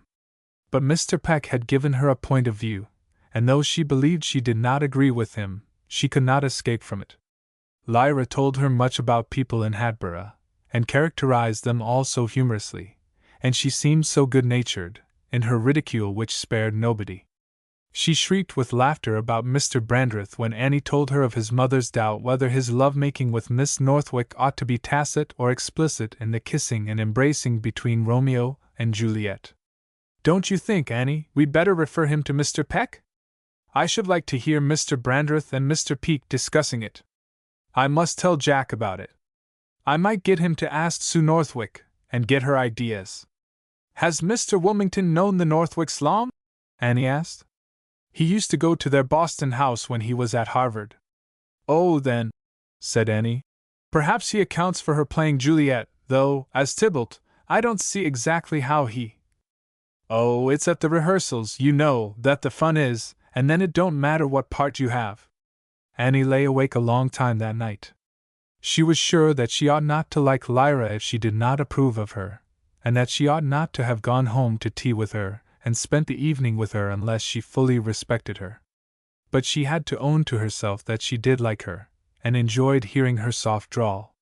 She tried to think how Jack Wilmington's having gone to Boston for the evening made it somehow less censurable for her to spend it with Lyra, even if she did not approve of her. As she drowsed, this became perfectly clear.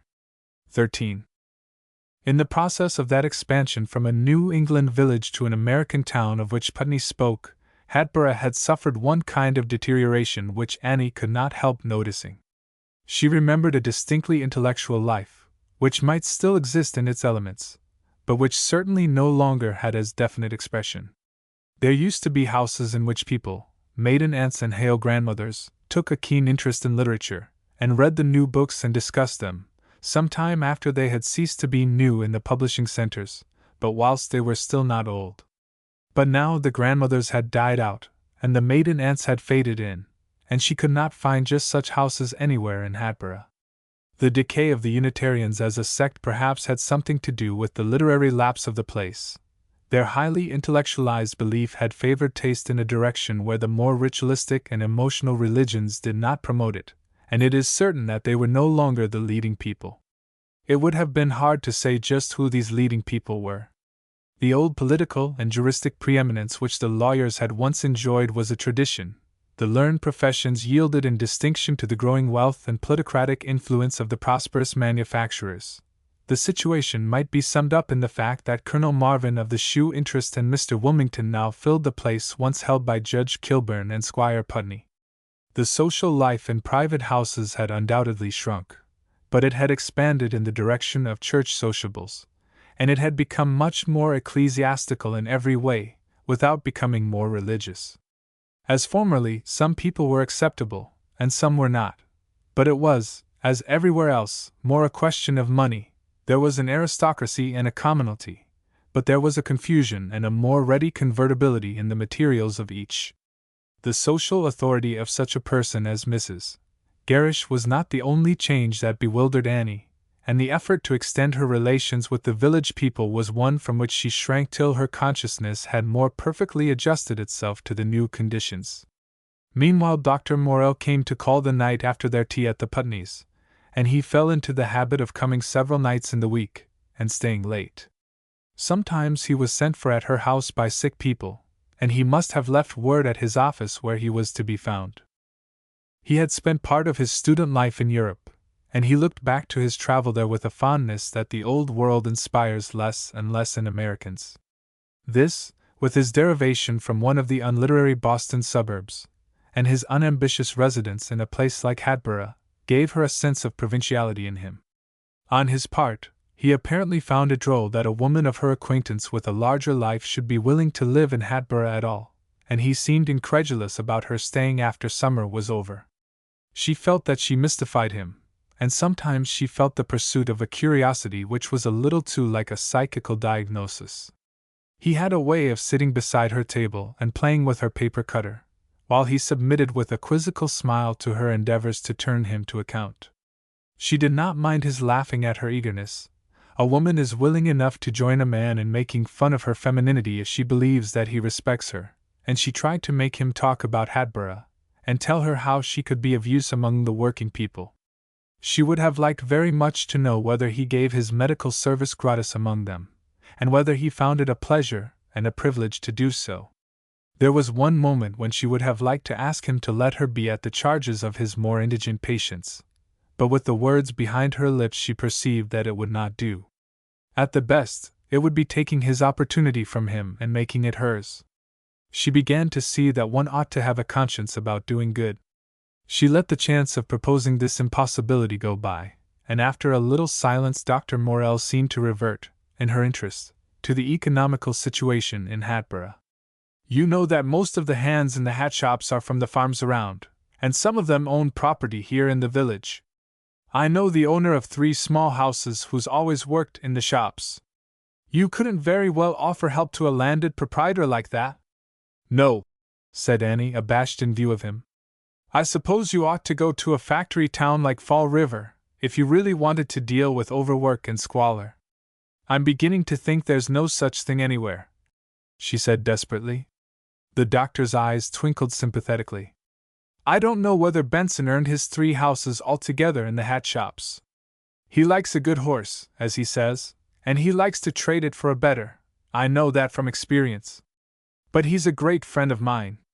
Well, then, there are more women than men in the shops, and they earn more. I suppose that's rather disappointing too. It is, rather. But on the other hand, the work only lasts 8 months of the year, and that cuts wages down to an average of $1 a day. Ah, cried Annie. There's some hope in that. What do they do when the work stops? Oh, they go back to their country seats. All? Perhaps not all. I thought so. Well, you'd better look round among those that stay. Even among these she looked in vain for destitution.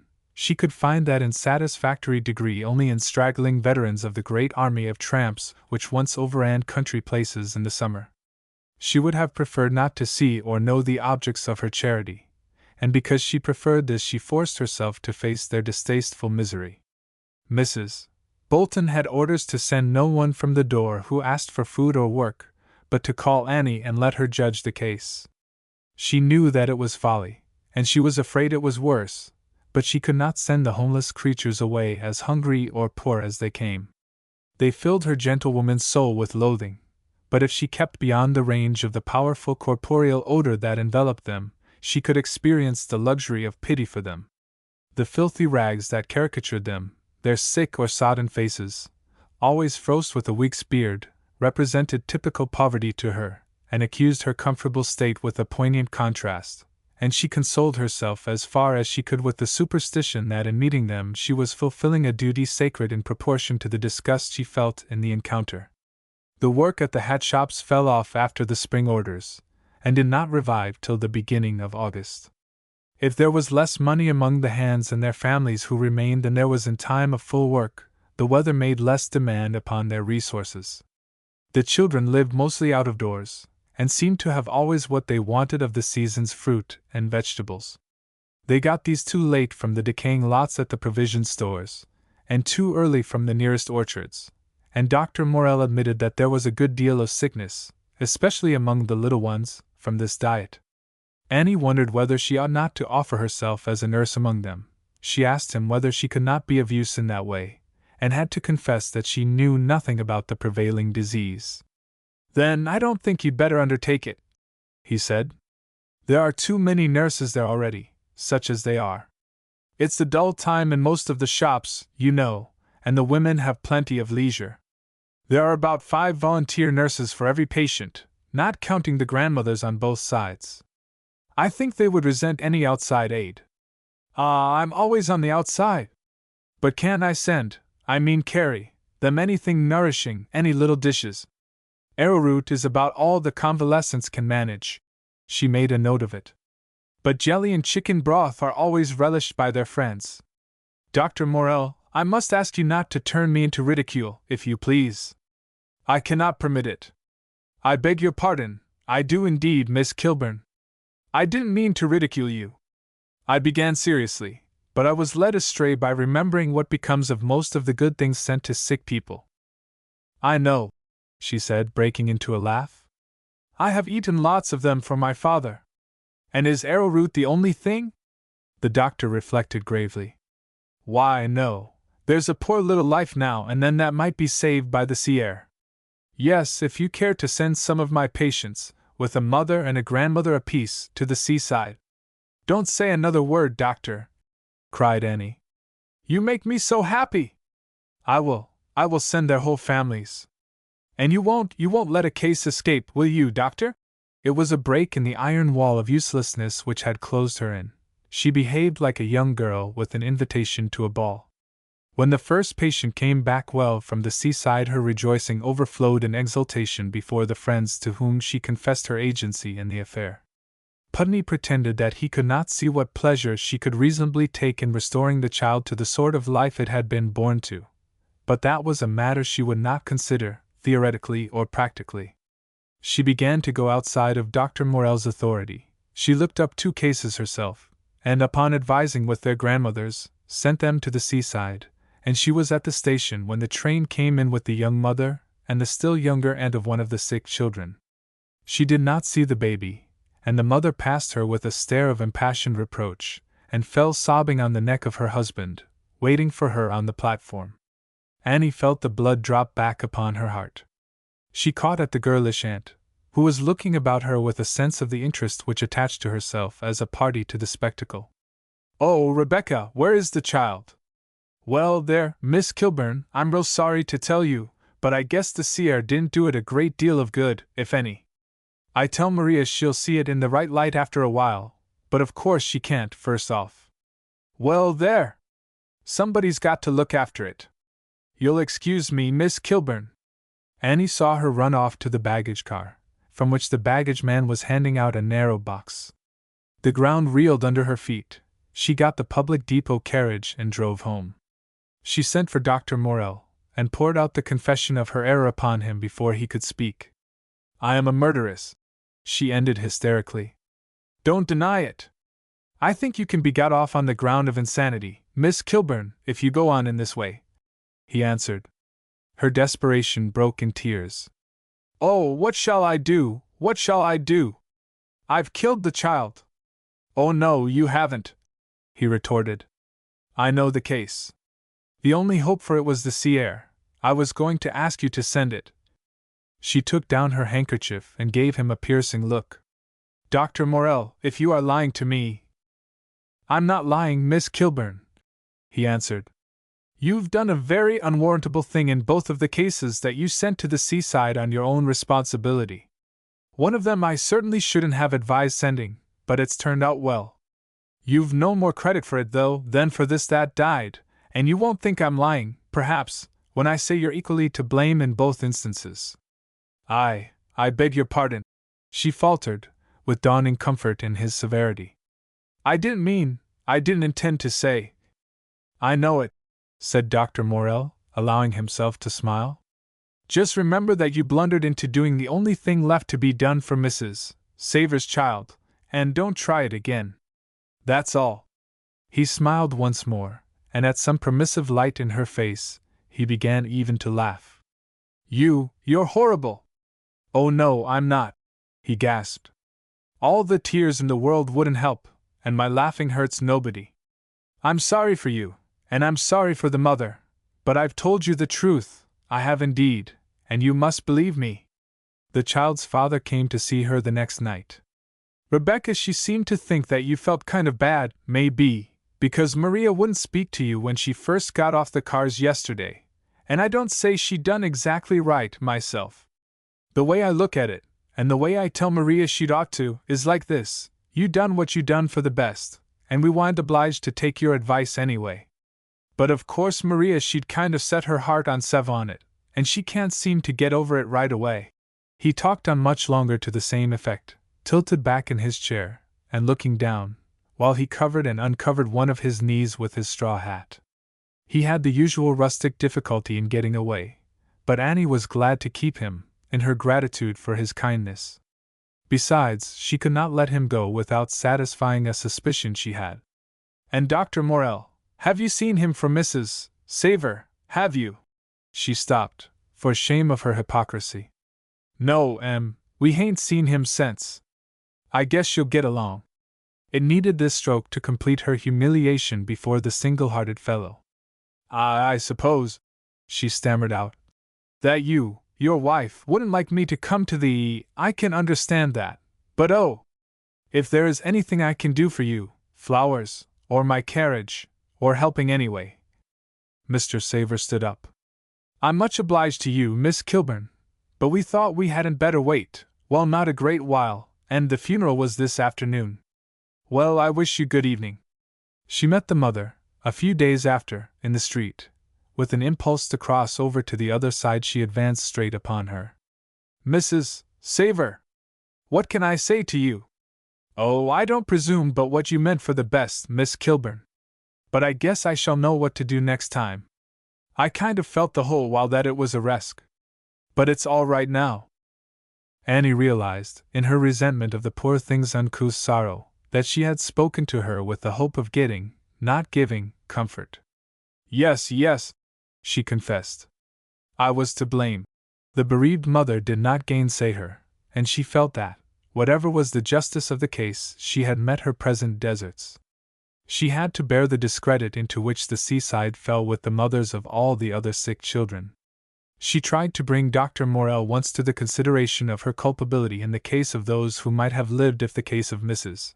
Savor's baby had not frightened their mothers from sending them to the seaside, but he refused to grapple with the problem. She was obliged to believe him when he said he should not have advised sending any of the recent cases there, that the disease was changing its character, and such a course could have done no good. Look here, Miss Kilburn, he said, after scanning her face sharply. I'm going to leave you a little tonic. I think you're rather run down. Well, she said passively. 14. It was in her revulsion from the direct beneficence which had proved so dangerous that Annie was able to give herself to the more general interests of the social union. She had not the courage to test her influence for it among the work people whom it was to entertain and elevate, and whose cooperation Mr. Peck had thought important, but she went about among the other classes, and found a degree of favor and deference which surprised her, and an ignorance of what lay so heavy on her heart which was still more comforting. She was nowhere treated as the guilty wretch she called herself. Some who knew of the facts had got them wrong, and she discovered what must always astonish the inquirer below the pretentious surface of our democracy, an indifference, and an incredulity concerning the feelings of people of lower station which could not be surpassed in another civilization. Her concern for Mrs. Savor was treated as a great trial for Miss Kilburn, but the mother's bereavement was regarded as something those people were used to, and got over more easily than one could imagine. Annie's mission took her to the ministers of the various denominations, and she was able to overcome any scruples they might have about the theatricals by urging the excellence of their object. As a Unitarian, she was not prepared for the liberality with which the matter was considered. The Episcopalians, of course, were with her, but the Universalist minister himself was not more friendly than the young Methodist preacher, who volunteered to call with her on the pastor of the Baptist church, and help present the affair in the right light. She had expected a degree of narrow-mindedness, of bigotry, which her sect learned to attribute to others in the militant period before they had imbibed so much of its own tolerance. But the recollection of what had passed with Mr. Peck remained a reproach in her mind, and nothing that she accomplished for the social union with the other ministers was important. In her vivid reveries she often met him, and combated his peculiar ideas, while she admitted a wrong in her own position, and made every expression of regret, and parted from him on the best terms, esteemed and complimented in high degree. In reality she saw him seldom, and still more rarely spoke to him, and then with a distance and consciousness altogether different from the effects dramatized in her fancy. Sometimes during the period of her interest in the sick children of the hands, she saw him in their houses, or coming and going outside, but she had no chance to speak with him, or else said to herself that she had none, because she was ashamed before him. She thought he avoided her, but this was probably only a phase of the impersonality which seemed characteristic of him in everything. At these times she felt a strange pathos in the lonely man whom she knew to be at odds with many of his own people, and she longed to interpret herself more sympathetically to him, but actually confronted with him, she was sensible of something cold and even hard in the nimbus her compassion cast about him. Yet even this added to the mystery that piqued her, and that loosed her fancy to play, as soon as they parted, in conjecture about his past life, his marriage, and the mad wife who had left him with the child he seemed so ill-fitted to care for. Then, the next time they met, she was abashed with the recollection of having unwarrantably romanced a plain, simple, homely little man, and she added an embarrassment of her own to that shyness of his which kept them apart. Except for what she had heard Putney say, and what she learned casually from the people themselves, she could not have believed he ever did anything for them. He came and went so elusively, as far as Annie was concerned, that she knew of his presence in the houses of sickness and death usually by his little girl, whom she found playing about in the street before the door with the children of the hands.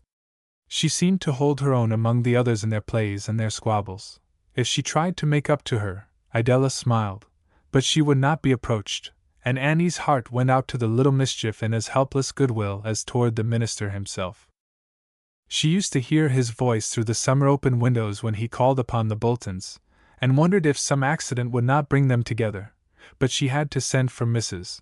Bolton at last, and bid her tell Mr. Peck that she would like to see him before he went away, one night. He came, and then she began a parrying parley of preliminary nothings before she could say that she supposed he knew the ladies were going on with their scheme for the establishment of the social union. He admitted vaguely that he had heard something to that effect, and she added that the invited dance and supper had been given up. He remained apparently indifferent to the fact, and she hurried on. And I ought to say, Mr. Peck, that nearly every one whose opinion you would value, agreed with you that it would have been extremely ill-advised, and shocking. And I'm quite ashamed that I should not have seen it from the beginning, and I hope you will forgive me if I said things in my excitement that must have, I mean not only what I said to you, but what I said to others, and I assure you that I regret them, and... She went on and repeated herself at length, and he listened patiently, but as if the matter had not really concerned either of them personally. She had to conclude that what she had said of him had not reached him, and she ended by confessing that she had clung to the social union project because it seemed the only thing in which her attempts to do good were not mischievous. Mr. Peck's thin face kindled with a friendlier interest than it had shown while the question at all related to himself, and a light of something that she took for humorous compassion came into his large, pale blue eyes. At least it was intelligence. And perhaps the woman nature craves this as much as it is supposed to crave sympathy. Perhaps the two are finally one. I want to tell you something, Mr. Peck, an experience of mine, she said abruptly, and without trying to connect it obviously with what had gone before, she told him the story of her ill-fated beneficence to the Savers. He listened intently, and at the end he said, I understand. But that is sorrow you have caused, not evil, and what we intend in goodwill must not rest a burden on the conscience, no matter how it turns out. Otherwise the moral world is no better than a crazy dream, without plan or sequence. You might as well rejoice in an evil deed because good happened to come of it. Oh, I thank you, she gasped. You don't know what a load you have lifted from me. Her words feebly expressed the sense of deliverance, which overflowed her heart. Her strength failed her like that of a person suddenly relieved from some great physical stress or peril. But she felt that he had given her the truth, and she held fast by it while she went on. If you knew, or if anyone knew, how difficult it is, what a responsibility, to do the least thing for others! And once it seemed so simple. And it seems all the more difficult, the more means you have for doing good. The poor people seem to help one another without doing any harm, but if I try it. Yes, said the minister. It is difficult to help others when we cease to need help ourselves. A man begins poor, or his father or grandfather before him, it doesn't matter how far back he begins, and then he is in accord and full understanding with all the other poor in the world. But as he prospers he withdraws from them and loses their point of view. Then when he offers help, it is not as a brother of those who need it, but a patron, an agent of the false state of things in which want is possible, and his help is not an impulse of the love that ought to bind us all together, but a compromise proposed by iniquitous social conditions, a peace offering to his own guilty consciousness of his share in the wrong. Yes, said Annie, too grateful for the comfort he had given her to question words whose full purport had not perhaps reached her. And I assure you, Mr. Peck, I feel very differently about these things since I first talked with you. And I wish to tell you, in justice to myself, that I had no idea then that you were speaking from your own experience when you said how working people looked at things. I didn't know that you had been, that is that. Yes, said the minister, coming to her relief. I once worked in a cotton mill. Then, he continued, dismissing the personal concern, it seems to me that I saw things in their right light, as I have never been able to see them since. And how brutal, she broke in. How cruel and vulgar, what I said must have seemed to you. I fancied, he continued evasively, that I had authority to set myself apart from my fellow workmen, to be a teacher and guide to the true life. But it was a great error. The true life was the life of work, and no one ever had authority to turn from it. Christ himself came as a laboring man. That is true, said Annie, and his words transfigured the man who spoke them, so that her heart turned reverently toward him. But if you had been meant to work in a mill all your life, she pursued, would you have been given the powers you have, and that you have just used to save me from despair? The minister rose and said with a sigh, no one was meant to work in a mill all his life. Good night. She would have liked to keep him longer, but she could not think how, at once. As he turned to go out through the Boltons' part of the house. Won't you go out through my door? She asked, with a helpless effort at hospitality. Oh, if you wish, he answered submissively. When she had closed the door upon him, she went to speak with Mrs. Bolton. She was in the kitchen mixing flour to make bread, and Annie traced her by following the lamplight through the open door. It discovered Bolton sitting in the outer doorway, his back against one jamb and his stocking feet resting against the base of the other. Mrs. Bolton, Annie began at once, making herself free of one of the hard kitchen chairs. How is Mr. Peck getting on in Hatboro'? I do know as I know just what you mean, Miss Kilburn, said Mrs. Bolton on the defensive. I mean, is there a party against him in his church? Is he unpopular? Mrs. Bolton took some flour and sprinkled it on her breadboard. Then she lifted the mass of dough out of the trough before her, and let it sink softly upon the board. I do know as you can say he's unpoplar. He ain't poplar with some. Yes, there's a party, the garish party. Is it a strong one? It's pretty strong. Do you think it will prevail? Well, most old folks don't know what they want, and if there's some folks that know what they don't want, they can generally keep from having it. Bolton made a soft, husky prefatory noise of protest in his throat, which seemed to stimulate his wife to a more definite assertion, and she cut in before he could speak. I should say that unless them that stood Mr. Peck's friends first off, and got him here, done something to keep him, his enemies wa'n't going to take up his cause. Annie divined a personal reproach for Bolton in the apparent abstraction. Oh, now, you'll see it'll all come out right in the end, Pauliny, he mildly opposed.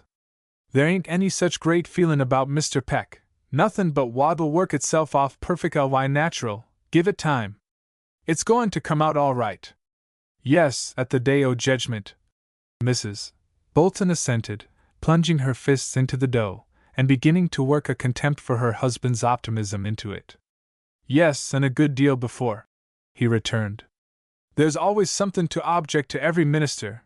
We ain't any of us perfect, and Mr. Peck's got his failin's. He hain't built up the church quite so much as some on 'em expected but what he would, and there's some that don't like his prayers, and some of 'em thinks he ain't doctrinal enough. But I guess, take it all round, he suits pretty well. It'll come out all right, Pauliny. You'll see. A pause ensued, of which Annie felt the awfulness. It seemed to her that Mrs. Bolton's impatience with this intolerable hopefulness must burst violently. She hastened to interpose. I think the trouble is that people don't fully understand Mr. Peck at first. But they do finally. Yes, take time, said Bolton. Take eternity, I guess, for some, retorted his wife. If you think William B. Garish is going to work round with time. She stopped for want of some sufficiently rejectional phrase, and did not go on. The way I look at it, said Bolton, with incorrigible courage, is like this. When it comes to anything like a skin Mr. Peck to resign, it'll develop his strength. You can't tell how strong he is without you try to get rid of him. I most wish it would come, once, fair and square. I'm sure you're right, Mr. Bolton, said Annie. I don't believe that your church would let such a man go when it really came to it. Don't they all feel that he has great ability? Oh, I guess they appreciate him as far forth as ability goes. Some on 'em complains that he's a little too intellectual, if anything. But I tell 'em it's a good fault. It's a thing that can be got over in time. Mrs. Bolton had ceased to take part in the discussion. She finished kneading her dough, and having fitted it into 2 baking pans and dusted it with flour, she laid a clean towel over both. But when Annie rose, she took the lamp from the mantelshelf, where it stood, and held it up for her to find her way back to her own door. Annie went to bed with a spirit lightened as well as chastened, and kept saying over the words of Mr. Peck, so as to keep fast hold of the consolation they had given her. They humbled her with a sense of his wisdom and insight. The thought of them kept her awake. She remembered the tonic that Dr. Morrell had left with her, and after questioning whether she really needed it now, she made sure by getting up and taking it. 15. The spring had filled and flushed into summer. Bolton had gone over the grass on the slope before the house, and it was growing thick again, dark green above the yellow of its stubble, and the young generation of robins was foraging in it for the callow grasshoppers. Some boughs of the maples were beginning to lose the elastic upward lift of their prime, and to hang looser and limper with the burden of their foliage. The elms drooped lower toward the grass, and swept the straggling tops left standing in their shade. The early part of September had been fixed for the theatricals. Annie refused to have anything to do with them, and the preparations remained altogether with Brandreth. The minuet, he said to her one afternoon, when he had come to report to her as a coordinate authority, is going to be something exquisite, I assure you. A good many of the ladies studied it in the Continental times, you know, when we had all those Martha Washington parties, or, I forgot you were out of the country, and it will be done perfectly. We're going to have the ballroom scene on the tennis court just in front of the evergreens, don't you know, and then the balcony scene in the same place. We have to cut some of the business between Romeo and Juliet, because it's too long, you know, and some of it's too passionate. We couldn't do it properly, and we've decided to leave it out. But we sketch along through the play, and we have Friar Lawrence coming with Juliet out of his cell onto the tennis court and meeting Romeo, so that tells the story of the marriage. You can't imagine what a Mercutio Mr. Putney makes. He throws himself into it heart and soul, especially where he fights with Tybalt and gets killed.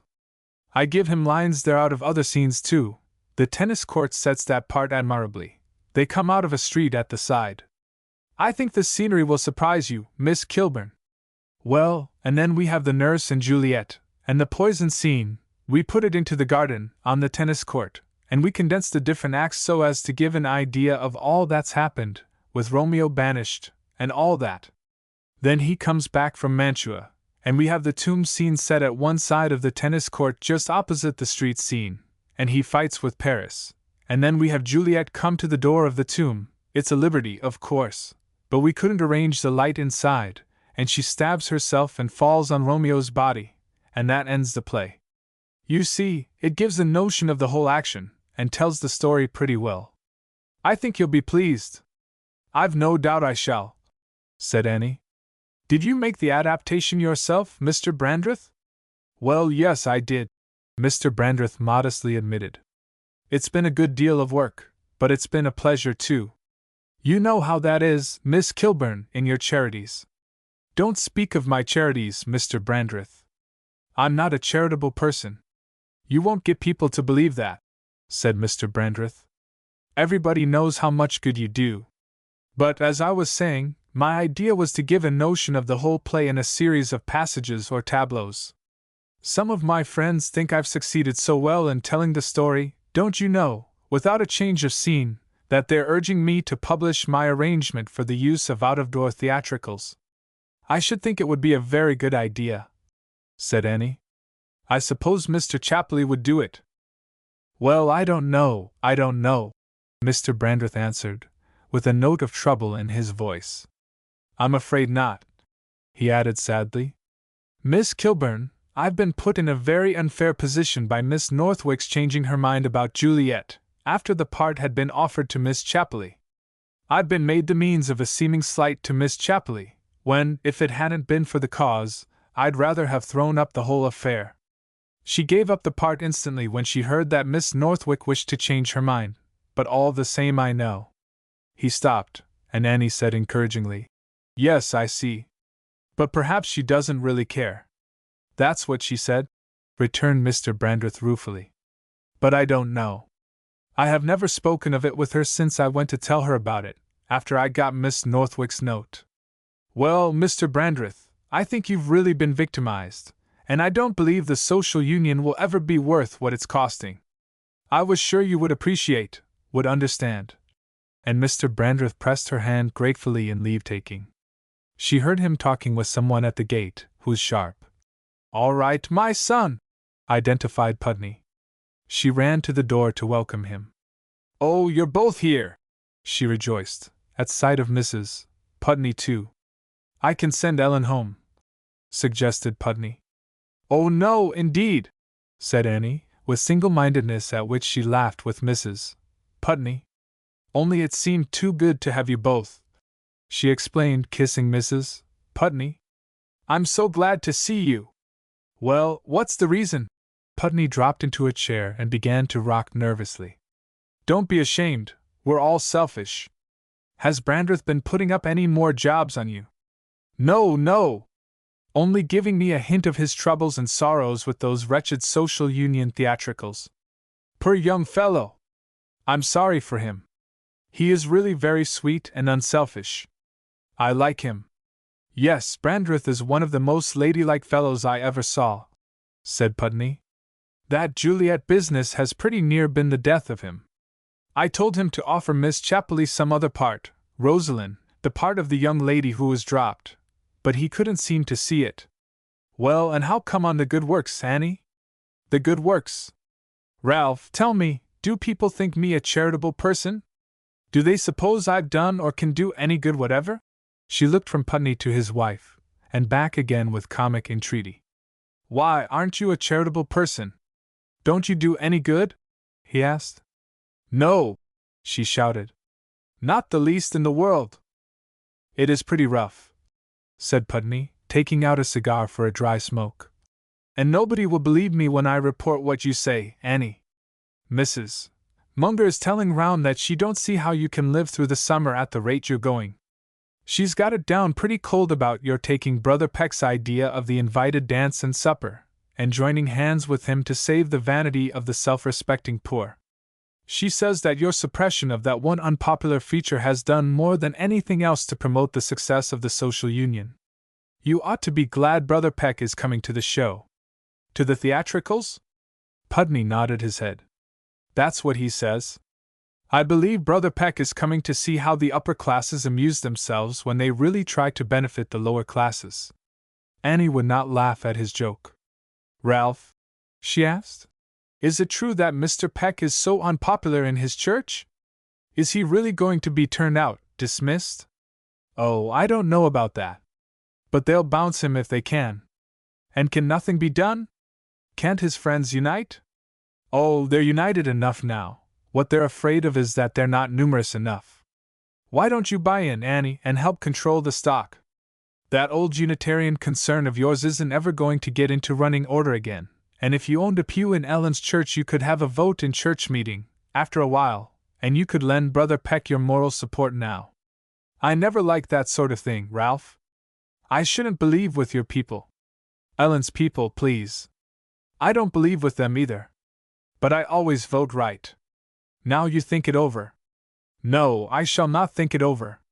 I don't approve of it. If I should take a pew in your church it would be simply to hear Mr. Peck preach, and contribute toward his salary? Yes, that's the way to look at it in the beginning. I knew you'd work round. Why, Annie, in a year's time you'll be trying to buy votes for Brother Peck. I should never vote, she retorted. And I shall keep myself out of all temptation by not going to your church. Ellen's church, Putney corrected.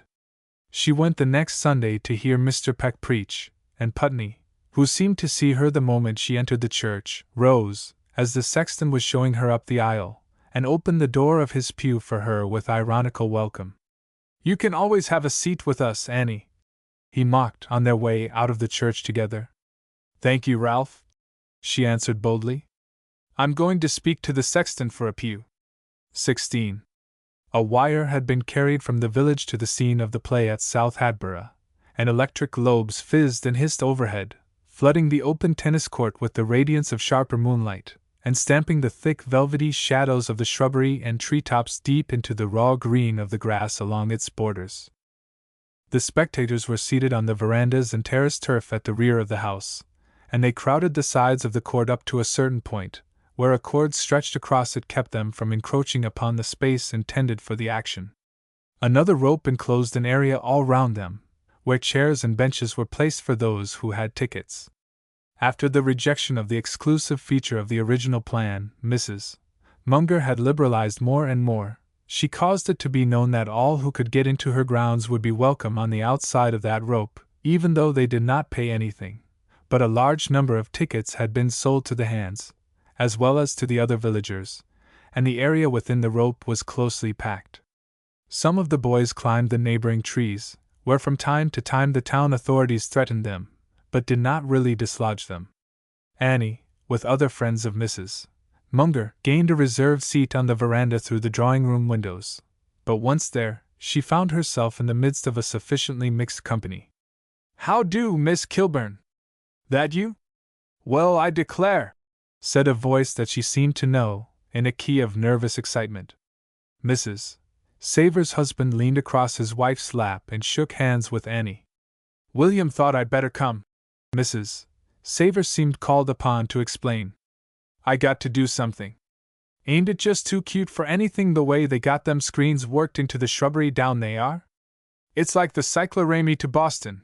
You can't tell where the ground ends and the painting commences. Oh, I do want 'em to begin."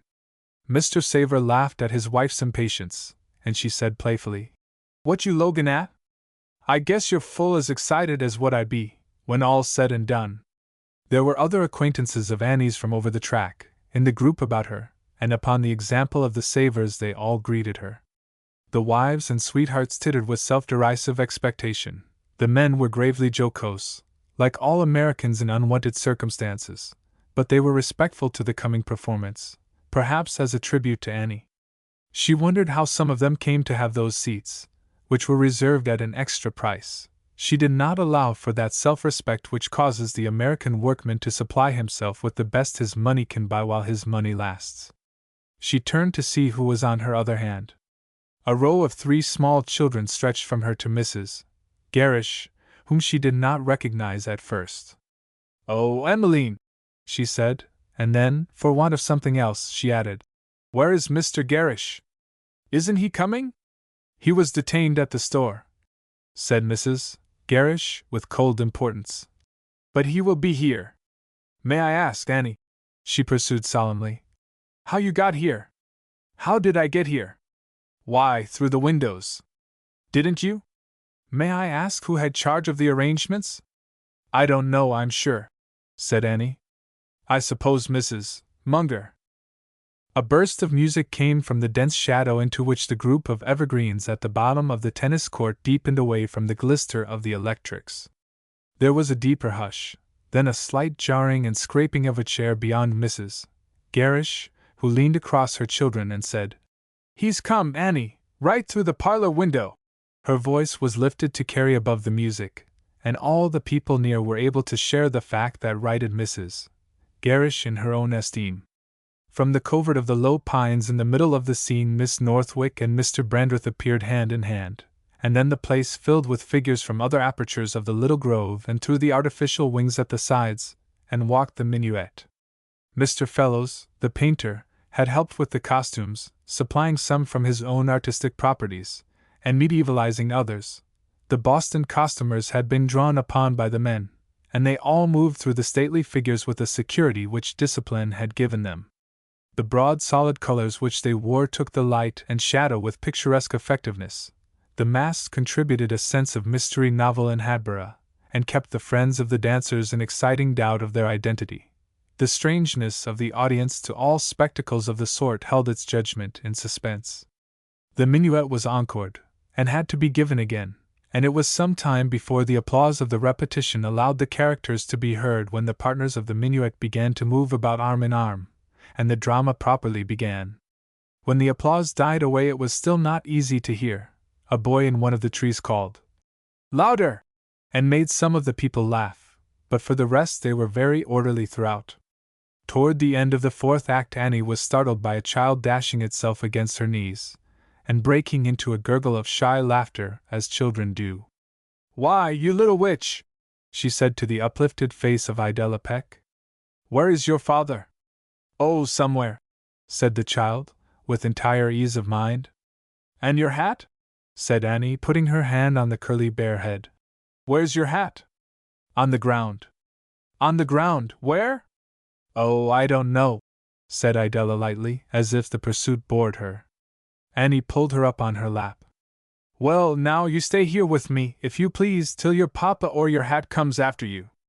"My hat can't come after me," said the child, turning back her head, so as to laugh her sense of the joke in Annie's face.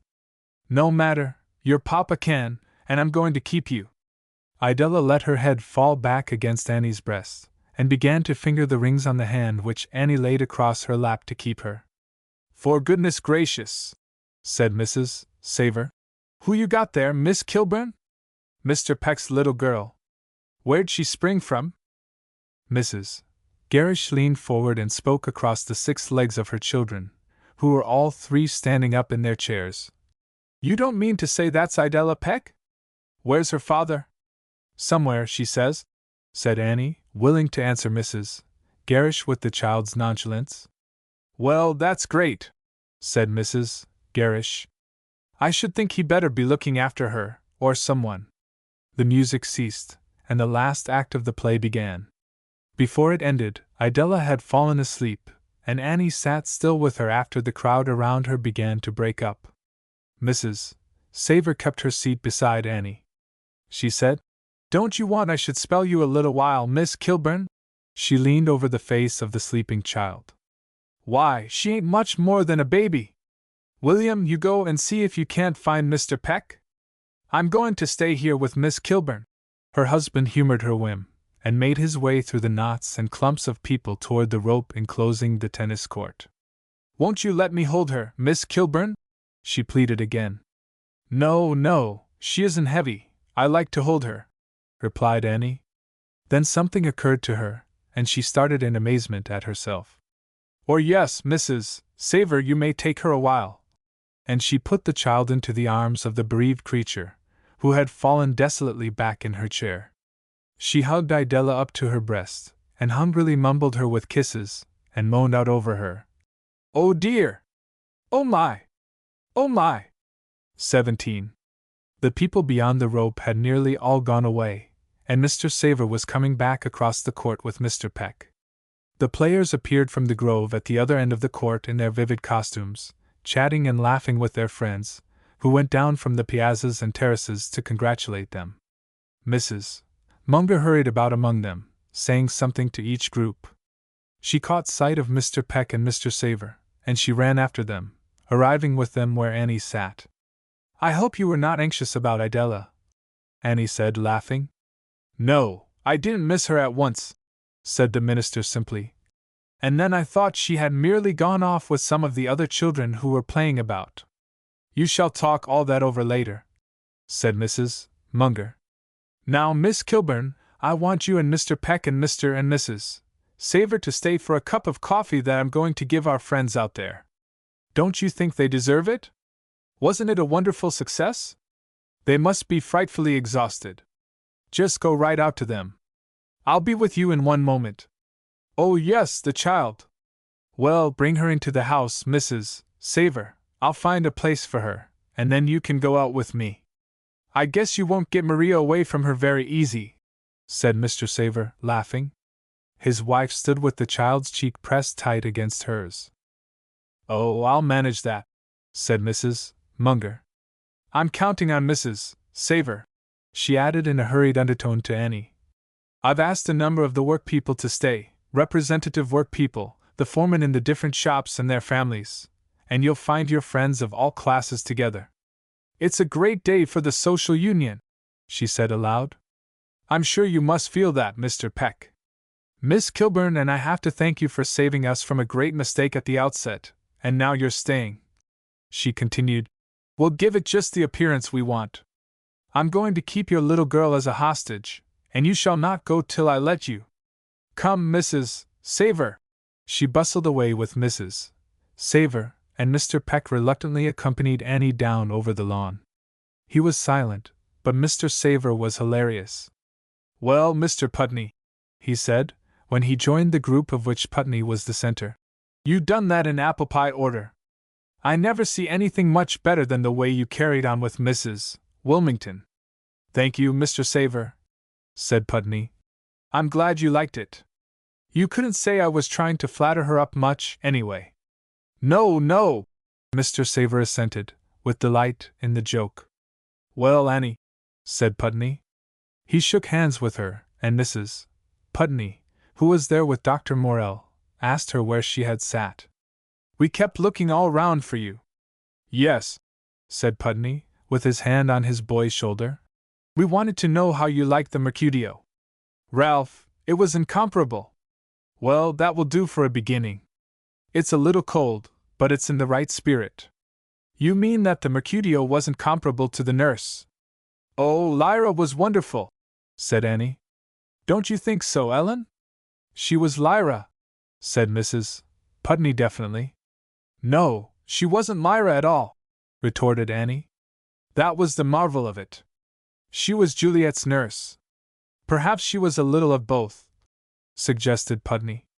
"What did you think of the performance, Mr. Peck?" "I don't want a personal tribute, but if you offer it, I shall not be ungrateful. I have been very much interested," said the minister. "It was all very new to me.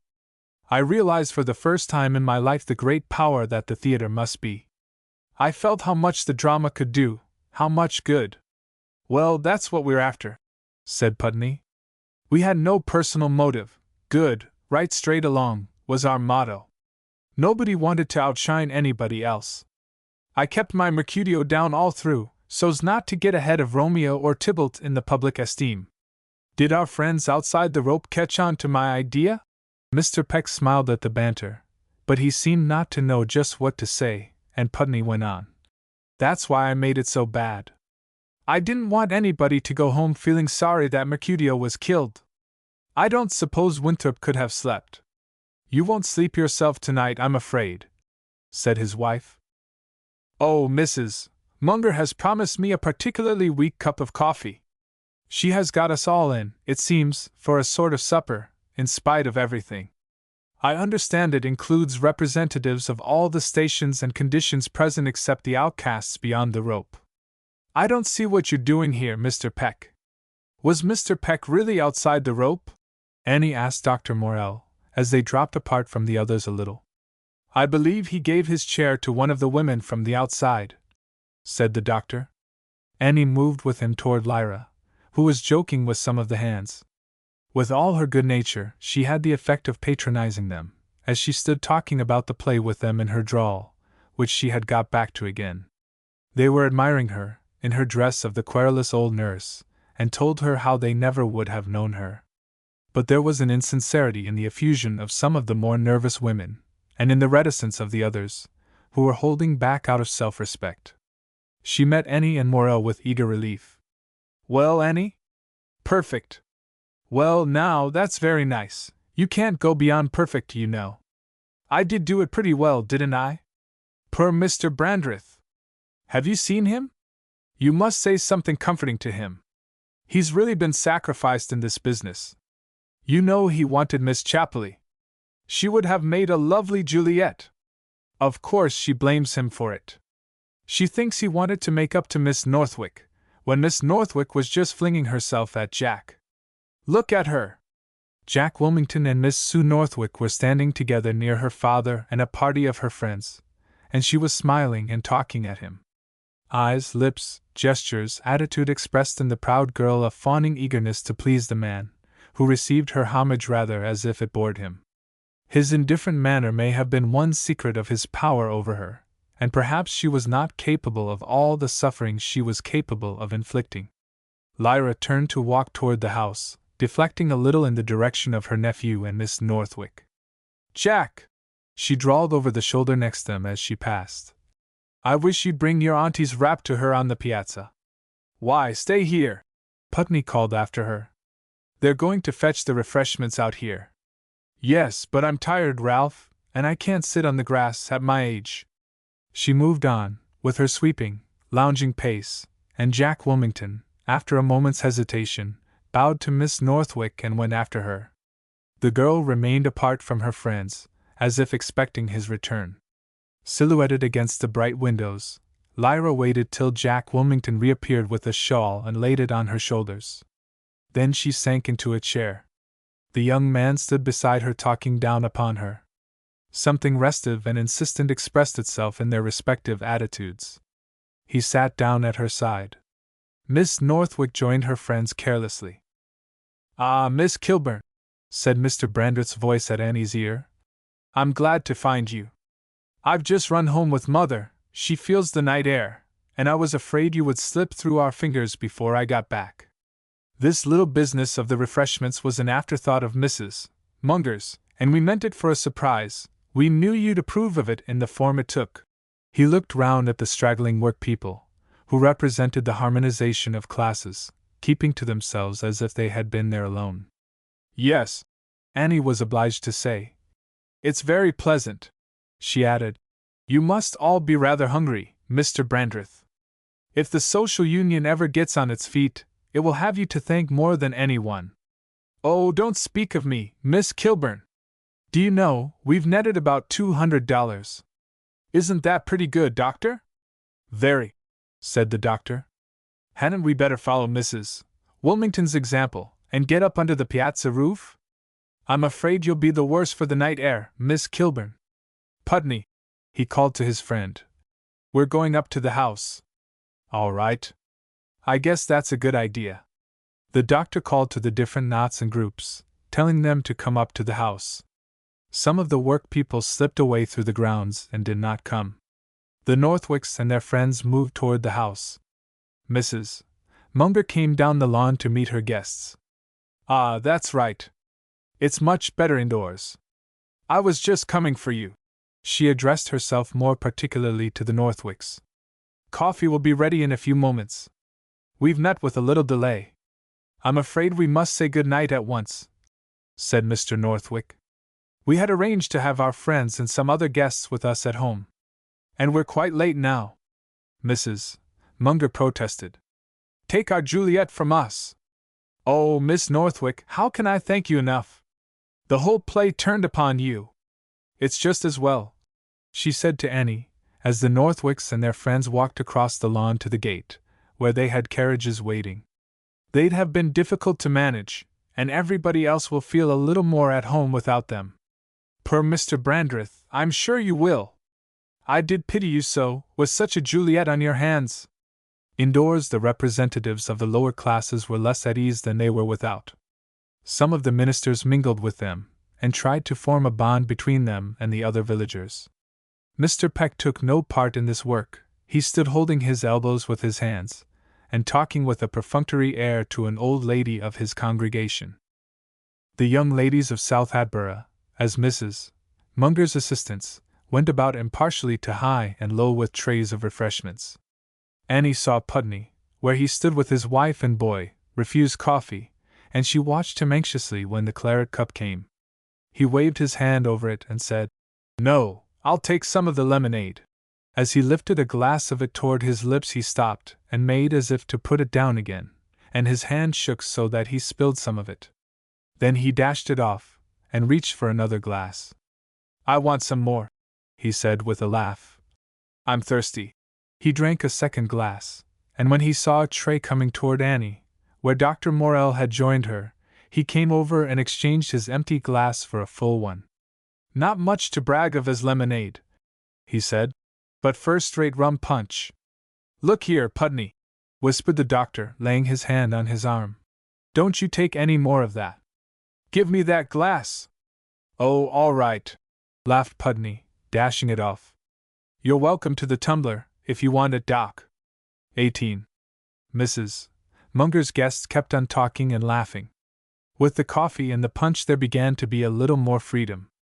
Some prohibitionists among the working people went away when they found that the lemonade was punch, but Mrs. Munger did not know it, and she saw the ideal of a social union figuratively accomplished in her own house. She stirred about among her guests till she produced a fleeting, empty good-fellowship among them. One of the shoe-shop hands, with an inextinguishable scent of leather and the character of a droll, seconded her efforts with noisy jokes. He proposed games, and would not be snubbed by the refusal of his boss to countenance him. He had the applause of so many others. Mrs. Munger approved of the idea. "Don't you think it would be great fun, Mrs. Gerrish?" she asked. "Well, now, if Squire Putney would lead off," said the joker, looking round. Putney could not be found, nor Dr. Morrell. "They're off somewhere for a smoke," said Mrs. Munger. "Well, that's right. I want everybody to feel that my house is their own tonight, and to come and go just as they like. Do you suppose Mr. Peck is offended?" she asked, under her breath, as she passed Annie. "He couldn't feel that this is the same thing, but I can't see him anywhere. He wouldn't go without taking leave, you don't suppose?" Annie joined Mrs. Putney. They talked at first with those who came to ask where Putney and the doctor were, but finally they withdrew into a little alcove from the parlor, where Mrs. Munger approved of their being when she discovered them. They must be very tired, and ought to rest on the lounge there. Her theory of the exhaustion of those who had taken part in the play embraced their families. The time wore on toward midnight, and her guests got themselves away with more or less difficulty, as they attempted the formality of leave-taking or not. Some of the hands who thought this necessary found it a serious affair, but most of them slipped off without saying good night to Mrs.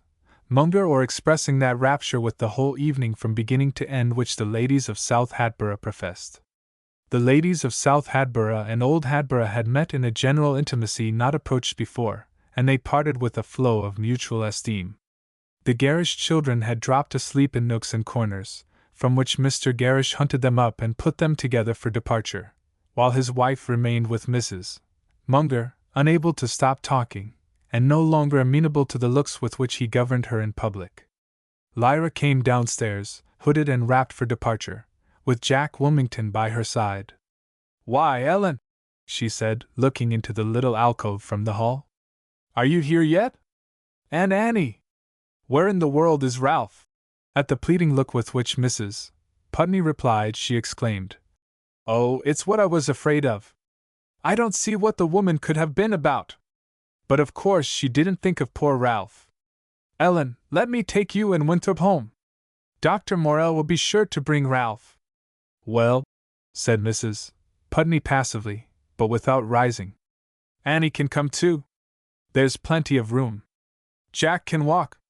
Jack Wilmington joined Lyra in urging Annie to take his place.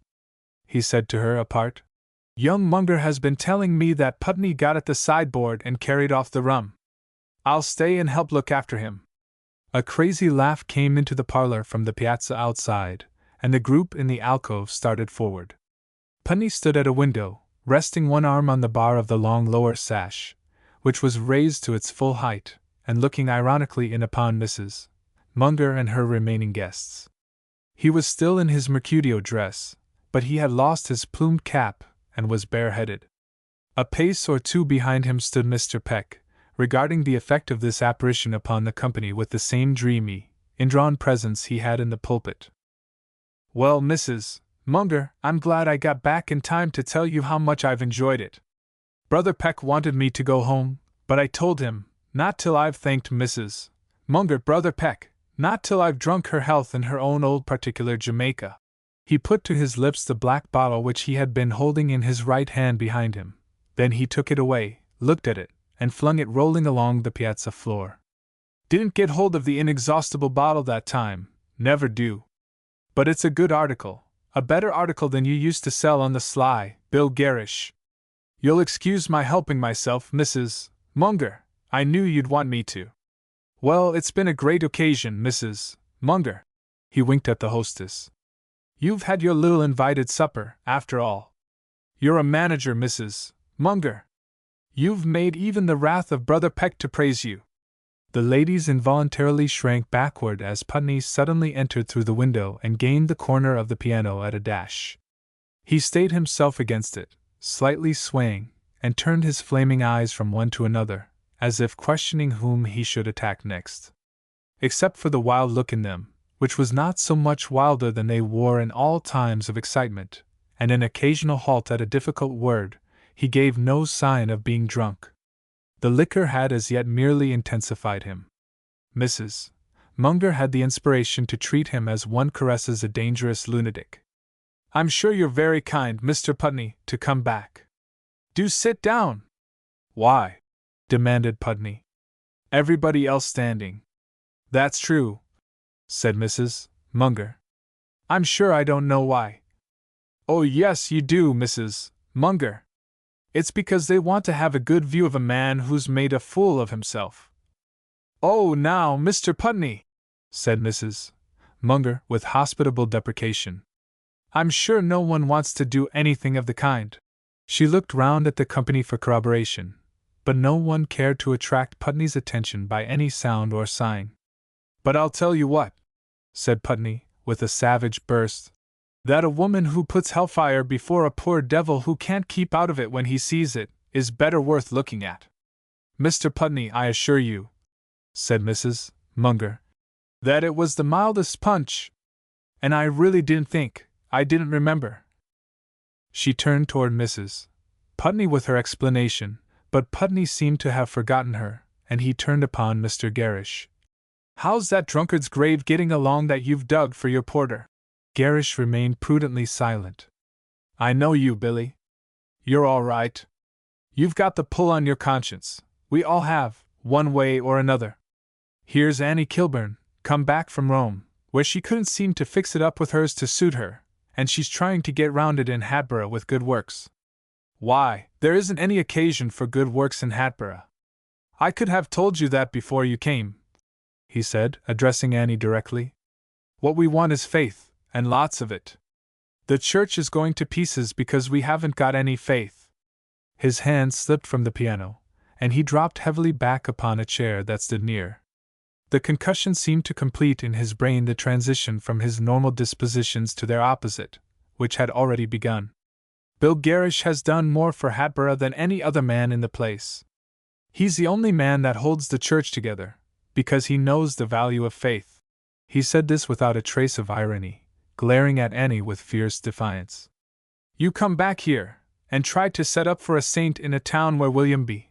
Gerrish has done more to establish the dry goods business on a metro-metropolitan basis than any other man out of New York or Boston. He stopped and looked round, mystified, as if this were not the point which he had been aiming at. Lyra broke into a spluttering laugh, and suddenly checked herself. Putney smiled slightly. Pretty good, eh? Say, where was I? He asked slyly. Lyra hid her face behind Annie's shoulder. What's that dress you got on? What's all this about, anyway? Oh, yes, I know. Romeo and Juliet, social union. Well, he resumed, with a frown, there's too much Romeo and Juliet, too much social union, in this town already. He stopped, and seemed preparing to launch some deadly phrase at Mrs. Wilmington, but he only said, You're all right, Lyra. Mrs. Munger, said Mr. Gerrish. We must be going. Good night, ma'am. Mrs. Gerrish, it's time the children were at home. Of course it is, said Putney, watching the Gerrishes getting their children together. He waved his hand after them, and called out, William Gerrish, you're a man, I honor you. He laid hold of the piano and pulled himself to his feet, and seemed to become aware, for the first time, of his wife, where she stood with their boy beside her. What you doing here with that child at this time of night? He shouted at her, all that was left of the man in his eyes changing into the glare of a pitiless brute. Why don't you go home? You want to show people what I did to him. You want to publish my shame, do you? Is that it? Look here! He began to work himself along toward her by help of the piano. A step was heard on the piazza without, and Dr. Morrell entered through the open window. Come now, Putney, he said gently. The other men closed round them. Putney stopped. What's this? Interfering in family matters? You better go home and look after your own wives if you got any. Get out the way, and you mind your own business, Doc. Morrell. You meddle too much. His speech was thickening and breaking. You think science going do everything? Evolution. Talk me about evolution. What's evolution done for Hatboro? Volved Gerrish's store. One day of Christianity. Real Christianity. Where's that boy? If I get hold of him. He lunged forward, and Jack Wilmington and young Munger stepped before him. Mrs. Putney had not moved, nor lost the look of sad, passive vigilance which she had worn since her husband reappeared. She pushed the men aside. Ralph, behave yourself. Here's Winthrop, and we want you to take us home. Come now! She passed her arm through his, and the boy took his other hand. The action, so full of fearless custom and wonted affection from them both, seemed with her words to operate another total change in his mood. All right, I'm going, Ellen. Got to say good night, Mrs. Munger, that's all. He managed to get to her, with his wife on his arm and his boy at his side. Want to thank you for a pleasant evening, Mrs. Munger, want to thank you. And I want to thank you too, Mrs. Munger, said Mrs. Putney, with an intensity of bitterness no repetition of the words could give. It's been a pleasant evening for me. Putney wished to stop and explain, but his wife pulled him away. Dr. Morrell and Annie followed to get them safely into the carriage. He went with them, and when she came back Mrs. Munger was saying, I will leave it to Mr. Wilmington, or any one, if I'm to blame. It had quite gone out of my head about Mr. Putney. There was plenty of coffee, besides, and if everything that could harm particular persons had to be kept out of the way, society couldn't go on. We ought to consider the greatest good of the greatest number. She looked round from one to another for support. No one said anything, and Mrs. Munger, trembling on the verge of a collapse, made a direct appeal. Don't you think so, Mr. Peck? The minister broke his silence with reluctance. It's sometimes best to have the effect of error unmistakable. Then we are sure it's error. Mrs. Munger gave a sob of relief into her handkerchief. Yes, that's just what I say. Lyra bent her face on her arm, and Jack Wilmington put his head out of the window where he stood. Mr. Peck remained staring at Mrs. Munger, as if doubtful what to do. Then he said, You seem not to have understood me, ma'am.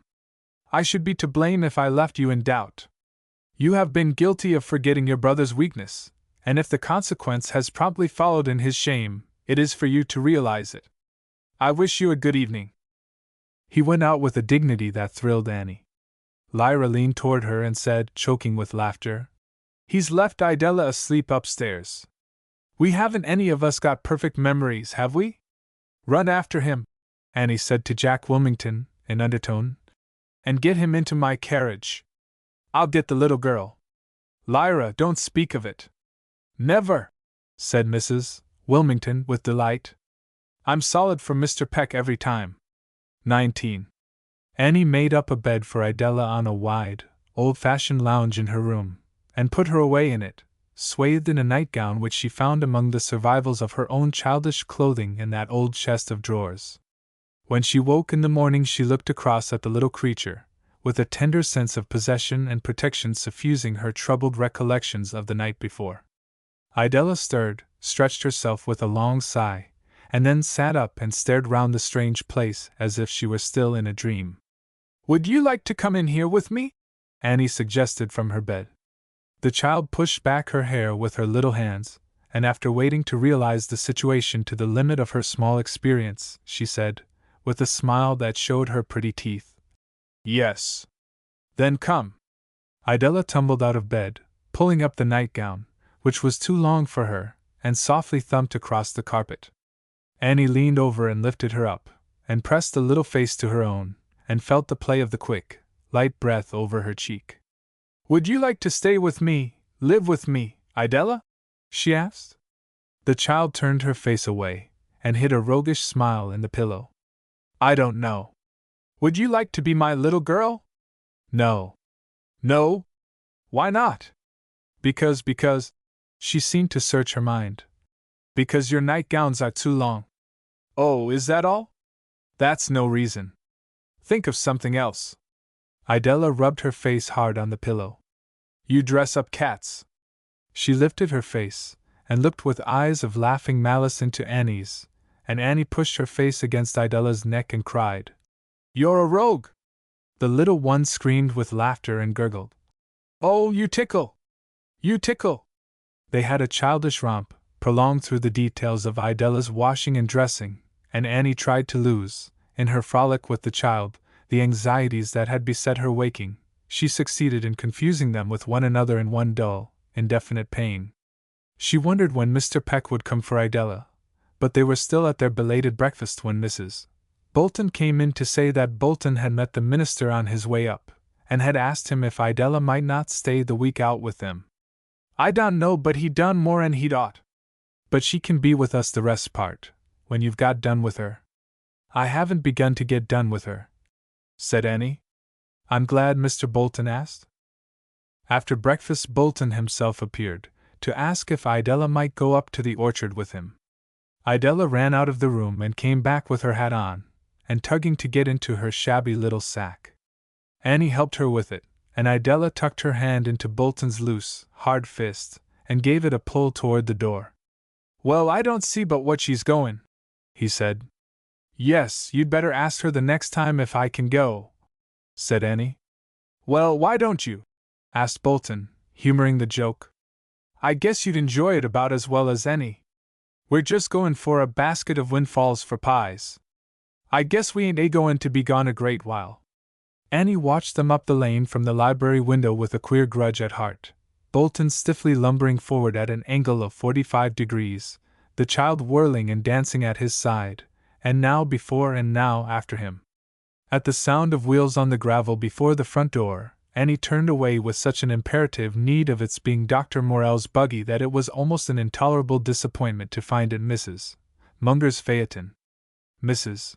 Munger burst in upon her in an excitement which somehow had an effect of premeditation. Miss Kilburn, I wish to know what you think of Mr. and Mrs. Putney's behavior to me, and Mr. Peck's, in my own house, last night. They are friends of yours, and I wish to know if you approve of it. I come to you as their friend, and I am sure you will feel as I do that my hospitality has been abused. It was an outrage for Mr. Putney to get intoxicated in my house, and for Mr. Peck to attack me as he did before everybody, because Mr. Putney had taken advantage of his privileges, was abominable. I am not a member of his church, and even if I were, he would have had no right to speak so to me. Annie felt the blood fly to her head, and she waited a moment to regain her coolness. I wonder you came to ask me, Mrs. Munger, if you were so sure that I agreed with you. I'm certainly Mr. and Mrs. Putney's friend, and so far as admiring Mr. Peck's sincerity and goodness is concerned, I'm his friend. But I'm obliged to say that you're mistaken about the rest. She folded her hands at her waist, and stood up very straight, looking firmly at Mrs.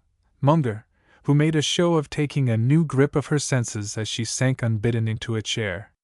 Why, what do you mean, Miss Kilburn? It seems to me that I needn't say.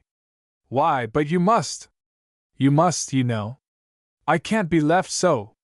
I must know where I stand. I must be sure of my ground. I can't go on without understanding just how much you mean by my being mistaken. She looked Annie in the face with eyes superficially expressive of indignant surprise, and Annie perceived that she wished to restore herself and her own esteem by browbeating someone else into the affirmation of her innocence. Well, if you must know, Mrs. Munger, I mean that you ought to have remembered Mr. Putney's infirmity, and that it was cruel to put temptation in his way. Everybody knows that he can't resist it, and that he is making such a hard fight to keep out of it. And then, if you press me for an opinion, I must say that you were not justifiable in asking Mr. Peck to take part in a social entertainment when we had explicitly dropped that part of the affair. Mrs. Munger had not pressed Annie for an opinion on this point at all, but in their interest in it they both ignored the fact. Mrs. Munger tacitly admitted her position in retorting, "He needn't have stayed. You made him stay, you remember how, and he couldn't have got away without being rude. And you think he wasn't rude to scold me before my guests? He told you the truth. He didn't wish to say anything, but you forced him to speak, just as you have forced me." "Forced you? Miss Kilburn?" "Yes. I don't at all agree with Mr. Peck in many things, but he is a good man, and last night he spoke the truth. I shouldn't be speaking it if I didn't tell you I thought so." "Very well, then," said Mrs. Munger, rising. "After this you can't expect me to have anything to do with the social union. You couldn't wish me to, if that's your opinion of my character."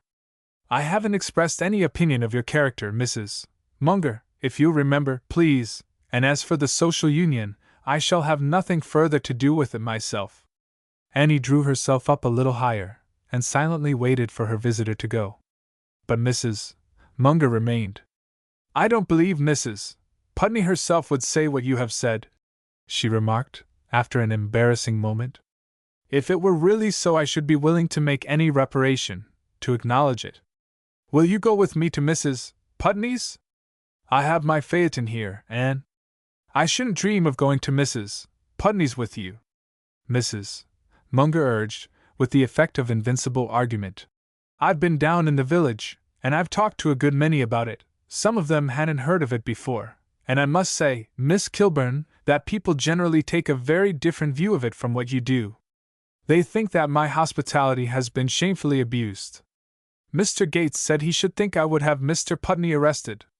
But I don't care for all that. What I wish is to prove to you that I am right, and if I can go with you to call on Mrs. Putney, I shall not care what anyone else says. Will you come?" "Certainly not," cried Annie. They both stood a moment, and in this moment Dr. Morell drove up, and dropped his hitching weight beyond Mrs. Munger's phaeton. As he entered she said, "We will let Dr. Morell decide. I've been asking Miss Kilburn to go with me to Mrs. Putney's. I think it would be a graceful and proper thing for me to do, to express my sympathy and interest, and to hear what Mrs. Putney really has to say. Don't you think I ought to go to see her, Doctor?" The doctor laughed. "I can't prescribe in matters of social duty. But what do you want to see Mrs. Putney for?" "What for?" "Why, Doctor, on account of Mr. Putney. what took place last night. Yes? What was that? What was that? Why, his strange behavior, his intoxication. Was he intoxicated? Did you think so? Why, you were there, Doctor. Didn't you think so? Annie looked at him with as much astonishment as Mrs. Munger. The doctor laughed again. You can't always tell when Putney's joking. He's a great joker. Perhaps he was hoaxing. Oh, Doctor, do you think he could have been? Said Mrs. Munger, with clasped hands. It would make me the happiest woman in the world. I'd forgive him all he's made me suffer. But you're joking now, Doctor? You can't tell when people are joking. If I'm not, does it follow that I'm really intoxicated? Oh, but that's nonsense, Dr. Morell. That's mere, what do you call it, chopped logic. But I don't mind it. I grasp at a straw. Mrs. Munger grasped at a straw of the mind to show how. But what do you mean? Well, Mrs. Putney wasn't intoxicated last night, but she's not well this morning. I'm afraid she couldn't see you. Just as you say, Doctor, cried Mrs. Munger, with mounting cheerfulness. I wish I knew just how much you meant, and how little. She moved closer to the doctor, and bent a look of candid fondness upon him. But I know you're trying to mystify me. She pursued him with questions which he easily parried, smiling and laughing. At the end she left him to Annie, with adieux that were almost radiant. Anyhow, I shall take the benefit of the doubt, and if Mr. Putney was hoaxing, I shall not give myself away. Do find out what he means, Miss Kilburn, won't you? She took hold of Annie's unoffered hand, and pressed it in a double leathern grasp, and ran out of the room with a lightness of spirit which her physical bulk imperfectly expressed. XX. Well? Said Annie, to the change which came over Morell's face when Mrs. Munger was gone. Oh, it's a miserable business. He must go on now to the end of his debauch. He's got past doing any mischief, I'm thankful to say. But I had hoped to tide him over a while longer, and now that fool has spoiled everything. Well, Annie's heart warmed to his vexation, and she postponed another emotion. Yes, she is a fool. I wish you had qualified the term, Doctor. They looked at each other solemnly, and then laughed. It won't do for a physician to swear, said Morell. I wish you'd give me a cup of coffee. I've been up all night. With Ralph? With Putney. You shall have it instantly, that is, as instantly as Mrs. Bolton can kindle up a fire and make it. She went out to the kitchen, and gave the order with an imperiousness which she softened in Dr. Morell's interest by explaining rather fully to Mrs. Bolton. When she came back she wanted to talk seriously, tragically, about Putney. But the doctor would not. He said that it paid to sit up with Putney, drunk or sober, and hear him go on. He repeated some things Putney said about Mr. Peck, about Gerrish, about Mrs. Munger. But why did you try to put her off in that way, to make her believe he wasn't intoxicated? Asked Annie, venting her postponed emotion, which was of disapproval. I don't know. It came into my head. But she knows better. It was rather cruel, not that she deserves any mercy. She caught so at the idea. Oh yes, I saw that. She'll humbug herself with it, and you'll see that before night there'll be 2 theories of Putney's escapade. I think the last will be the popular one. It will jump with the general opinion of Putney's ability to carry anything out. And Mrs. Munger will do all she can to support it. Mrs. Bolton brought in the coffee pot, and Annie hesitated a moment, with her hand on it, before pouring out a cup. I don't like it, she said. I know you don't. But you can say that it wasn't Putney who hoaxed Mrs. Munger, but Dr. Morell. Oh, you didn't either of you hoax her. Well, then, there's no harm done. I'm not so sure. And you won't give me any coffee? Oh yes, I'll give you some coffee, said Annie, with a sigh of baffled scrupulosity that made them both laugh. He broke out again after he had begun to drink his coffee. Well? She demanded, from her own lapse into silence. Oh, nothing. Only Putney. He wants Brother Peck, as he calls him, to unite all the religious elements of Hatboro' in a church of his own, and send out missionaries to the heathen of South Hatboro' to preach a practical Christianity. He makes South Hatboro' stand for all that's worldly and depraved. Poor Ralph! Is that the way he talks? Oh, not all the time. He talks a great many other ways. I wonder you can laugh. He's been very severe on Brother Peck for neglecting the discipline of his child. He says he ought to remember his duty to others, and save the community from having the child grow up into a capricious, willful woman. Putney was very hard upon your sex, Miss Kilburn. He attributed nearly all the trouble in the world to women's willfulness and caprice. He looked across the table at her with his merry eyes, whose sweetness she felt even in her sudden preoccupation with the notion which she now launched upon him, leaning forward and pushing some books and magazines aside, as if she wished to have nothing between her need and his response. Dr. Morell, what should you think of my asking Mr. Peck to give me his little girl? To give you his? Yes. Let me take Idella, keep her, adopt her. I've nothing to do, as you know very well, and she'd be an occupation, and it would be far better for her. What Ralph says is true. She's growing up without any sort of training, and I think if she keeps on she will be mischievous to herself and every one else. Really? Asked the doctor. Is it so bad as that? Of course not. And of course I don't want Mr. Peck to renounce all claim to his child, but to let me have her for the present, or indefinitely, and get her some decent clothes, and trim her hair properly, and give her some sort of instruction. May I come in? Drawled Mrs.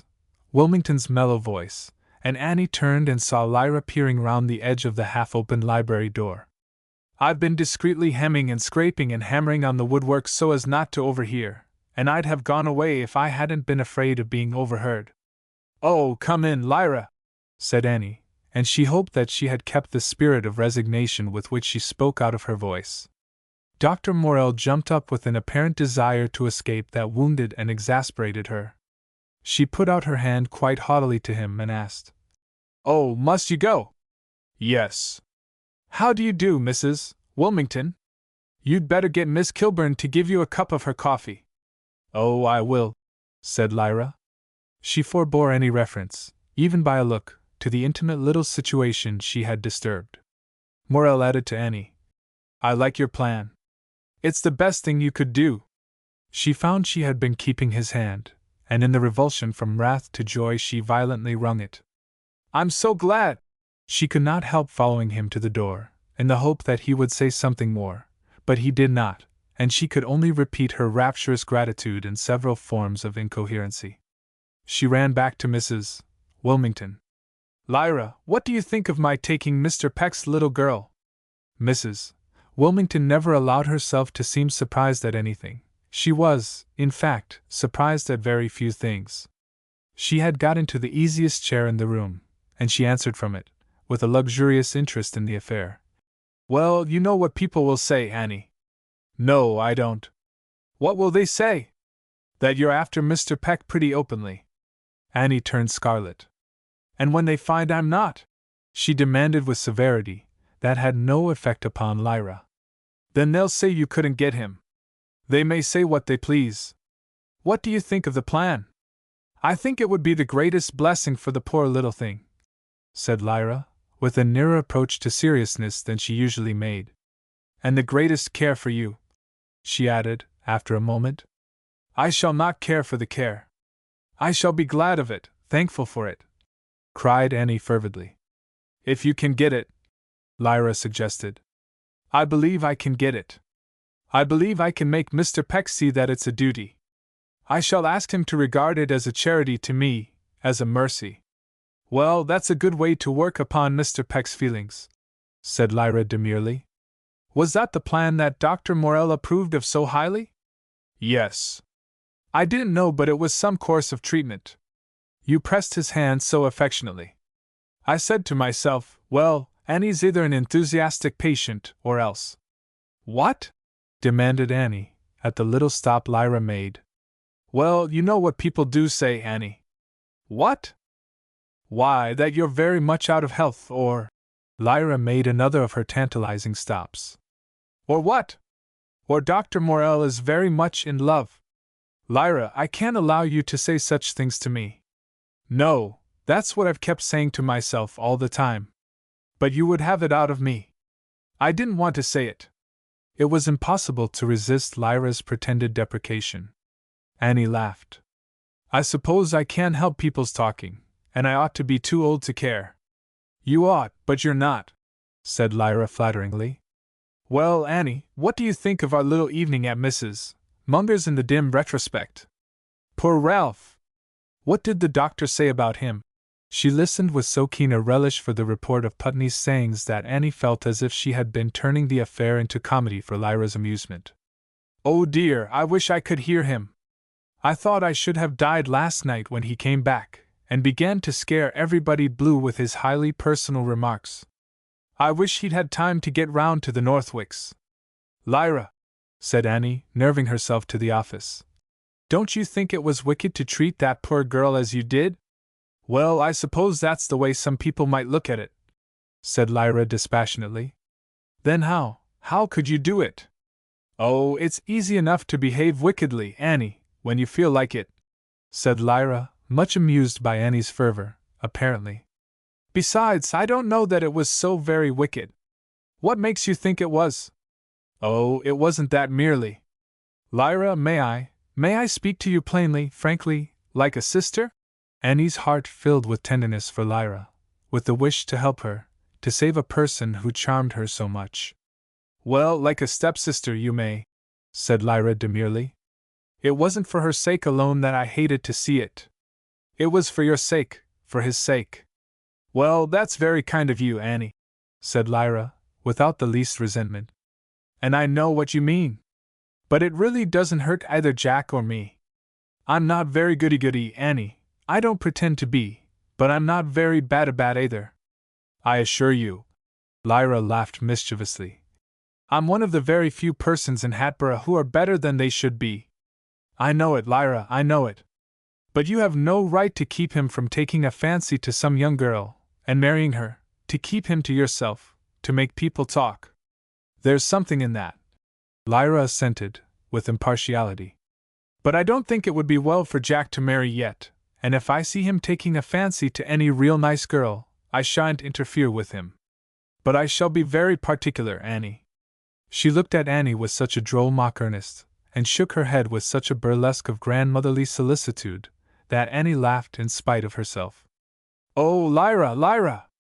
And as for me, Lyra went on, I assure you I don't care for the little bit of harm it does me. But you ought, cried Annie.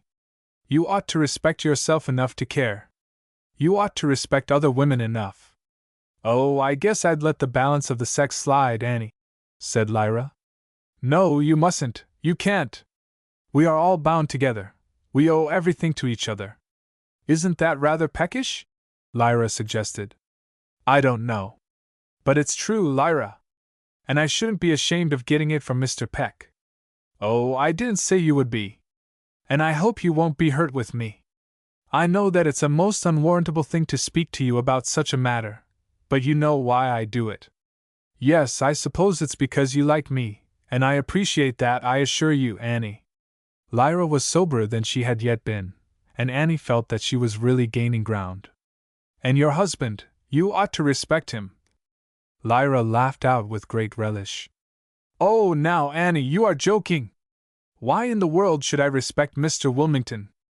An old man like him marrying a young girl like me? She jumped up and laughed at the look in Annie's face. Will you go round with me to the Putneys? Thought Ellen might like to see us. No, I can't go, said Annie, finding it impossible to recover at once from the quite unanswerable blow her sense of decorum, she thought it her moral sense, had received. Well, you'll be glad to have me go, anyway, said Lyra. She saw Annie shrinking from her, and she took hold of her, and pulled her up and kissed her. You dear old thing! I wouldn't hurt your feelings for the world. And whichever it is, Annie, the parson or the doctor, I wish him joy. That afternoon, as Annie was walking to the village, the doctor drove up to the sidewalk, and stopped near her. Miss Kilburn, I've got a letter from home. They write me about my mother in a way that makes me rather anxious, and I shall run down to Chelsea this evening. Oh, I'm sorry for your bad news. I hope it's nothing serious. She's old, that's the only cause for anxiety.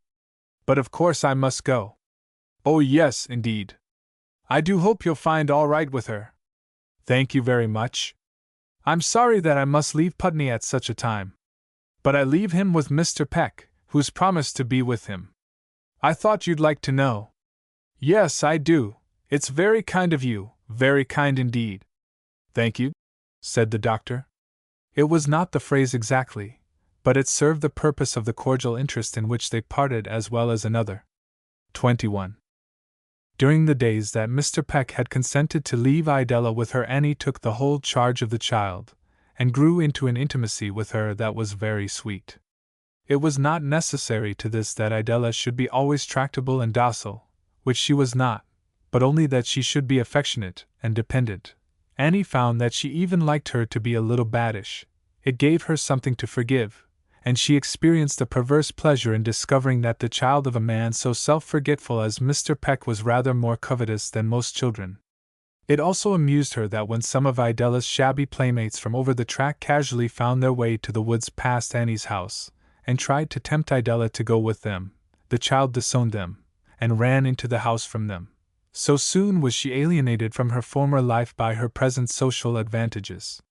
She apparently distinguished between Annie and the Boltons, or if not quite this, she showed a distinct preference for her company, and for her part of the house. She hung about Annie with a flattering curiosity and interest in all she did. She lost every trace of shyness with her, but developed an intense admiration for her in every way, for her dresses, her rings, her laces, for the elegancies that marked her a gentlewoman. She pronounced them prettier than Mrs. Warner's things, and the house prettier and larger. Should you like to live with me? Annie asked. The child seemed to reflect. Then she said, with the indirection of her age and sex, pushing against Annie's knee, I don't know what your name is. Have you never heard my name? It's Annie. How do you like it? It's too short, said the child, from her readiness always to answer something that charmed Annie. Well, then you can make it longer. You can call me Aunt Annie. I think that will be better for a little girl, don't you? Mothers can whip, but aunts can't, said Idella, bringing a practical knowledge, acquired from her observation of life over the track, to a consideration of the proposed relation. I know an aunt who won't, said Annie, touched by the reply. Saturday evening Idella's father came for her, and with a preamble which seemed to have been unnecessary when he understood it, Annie asked him to let her keep the child, at least till he had settled himself in a house of his own, or, she hinted, in some way more comfortable for Idella than he was now living. In her anxiety to make him believe that she was not taking too great a burden on her hands, she became slowly aware that no fear of this had apparently troubled him, and that he was looking at the whole matter from a point outside of questions of polite ceremonial, even of personal feeling. She was vexed a little with his insensibility to the favor she meant the child, and she could not help trying to make him realize it. I don't promise always to be the best guide, philosopher, and friend that Idella could have. She took this light tone because she found herself afraid of him. But I think I shall be a little improvement on some of her friends over the track. At least, if she wants my cat, she shall have it without fighting for it. Mr. Peck looked up with question, and she went on to tell him of a struggle which she had seen one day between Idella and a small Irish boy for a kitten. It really belonged to the boy, but Idella carried it off. The minister listened attentively. At the end, yes, he said, that lust of possession is something all but impossible, even with constant care, to root out of children. I have tried to teach Idella that nothing is rightfully hers except while she can use it, but it is hard to make her understand, and when she is with other children she forgets. Annie could not believe at first that he was serious, and then she was disposed to laugh. Really, Mr. Peck, she began, I can't think it's so important that a little thing like Idella should be kept from coveting a kitten as that she should be kept from using naughty words and from scratching and biting. I know, Mr. Peck consented. That is the usual way of looking at such things. It seems to me, said Annie, that it's the common sense way. Perhaps. But upon the whole, I don't agree with you. It is bad for the child to use naughty words and to scratch and bite. That's part of the warfare in which we all live. But it's worse for her to covet, and to wish to keep others from having. I don't wonder you find it hard to make her understand that.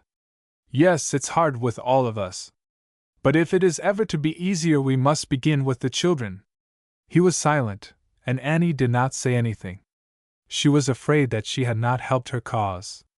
At least, she finally ventured. You can't object to giving Idella a little rest from the fray.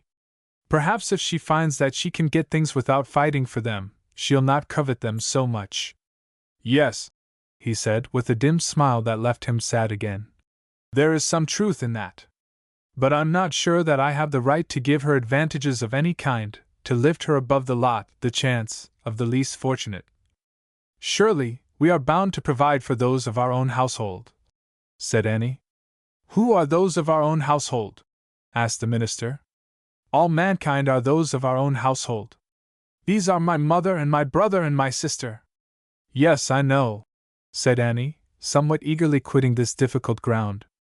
But you can leave her with me at least till you get settled. She faltered. If you don't wish it to be for longer. Perhaps it may not be for long, he answered. If you mean my settlement in Hatboro'.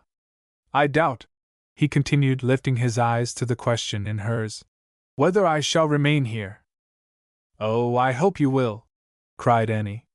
She thought she must make a pretense of misunderstanding him. I supposed you were very much satisfied with your work here. I am not satisfied with myself and my work, replied the minister. And I know that I am far from acceptable to many others in it. You are acceptable to those who are best able to appreciate you, Mr. Peck, she protested, and to people of every kind. I'm sure it's only a question of time when you will be thoroughly acceptable to all. I want you to understand, Mr. Peck, she added, that I was shocked and ashamed the other night at your being tricked into countenancing a part of the entertainment you were promised should be dropped. I had nothing to do with it. It was very unimportant, after all, the minister said, as far as I was concerned. In fact, I was interested to see the experiment of bringing the different grades of society together. It seems to me it was an utter failure, suggested Annie. Quite. But it was what I expected. There appeared an uncandor in this which Annie could not let pass even if it imperiled her present object to bring up the matter of past contention. But when we first talked of the social union, you opposed it because it wouldn't bring the different classes together. Did you understand that?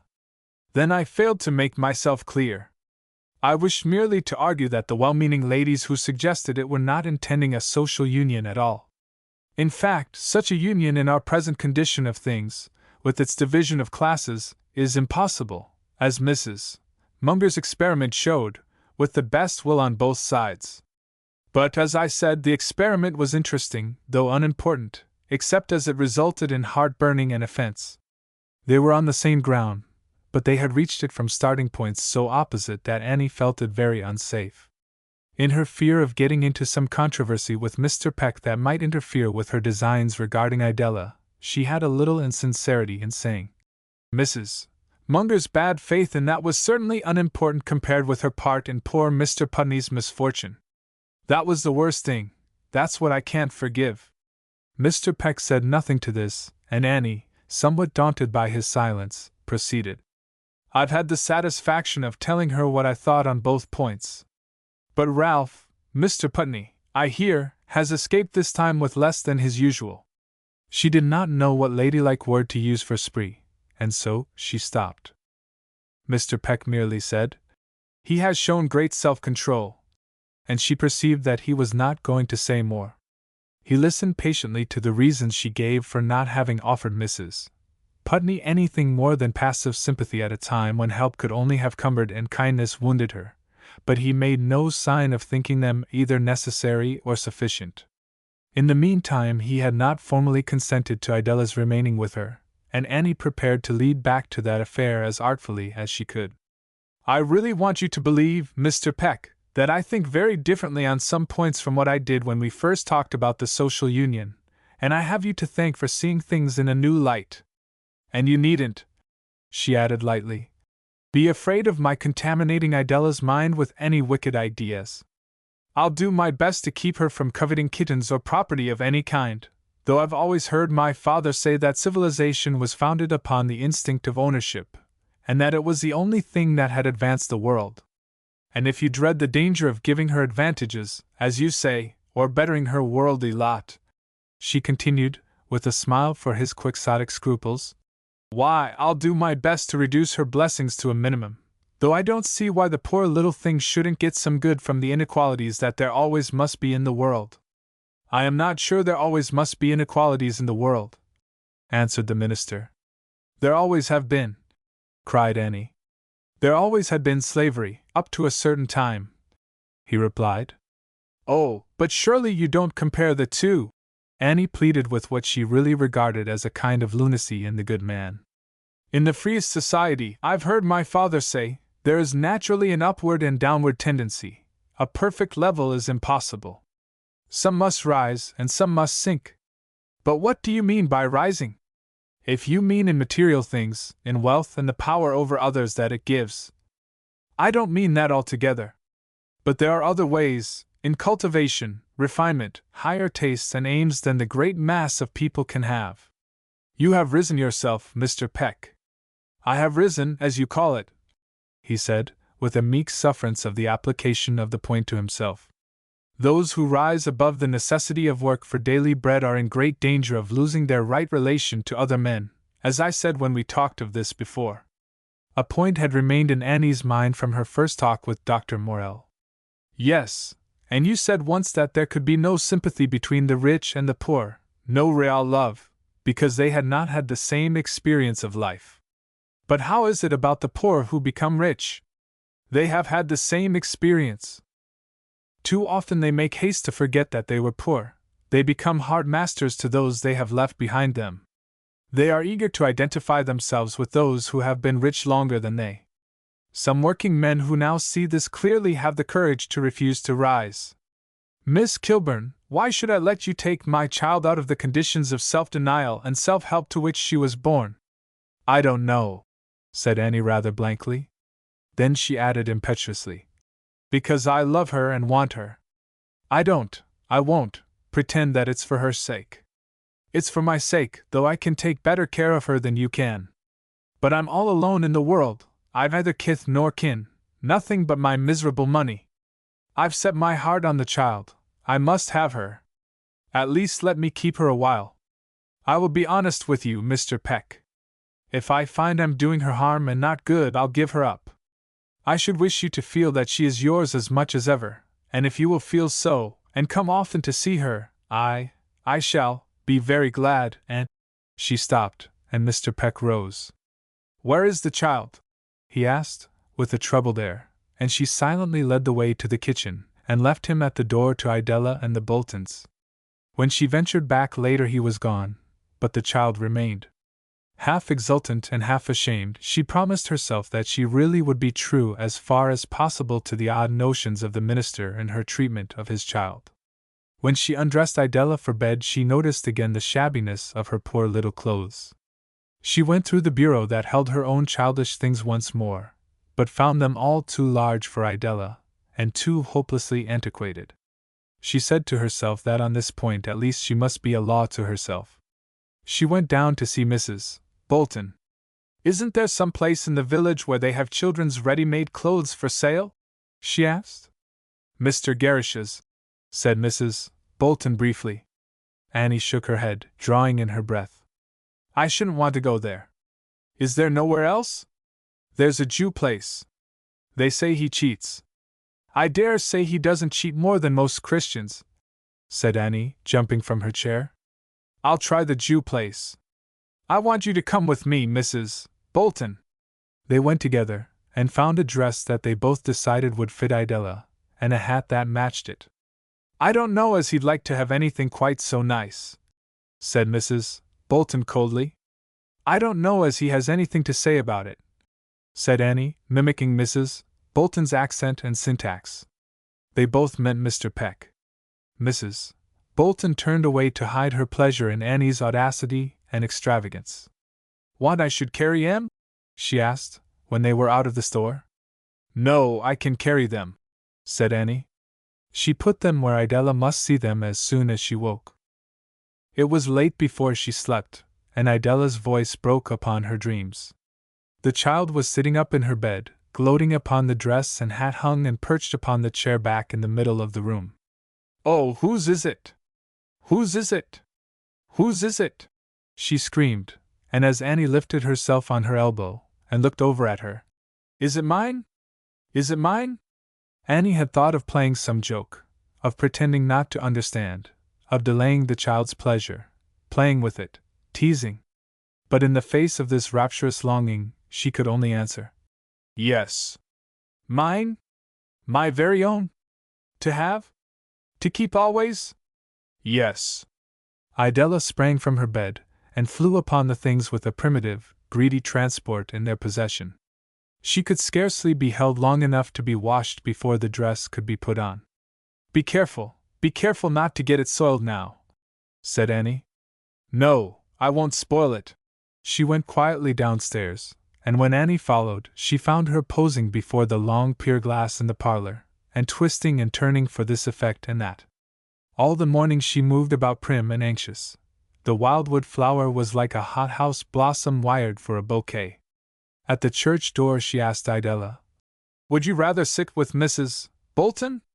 "No, no," gasped the child intensely. "With you," and she pushed her hand into Annie's and held fast to it. Annie's question had been suggested by a belated reluctance to appear before so much of Hatboro' in charge of the minister's child. But now she could not retreat, and with Idella's hand in hers she advanced blushing up the aisle to her pew. 22. The farmers' carryalls filled the long shed beside the church, and their leathern faces looked up, with their wives and children's, at Mr. Peck where he sat high behind the pulpit. A patient expectance suggested itself in the men's bald or grizzled crowns, and in the fantastic hats and bonnets of their women folks. The village ladies were all in the perfection of their street costumes, and they compared well with 3 or 4 of the ladies from South Hatboro', but the men with them spoiled all by the inadequacy of their fashion. Mrs. Gates, the second of her name, was very stylish, but the provision man had honestly the effect of having got for the day only into the black coat which he had bought ready-made for his first wife's funeral. Mr. Wilmington, who appeared much shorter than his wife as he sat beside her, was as much inferior to her in dress. He wore, with the carelessness of a rich man who could afford simplicity, a loose alpaca coat and a cambric neckcloth, over which he twisted his shriveled neck to catch sight of Annie, as she rustled up the aisle. Mrs. Gerrish, so much as could be seen of her, was a mound of bugled velvet, topped by a small bonnet, which seemed to have gone much to a fat black pompon. She sat far within her pew, and their children stretched in a row from her side to that of Mr. Gerrish, next the door. He did not look round at Annie, but kept an attitude of fixed self-concentration, in harmony with the severe old-school respectability of his dress. His wife leaned well forward to see, and let all her censure appear in her eyes. Colonel Marvin, of the largest shoe shop, showed the side of his large florid face, with the kindly smile that seemed to hang loosely upon it, and there was a good number of the hat shop and shoe shop hands of different ages and sexes scattered about. The gallery, commonly empty or almost so, showed groups and single figures dropped about here and there on its seats. The Putneys were in their pew, the little lame boy between the father and mother, as their custom was. They each looked up at her as she passed, and smiled in the slight measure of recognition which people permit themselves in church. Putney was sitting with his head hanging forward in pathetic dejection. His face, when he first lifted it to look at Annie in passing, was haggard, but otherwise there was no consciousness in it of what had passed since they had sat there the Sunday before. When his glance took in Idella too, in her sudden finery, a light of friendly mocking came into it, and seemed to comment the relation Annie had assumed to the child. Annie's pew was just in front of Lyra's, and Lyra pursed her mouth in burlesque surprise as Annie got into it with Idella and turned round to lift the child to the seat. While Mr. Peck was giving out the hymn, Lyra leaned forward and whispered, "Don't imagine that this turnout is all on your account, Annie. He's going to preach against the social union and the social glass." The banter echoed a mechanical expectation in Annie's heart, which was probably present in many others there. It was some time before she could cast it out, even after he had taken his text. "I am the resurrection and the life." And she followed him with a mechanical disappointment at his failure to meet it. He began by saying that he wished to dissociate his text in his hearers' minds from the scent of the upturned earth, and the fall of clods upon the coffin lid, and he asked them to join him in attempting to find in it another meaning beside that which it usually carried. He believed that those words of Christ ought to speak to us of this world as well as the next, and enjoin upon us the example which we might all find in him, as well as promise us immortality with him. As the minister went on, Annie followed him with the interest which her belief that she heard between the words inspired, and occasionally in a discontent with what seemed a mystical, almost a fantastical, quality of his thought. "There is an evolution," he continued, "in the moral as well as in the material world, and good unfolds in greater good. That which was once best ceases to be in that which is better. In the political world we have striven forward to liberty as to the final good, but with this achieved we find that liberty is only a means and not an end, and that we shall abuse it as a means if we do not use it, even sacrifice it, to promote equality. Or in other words, equality is the perfect work, the evolution of liberty. Patriotism has been the virtue which has secured an image of brotherhood, rude and imperfect, to large numbers of men within certain limits, but nationality must perish before the universal ideal of fraternity is realized. Charity is the holiest of the agencies which have hitherto wrought to redeem the race from savagery and despair, but there is something holier yet than charity, something higher, something purer and further from selfishness, something into which charity shall willingly grow and cease, and that is justice. Not the justice of our Christless codes, with their penalties, but the instinct of righteous shame which, however dumbly, however obscurely, stirs in every honest man's heart when his superfluity is confronted with another's destitution, and which is destined to increase in power till it becomes the social as well as the individual conscience. Then, in the truly Christian state, there shall be no more asking and no more giving, no more gratitude and no more merit, no more charity, but only and ever more justice. All shall share alike, and want and luxury and killing toil and heartless indolence shall all cease together. It is in the spirit of this justice that I believe Christ shall come to judge the world, not to condemn and punish so much as to reconcile and to right. We live in an age of seeming preparation for indefinite war. The lines are drawn harder and faster between the rich and the poor, and on either side the forces are embattled. The working men are combined in vast organizations to withstand the strength of the capitalists, and these are taking the lesson and uniting in trusts. The smaller industries are gone, and the smaller commerce is being devoured by the larger. Where many little shops existed, one huge factory assembles manufacture, one large store, in which many different branches of trade are united, swallows up the small dealers. Yet in the labor organizations, which have their bad side, their weak side, through which the forces of hell enter, I see evidence of the fact that the poor have at last had pity on the poor, and will no more betray and underbid and desert one another, but will stand and fall together as brothers, and the monopolies, though they are founded upon ruin, though they know no pity and no relenting, have a final significance which we must not lose sight of. They prophesy the end of competition, they eliminate one element of strife, of rivalry, of warfare.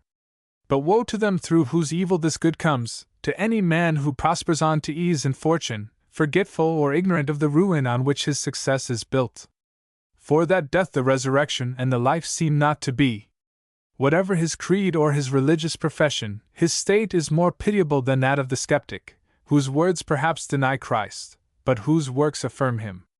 There has been much anxiety in the Church for the future of the world abandoned to the godlessness of science, but I cannot share it. If God is, nothing exists but from him. He directs the very reason that questions him, and Christ rises anew in the doubt of him that the sins of Christendom inspire. So far from dreading such misgiving as comes from contemplating the disparity between the Church's profession and her performance, I welcome it as another resurrection and a new life. The minister paused and seemed about to resume, when a scuffling and knocking noise drew all eyes toward the pew of the Garish family. Mr. Garish had risen and flung open the door so sharply that it struck against the framework of the pew, and he stood pulling his children, whom Mrs. Gerrish urged from behind, one after another, into the aisle beside him. One of them had been asleep, and he now gave way to the alarm which seizes a small boy suddenly awakened. His mother tried to still him, stooping over him and twitching him by the hand, with repeated SHs, as mothers do, till her husband got her before him, and marched his family down the aisle and out of the door. The noise of their feet over the floor of the vestibule died away upon the stone steps outside. The minister allowed the pause he had made to prolong itself painfully. He wavered, after clearing his throat, as if to go on with his sermon, and then he said sadly, "Let us pray." 23. Putney stopped with his wife and boy and waited for Annie at the corner of the street where their ways parted. She had eluded Lyra Wilmington in coming down the aisle, and she had hurried to escape the sensation which broke into eager talk among the people before they got out of church, and which began with question whether one of the Gerrish children was sick, and ended in the more satisfactory conviction that Mr. Gerrish was offended at something in the sermon. "Well, Annie," said Putney, with a satirical smile. "Oh, Ralph, Ellen, what does it mean?" "It means that Brother Gerrish thought Mr. Peck was hitting at him in that talk about the large commerce, and it means business," said Putney. "Brother Gerrish has made a beginning, and I guess it's the beginning of the end, unless we're all ready to take hold against him." "What are you going to do?" "Do? Anything. Everything. It was abominable. It was atrocious." She shuddered out with disgust. "How could he imagine that Mr. Peck would do such a thing?" "Well, he's imagined it. But he doesn't mean to stay out of church, he means to put Brother Peck out. We mustn't let him. That would be outrageous." "That's the way Ellen and I feel about it," said Putney. "But we don't know how much of a party there is with us." "But everybody must feel the same way about Mr. Gerrish's behavior? I don't see how you can be so quiet about it, you and Ellen." Annie looked from one to another indignantly, and Putney laughed. "We're not feeling quietly about it," said Mrs. Putney. Putney took out a piece of tobacco, and bit off a large corner, and began to chew vehemently upon it. "Hello, Idella," he said to the little girl, holding by Annie's hand and looking up intently at him, with childish interest in what he was eating. "What a pretty dress you've got on." "It's mine," said the child. "To keep." "Is that so? Well, it's a beauty. I'm going to wear it all the time." "Is that so? Well, now you and Winthrop step on ahead a little. I want to see how you look in it." "Splendid," he said, as she took the boy's hand and looked back over her shoulder for Putney's applause. "Lyra tells us you've adopted her for the time being, Annie. I guess you'll have your hands full. But as I was going to say, about feeling differently, my experience is that there's always a good-sized party for the perverse, simply because it seems to answer a need in human nature. There's a fascination in it, a man feels as if there must be something in it besides the perversity, and because it's so obviously wrong it must be right. Don't you believe but what a good half of the people in church today are pretty sure that Gerrish had a good reason for behaving indecently. The very fact that he did so carries conviction to some minds, and those are the minds we have got to deal with. When he gets up in the next society meeting there's a mighty great danger that he'll have a strong party to back him." "I can't believe it," Annie broke out, but she was greatly troubled. "What do you think, Ellen, that there's any danger of his carrying the day against Mr. Peck? There's a great deal of dissatisfaction with Mr. Peck already, you know, and I guess Ralph's right about the rest of it. Well, I'm glad I've taken a pew. I'm with you for Mr. Peck, Ralph, heart and soul. As Brother Brandreth says about the social union. Well, that's right. I shall count upon you. And speaking of the social union, I haven't seen you, Annie, since that night at Mrs. Munger's.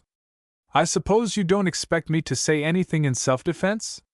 No, Ralph, and you needn't. I've defended you sufficiently, justified you." "That won't do," said Putney.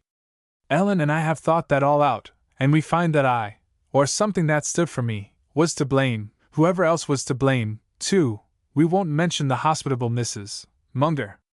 When Dr. Morell had to go away, Brother Peck took hold with me, and he suggested good resolutions. I told him I'd tried 'em, and they never did me the least good, but his sort really seemed to work. I don't know whether they would work again. Ellen thinks they would. I think we shan't ever need anything again, but that's what I always think when I come out of it, like a man with chills and fever. It was Dr. Morell who asked Mr. Peck to come, said Mrs. Putney, and it turned out for the best. Ralph got well quicker than he ever did before.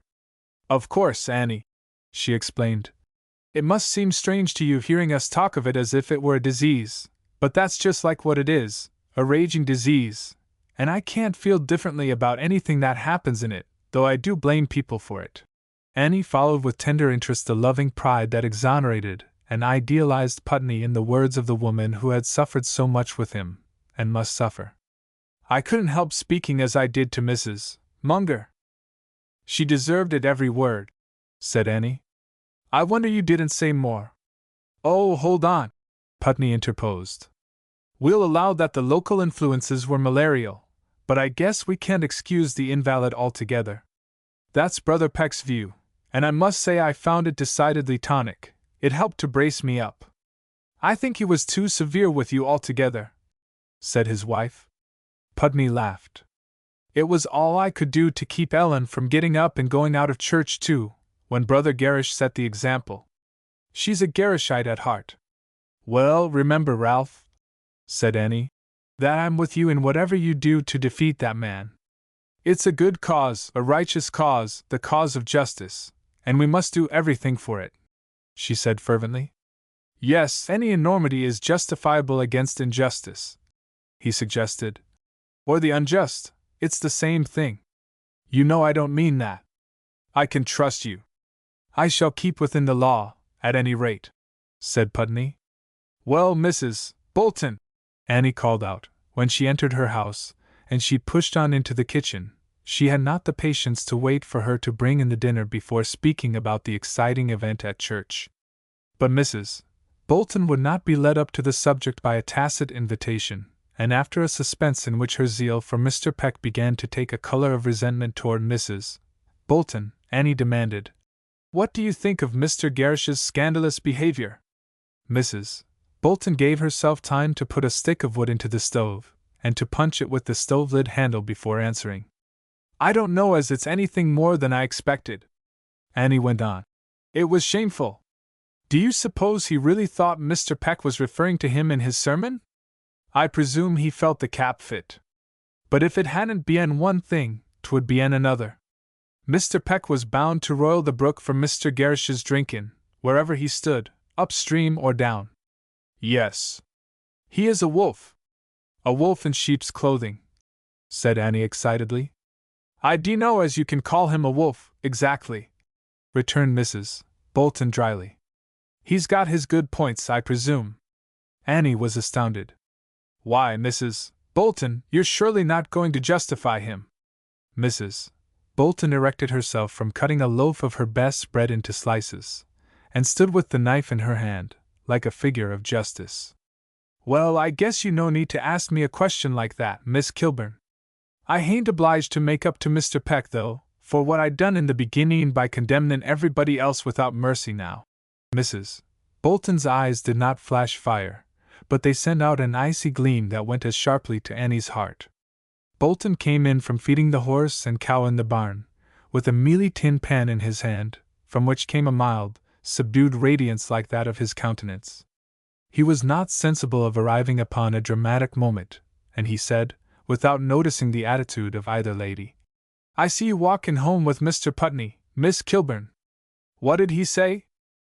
You mean about Mr. Gerrish? He thinks, as we all do, that it was a challenge to Mr. Peck's friends, and that we must take it up. A light of melancholy satisfaction shone from Bolton's deeply shaded eyes. Well, he ain't one to lose time, not a great deal. I presume he's going to work? At once, said Annie.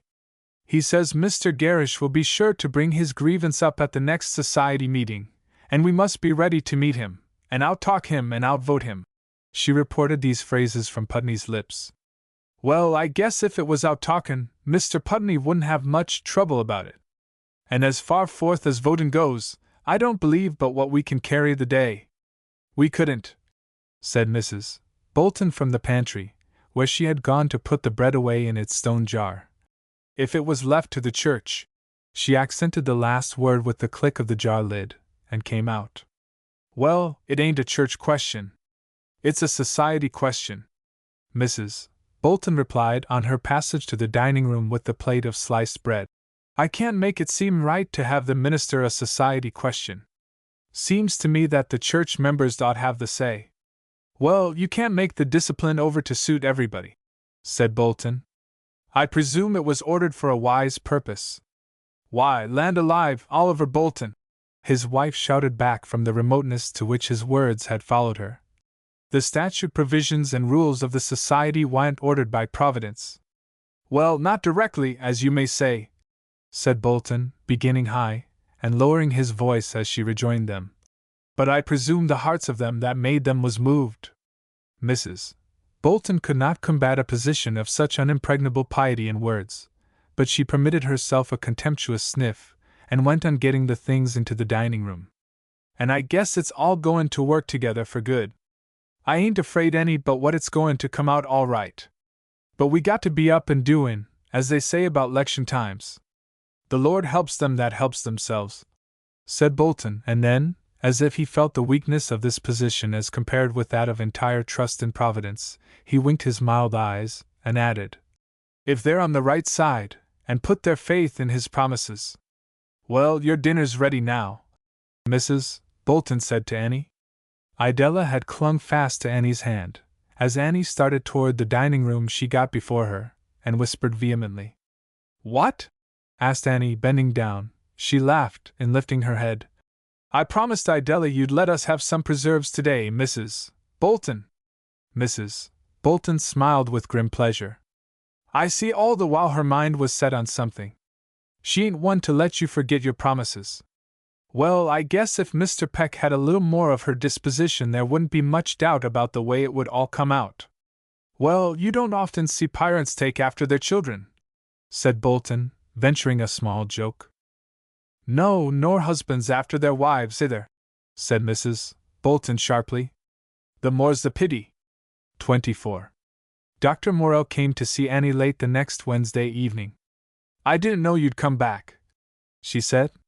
She returned to the rocking chair, from which she came forward to greet him, and he dropped into an easy seat near the table piled with books and sewing. I didn't know it myself half an hour ago. Really? And is this your first visit? I must be a very interesting case. You are, always. How have you been? I hardly know whether I've been at all, she answered, in mechanical parody of his own reply. So many other things have been of so much more importance. She let her eyes rest full upon his, with a sense of returning comfort and safety in his presence, and after a deep breath of satisfaction, she asked, How did you leave your mother? Very much better, entirely out of danger. It's so odd to think of anyone's having a family. To me it seems the normal condition not to have any relatives. Well, we can't very well dispense with mothers, said the doctor. We have to begin with them, at any rate. Oh, I don't object to them. I only wonder at them. They fell into a cozy and mutually interesting talk about their separate past, and he gave her glimpses of the life, simple and studious, he had led before he went abroad. She confessed to two mistakes in which she had mechanically persisted concerning him. One that he came from Charlestown instead of Chelsea, and the other that his first name was Joseph instead of James. She did not own that she had always thought it odd he should be willing to remain in a place like Hatboro', and that it must argue a strangely unambitious temperament in a man of his ability. She diverted the impulse to a general satire of village life, and ended by saying that she was getting to be a perfect villager herself. He laughed, and then, How has Hatboro' been getting along? He asked. Simply seething with excitement, she answered. But I should hardly know where to begin if I tried to tell you, she added. It seems such an age since I saw you. Thank you, said the doctor. I didn't mean to be quite so flattering, but you have certainly marked an epoch. Really, I don't know where to begin. I wish you'd seen somebody else first, Ralph and Ellen or Mrs. Wilmington. I might go and see them now. No, stay, now you're here, though I know I shall not do justice to the situation. But she was able to possess him of it with impartiality, even with a little humor, all the more because she was at heart intensely partisan and serious. No one knows what Mr. Gerrish intends to do next. He has kept quietly about his business, and he told some of the ladies who tried to interview him that he was not prepared to talk about the course he had taken. He doesn't seem to be ashamed of his behavior, and Ralph thinks that he's either satisfied with it, and intends to let it stand as a protest, or else he's going to strike another blow on the next business meeting. But he's even kept Mrs. Gerrish quiet, and all we can do is to unite Mr. Peck's friends provisionally. Ralph's devoted himself to that, and he says he has talked 48 hours to the day ever since. Is he? Yes, perfectly. I could hardly believe it when I saw him at church on Sunday. It was like seeing one risen from the dead. What he must have gone through, and Ellen. She told me how Mr. Peck had helped him in the struggle. She attributes everything to him. But of course you think he had nothing to do with it. What makes you think that? He asked. Oh, I don't know. Wouldn't that naturally be the attitude of science? Toward religion? Perhaps. But I'm not science, with a large S. Maybe that's the reason why I left the case with Mr. Peck, said the doctor, smiling. Putney didn't leave off my medicine, did he? He never got well so soon before. They both say that. I didn't think you could be so narrow-minded, Dr. Morell. But of course your scientific bigotry couldn't admit the effect of the moral influence. It would be too much like a miracle. You would have to allow for a mystery. I have to allow for a good many, said the doctor. The world is full of mysteries for me, if you mean things that science hasn't explored yet. But I hope that they'll all yield to the light, and that somewhere there'll be light enough to clear up even the spiritual mysteries. Do you really? She demanded eagerly. Then you believe in a life hereafter? You believe in a moral government of the... He retreated, laughing, from her ardent pursuit. Oh, I'm not going to commit myself. But I'll go so far as to say that I like to hear Mr. Peck preach, and that I want him to stay. I don't say he had nothing to do with Putney's straightening up. Putney had a great deal to do with it himself. What does he think Mr. Peck's chances are? If Mr. Gerrish tries to get him dismissed? He doesn't know, he's quite in the dark. He says the party of the perverse, the people who think Mr. Gerrish must have had some good reason for his behavior simply because they can't see any, is unexpectedly large, and it doesn't help matters with the more respectable people that the most respectable, like Mr. Wilmington and Colonel Marvin, are Mr. Peck's friends.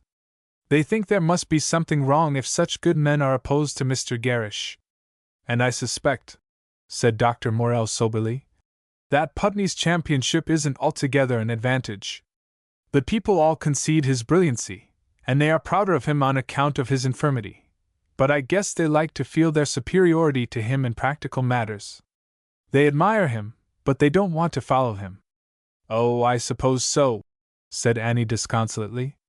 And I imagine that Mr. Wilmington's course is attributed to Lyra, and that doesn't help Mr. Peck much with the husbands of the ladies who don't approve of her. The doctor tacitly declined to touch this delicate point.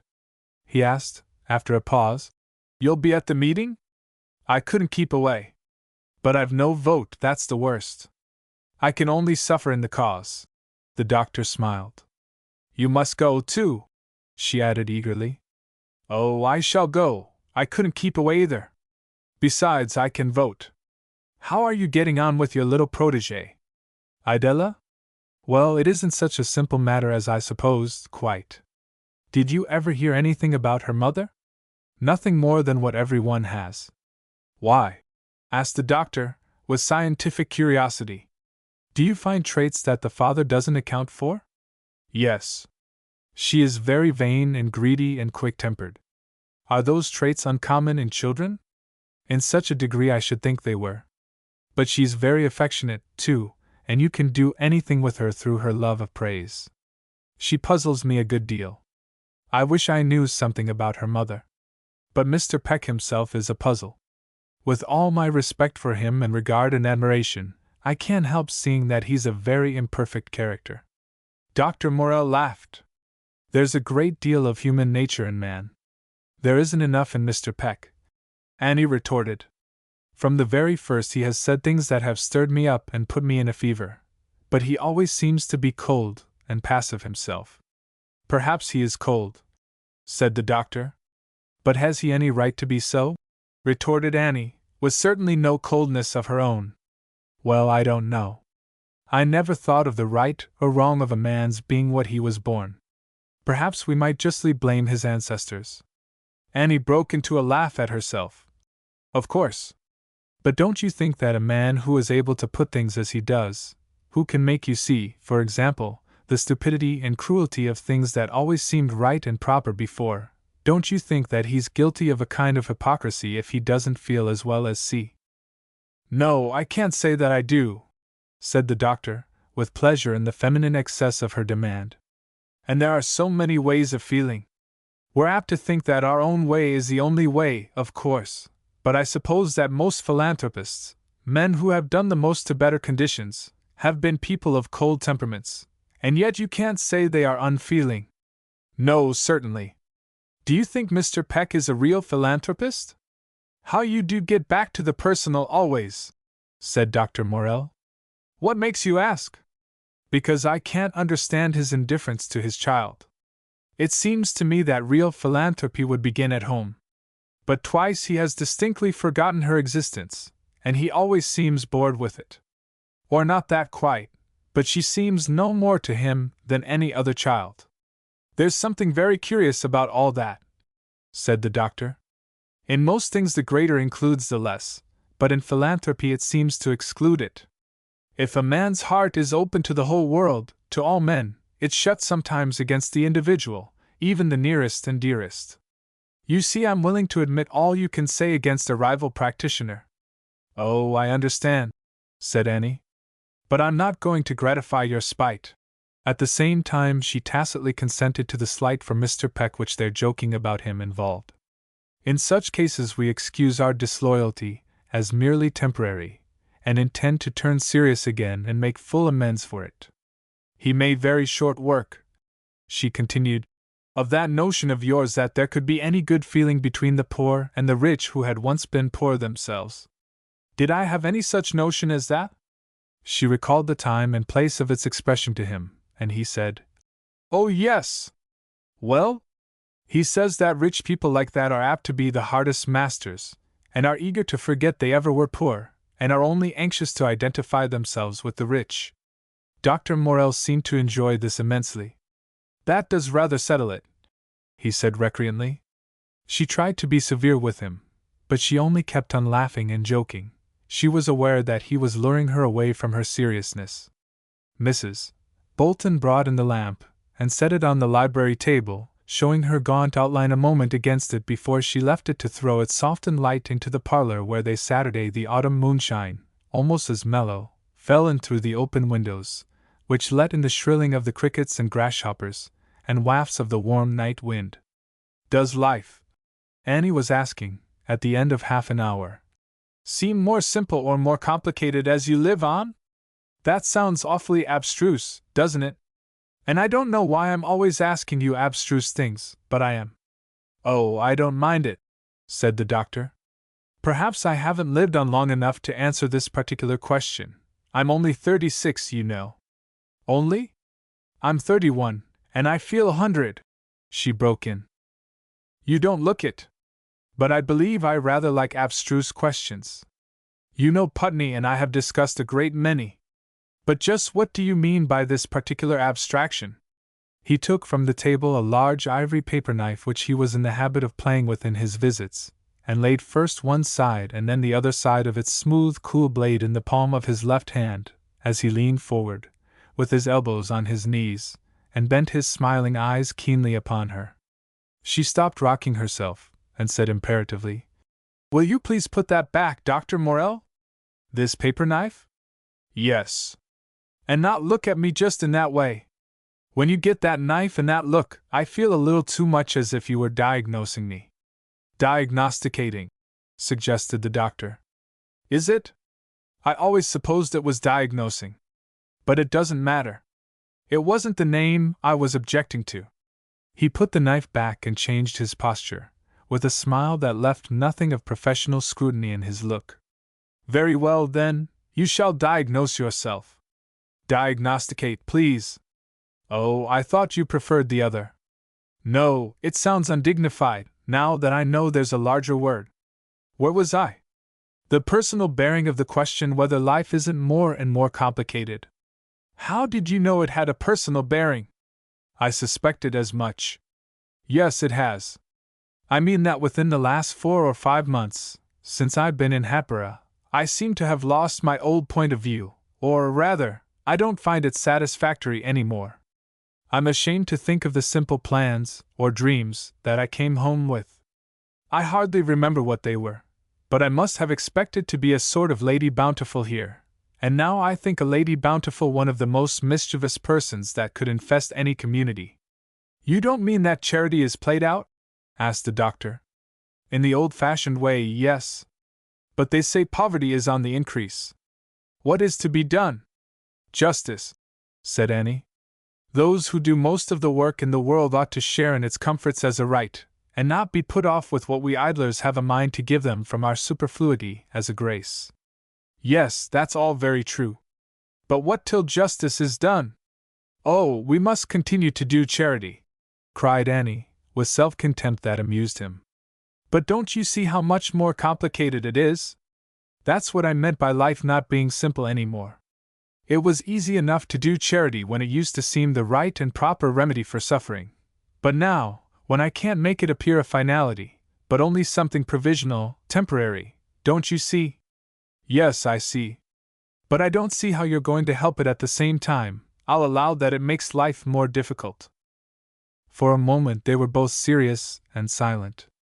Then she said, Sometimes I think the fault is all in myself, and that if I were not so sophisticated and selfish, I should find the old way of doing good just as effective and natural as ever. Then again, I think the conditions are all wrong, and that we ought to be fairer to people, and then we needn't be so good to them. I should prefer that. I hate being good to people I don't like, and I can't like people who don't interest me. I think I must be very hard-hearted. The doctor laughed at this. Oh, I know, said Annie. I know the fraudulent reputation I've got for good works. Your charity to tramps is the opprobrium of Hatboro'. The doctor consented. Oh, I don't mind that. It's easy when people ask you for food or money, but the horrible thing is when they ask you for work. Think of me, who never did anything to earn a cent in my life, being humbly asked by a fellow creature to let him work for something to eat and drink. It's hideous. It's abominable. At first I used to be flattered by it, and tried to conjure up something for them to do, and to believe that I was helping the deserving poor. Now I give all of them money, and tell them that they needn't even pretend to work for it. I don't work for my money, and I don't see why they should. They'd find that an unanswerable argument if you put it to them, said the doctor. He reached out his hand for the paper cutter, and then withdrew it in a way that made her laugh. But the worst of it is, she resumed, that I don't love any of the people that I help or hurt, whichever it is. I did feel remorseful toward Mrs. Saver for a while, but I didn't love her, and I knew that I only pitted myself through her. Don't you see? No, I don't, said the doctor. You don't, because you're too polite. The only kind of creature that I can have any sympathy with is some little wretch like Idella, who is perfectly selfish and naughty every way, but seems to want me to like her, and a reprobate like Lyra, or some broken creature like poor Ralph. I think there's something in the air, the atmosphere, that won't allow you to live in the old way if you've got a grain of conscience or humanity. I don't mean that I have. But it seems to me as if the world couldn't go on as it has been doing. Even here in America, where I used to think we had the millennium because slavery was abolished, people have more liberty, but they seem just as far off as ever from justice. That is what paralyzes me and mocks me and laughs in my face when I remember how I used to dream of doing good after I came home. I had better stayed at Rome, the doctor said vaguely. I'm glad you didn't. And he let his eyes dwell on her with a return of the professional interest which she was too lost in her self-reproach to be able to resent. I blame myself for trying to excuse my own failure on the plea that things generally have gone wrong. At times it seems to me that I'm responsible for having lost my faith in what I used to think was the right thing to do, and then again it seems as if the world were all so bad that no real good could be done in the old way, and that my faith is gone because there's nothing for it to rest on any longer. I feel that something must be done, but I don't know what. It would be hard to say, said the doctor. She perceived that her exultation amused him, but she was too much in earnest to care. Then we are guilty, all guilty, till we find out and begin to do it. If the world has come to such a pass that you can't do anything but harm in it. Oh, is it so bad as that? He protested. It's quite as bad, she insisted. Just see what mischief I've done since I came back to Hatboro'. I took hold of that miserable social union because I was outside of all the life about me, and it seemed my only chance of getting into it, and I've done more harm by it in one summer than I could undo in a lifetime. Just think of poor Mr. Brandreth's love affair with Miss Chapley broken off, and Lyra's lamentable triumph over Miss Northwick, and Mrs. Munger's duplicity, and Ralph's escapade, all because I wanted to do good. A note of exaggeration had begun to prevail in her self-upbraiding, which was real enough, and the time came for him to suggest. I think you're a little morbid, Miss Kilburn. Morbid? Of course I am. But that doesn't alter the fact that everything is wrong, does it? Everything. Why, you don't pretend yourself, do you, that everything is right? A true American ought to do so, oughtn't he? Teased the doctor. One mustn't be a bad citizen. But if you were a bad citizen? She persisted. Oh, then I might agree with you on some points. But I shouldn't say such things to my patients, Miss Kilburn. It would be a great comfort to them if you did. She sighed. The doctor broke out in a laugh of delight at her perfervid concentration. Oh, no, no! They're mostly nervous women, and it would be the death of them, if they understood me. In fact, what's the use of brooding upon such ideas? We can't hurry any change, but we can make ourselves uncomfortable. Why should I be comfortable? She asked, with a solemnity that made him laugh again. Why shouldn't you be? Yes, that's what I often ask myself. But I can't be, she said sadly. They had risen, and he looked at her with his professional interest now openly dominant, as he stood holding her hand. I'm going to send you a little more of that tonic, Miss Kilburn. She pulled her hand away. No, I shall not take any more medicine. You think everything is physical. Why don't you ask at once to see my tongue? He went out laughing, and she stood looking wistfully at the door he had passed through. 25. The bell in the Orthodox Church called the members of Mr. Peck's society together for the business meeting with the same plangent, lace-ran note that summoned them to worship on Sundays.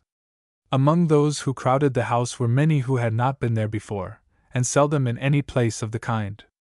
There were admirers of Putney, workmen of rebellious repute and of advanced opinions on social and religious questions, non-suited plaintiffs and defendants of shady record, for whom he had at one time or another done what he could. A good number of the summer folk from South Hatboro' were present, with the expectation of something dramatic, which every one felt, and every one hid with the discipline that subdues the outside of life in a New England town to a decorous passivity. At the appointed time Mr. Peck rose to open the meeting with prayer. Then, as if nothing unusual were likely to come before it, he declared it ready to proceed to business. Some people who had been gathering in the vestibule during his prayer came in, and the electric globes, which had been recently hung above the pulpit and on the front of the gallery in substitution of the old gas chandelier, shed their moony glare upon a house in which few places were vacant. Mr. Garish, sitting erect and solemn beside his wife in their pew, shared with the minister and Putney the tacit interest of the audience. He permitted the transaction of several minor affairs, and Mr. Peck, as moderator, conducted the business with his habitual exactness and effect of far-off impersonality. The people waited with exemplary patience, and Putney, who lounged in one corner of his pew, gave no more sign of excitement, with his chin sunk in his rumpled shirt-front, than his sad-faced wife at the other end of the seat. Mr. Garish rose, with the air of rising in his own good time, and said, with dry pomp, "Mr. Moderator, I have prepared a resolution, which I will ask you to read to this meeting. He held up a paper as he spoke, and then passed it to the minister, who opened and read it. Whereas, it is indispensable to the prosperity and well-being of any and every organization, and especially of a Christian church, that the teachings of its minister be in accord with the convictions of a majority of its members upon vital questions of eternal interest, with the end and aim of securing the greatest efficiency of that body in the community, as an example and a shining light before men to guide their steps in the straight and narrow path. Therefore, resolved, that a committee of this society be appointed to inquire if such is the case in the instance of the Rev. Julius W. Peck, and be instructed to report upon the same. A satisfied expectation expressed itself in the silence that followed the reading of the paper, whatever pain and shame were mixed with the satisfaction. If the contempt of kindly usage shown in offering such a resolution without warning or private notice to the minister shocked many by its brutality, still it was satisfactory to find that Mr. Gerrish had intended to seize the first chance of airing his grievance, as everybody had said he would do. Mr. Peck looked up from the paper and across the intervening pews at Mr. Gerrish. "Do I understand that you move the adoption of this resolution?" "Why, certainly, sir," said Mr. Gerrish, with an accent of supercilious surprise. "You did not say so," said the minister gently.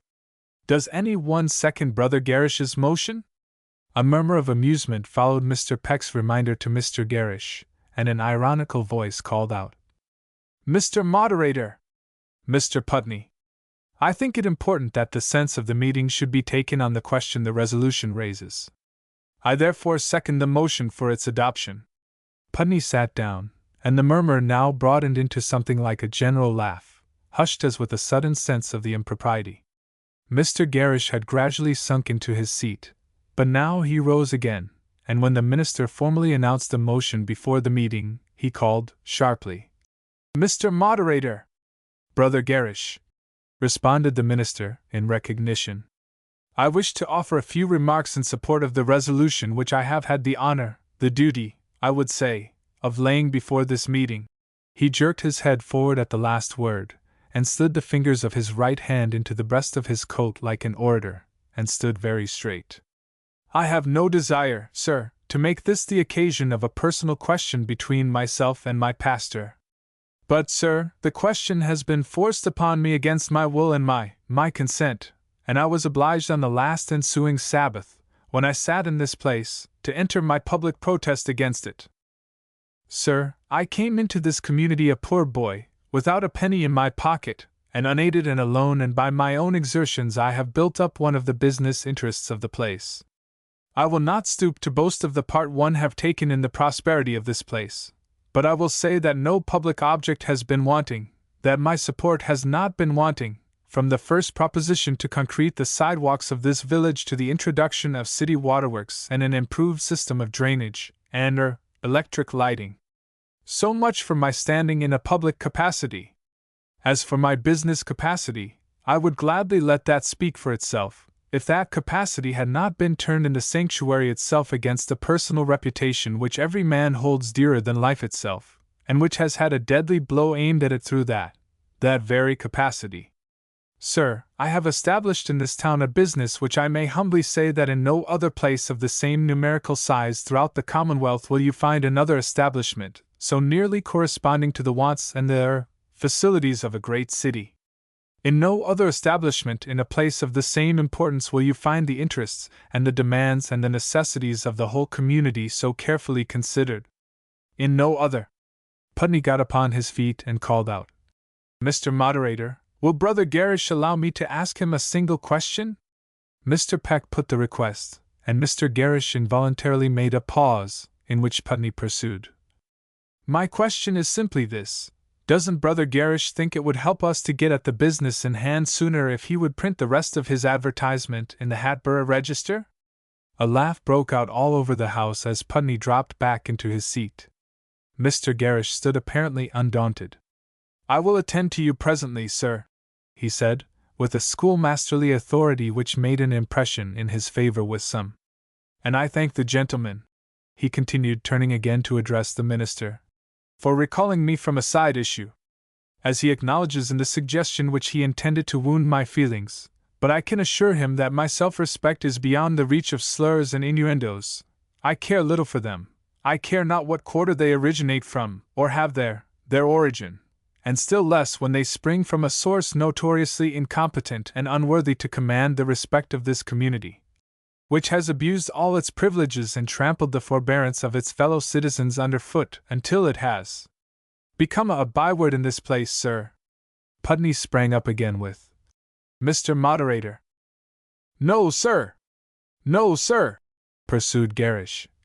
"I will not submit to your interruptions. I have the floor, and I intend to keep it. I intend to challenge a full and fearless scrutiny of my motives in this matter, and I intend to probe those motives in others. Why do we find, sir, on the one side of this question as its most active exponent a man outside of the Church in organizing a force within this society to antagonize the most cherished convictions of that Church? We do not asperse his motives, but we ask if these motives coincide with the relations which a Christian minister should sustain to his flock as expressed in the resolution which I have had the privilege to offer, more in sorrow than in anger." Putney made some starts to rise, but quelled himself, and finally sank back with an air of ironical patience. Gerrish's personalities had turned public sentiment in his favor. Colonel Marvin came over to Putney's pew and shook hands with him before sitting down by his side. He began to talk with him in whisper while Gerrish went on. "But on the other hand, sir, what do we see? I will not allude to myself in this connection, but I am well aware, sir, that I represent a large and growing majority of this Church in the stand I have taken. We are tired, sir, and I say it to you openly, sir, what has been brooded about in secret long enough, of having what I may call a one-sided gospel preached in this church and from this pulpit. We enter our protest against the neglect of very essential elements of Christianity, not to say the essential, the representation of Christ as a spirit as well as a life. Understand me, sir, we do not object, either I nor any of those who agree with me, to the preaching of Christ as a life. That is all very well in its place, and it is the wish of every true Christian to conform and adapt his own life as far as circumstances will permit of. But when I come to this sanctuary, and they come, Sabbath after Sabbath, and hear nothing said of my Redeemer as a means of salvation, and nothing of Him crucified, and when I find the precious promises of the gospel ignored and neglected continually and all the time, and each discourse from yonder pulpit filled up with generalities, glittering generalities, as has been well said by another, in relation to and connection with mere conduct, I am disappointed, sir, and dissatisfied, and I feel to protest against that line of preaching. During the last 6 months, Sabbath after Sabbath, I have listened in vain for the ministrations of the plain gospel and the tenets under which we have been blessed as a church and as a people. Instead of this I have heard, as I have said, and I repeat it without fear of contradiction, nothing but one idea appeals and mere moralisings upon duty to others, which a child and the veriest tyro could not fail therein, and I have culminated, or rather it has been culminated to me, in a covert attack upon my private affairs and my way of conducting my private business in a manner which I could not overlook. For that reason, and for the reasons which I have recapitulated, and I challenge the closest scrutiny, I felt it my duty to enter my public protest and to leave this sanctuary, where I have worshipped ever since it was erected, with my family. And I now urge the adoption of the foregoing resolution because I believe that your usefulness has come to an end to the vast majority of the constituent members of this church, and that is all." Mr. Gerrish stopped so abruptly that Putney, who was engaged in talk with Colonel Marvin, looked up with a startled air, too late to secure the floor. Mr. Peck recognized Mr. Gates, who stood with his wrists caught in either hand across his middle, and looked round with a quizzical glance before he began to speak. Putney lifted his hand in playful threatening toward Colonel Marvin, who got away from him with a face of noiseless laughter, and went and joined Mr. Wilmington where he sat with his wife, who entered into the talk between the men. "Mr. Moderator," said Gates, "I don't know as I expected to take part in this debate, but you can't always tell what's going to happen to you, even if you're only a member of the church by marriage, as you might say. I presume, though, that I have a right to speak in a meeting like this, because I am a member of the society in my own right, and I've got its interests at heart as much as anyone. I don't know but what I got the interests of Hatboro' at heart too, but I can't be certain. Sometimes you can't. Sometimes you think you've got the common good in view, and you come to look a little closer and you find it's the uncommon good. That is to say, it's not so much the public weal you're after as what it is the private weal. But that's either here nor there. I haven't got anything to say against identifying yourself with things in general. I don't know but what it's a good way. All is, it's apt to make you think you're personally attacked when nobody is meant in particular. I think that's what's partly the matter with Brother Garish here. I heard that sermon, and I didn't suppose there was anything in it to hurt anyone especially, and I was considerably surprised to see that Mr. Garish seemed to take it to himself, somehow, and worry over it. But I didn't really know just what the trouble was till he explained here tonight. All I was thinking was when it come to that about large commerce devouring the small, sort of lean and fat kind. I wish Jordan and Marsh could hear that, or Stewart's in New York, or Wanamaker's in Philadelphia. I never thought of Brother Garish once, and I don't presume 1 out of 100 did either. The electric light immediately over Gates's head began to hiss and sputter, and to suffer the sort of syncope which overtakes electric lights at such times, and to leave the house in darkness. Gates waited, standing, till it revived, and then added, "I guess I hain't got anything more to say, Mr. Moderator. If I had, it's gone from me now. I'm more used to speaking by kerosene, and I always lose my breath when an electric light begins that way." Putney was on his legs in good time now, and secured recognition before Mr. Wilmington, who made an effort to catch the moderator's eye. Gates had put the meeting in good-humored expectation of what they might now have from Putney. They liked Gates's points very well, but they hoped from Putney something more cruel and unsparing, and the greater part of those present must have shared his impatience with Mr. Wilmington's request that he would give way to him for a moment. Yet they all probably felt the same curiosity about what was going forward, for it was plain that Mr. Wilmington and Colonel Marvin were conniving at the same point. Marvin had now gone to Mr. Garish, and had slipped into the pew beside him with the same sort of handshake he had given Putney. "Will my friend Mr. Putney give way to me for a moment?" asked Mr. Wilmington. "I don't see why I should do that," said Putney. "I assure him that I will not abuse his courtesy, and that I will yield the floor to him at any moment." Putney hesitated a moment, and then, with the contented laugh of one who securely bides his time, said, "Go ahead." "It is simply this," said Mr. Wilmington, with a certain formal neatness of speech.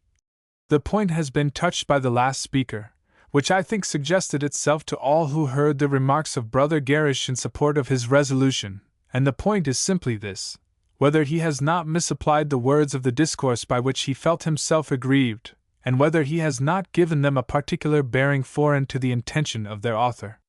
If, as I believe, this is the case, the whole matter can be easily settled by a private conference between the parties, and we can be saved the public appearance of disagreement in our society. And I would now ask Brother Garish, in behalf of many who take this view with me, whether he will not consent to reconsider the matter, and whether, in order to arrive at the end proposed, he will not, for the present at least, withdraw the resolution he has offered?" Mr. Wilmington sat down amidst a general sensation, which was heightened by Putney's failure to anticipate any action on Garish's part.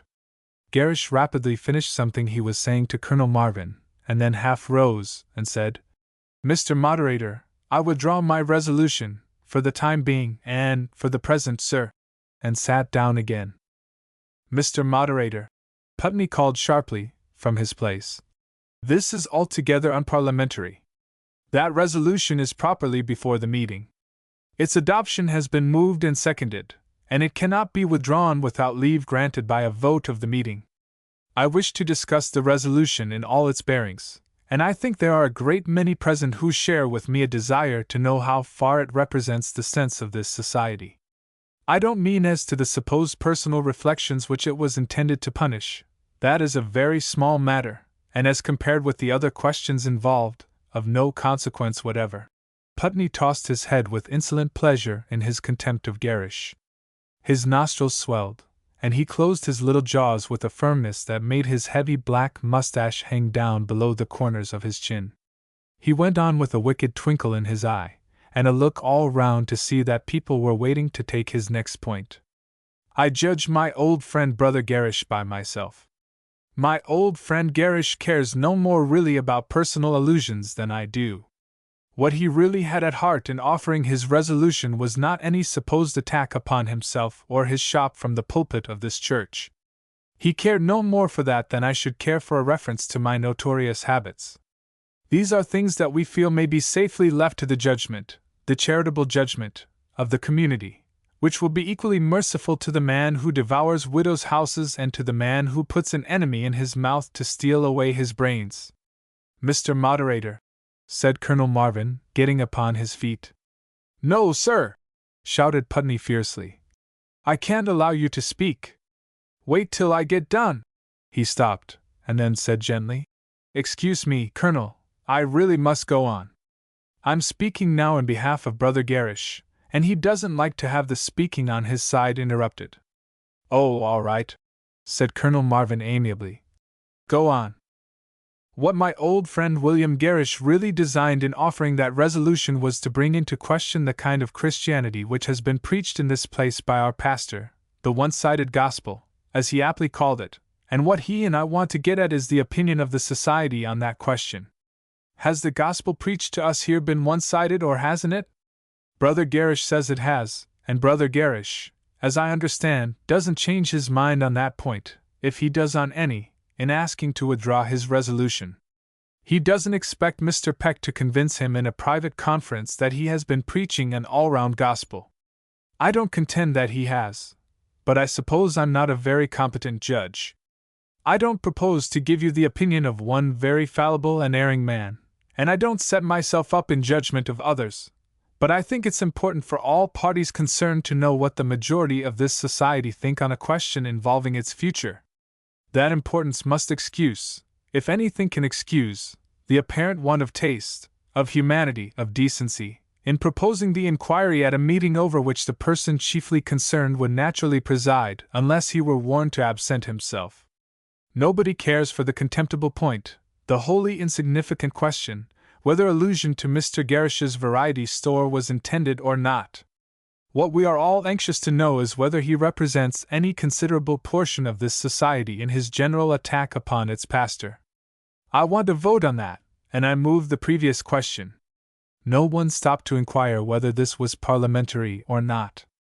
Putney sat down, and Colonel Marvin rose to say that if a vote was to be taken, it was only right and just that Mr. Peck should somehow be heard in his own behalf, and half a dozen voices from all parts of the church supported him. Mr. Peck, after a moment, said, I think I have nothing to say. And he added, Shall I put the question? Question! Question! Came from different quarters. It is moved and seconded that the resolution before the meeting be adopted, said the minister formally. All those in favor will say aye. He waited for a distinct space, but there was no response. Mr. Garish himself did not vote. The minister proceeded, Those opposed will say no. The word burst forth everywhere, and it was followed by laughter and inarticulate expressions of triumph and mocking. Order! Order! Called the minister gravely, and he announced, The noes have it. The electric light began to suffer another syncope.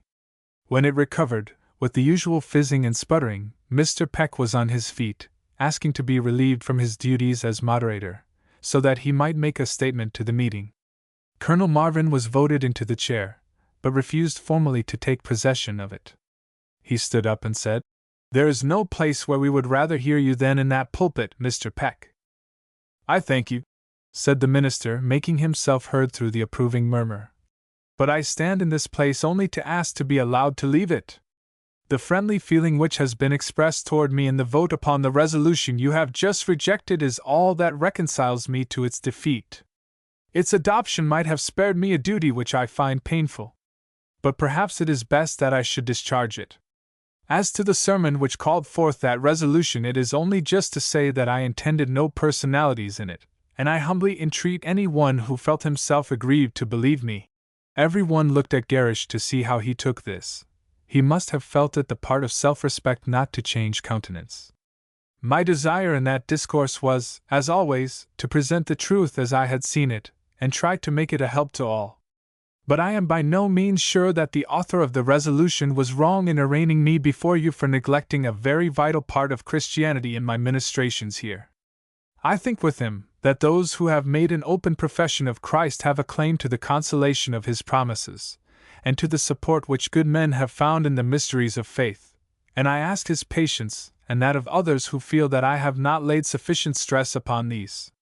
My shortcoming is something that I would not have you overlook in any survey of my ministry among you, and I am not here now to defend that ministry in any point of view.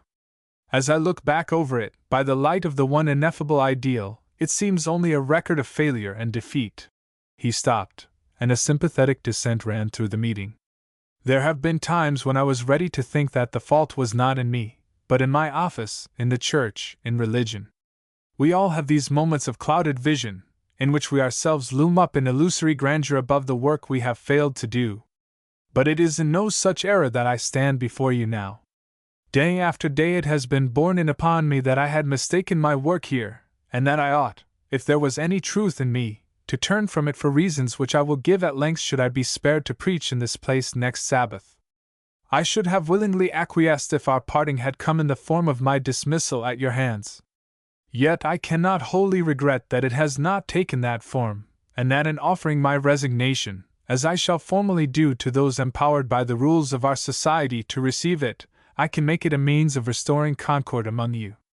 It would be affectation in me to pretend that I did not know of the dissension which has had my ministry for its object if not its cause, and I earnestly hope that with my withdrawal that dissension may cease, and that this church may become a symbol before the world of the peace of Christ.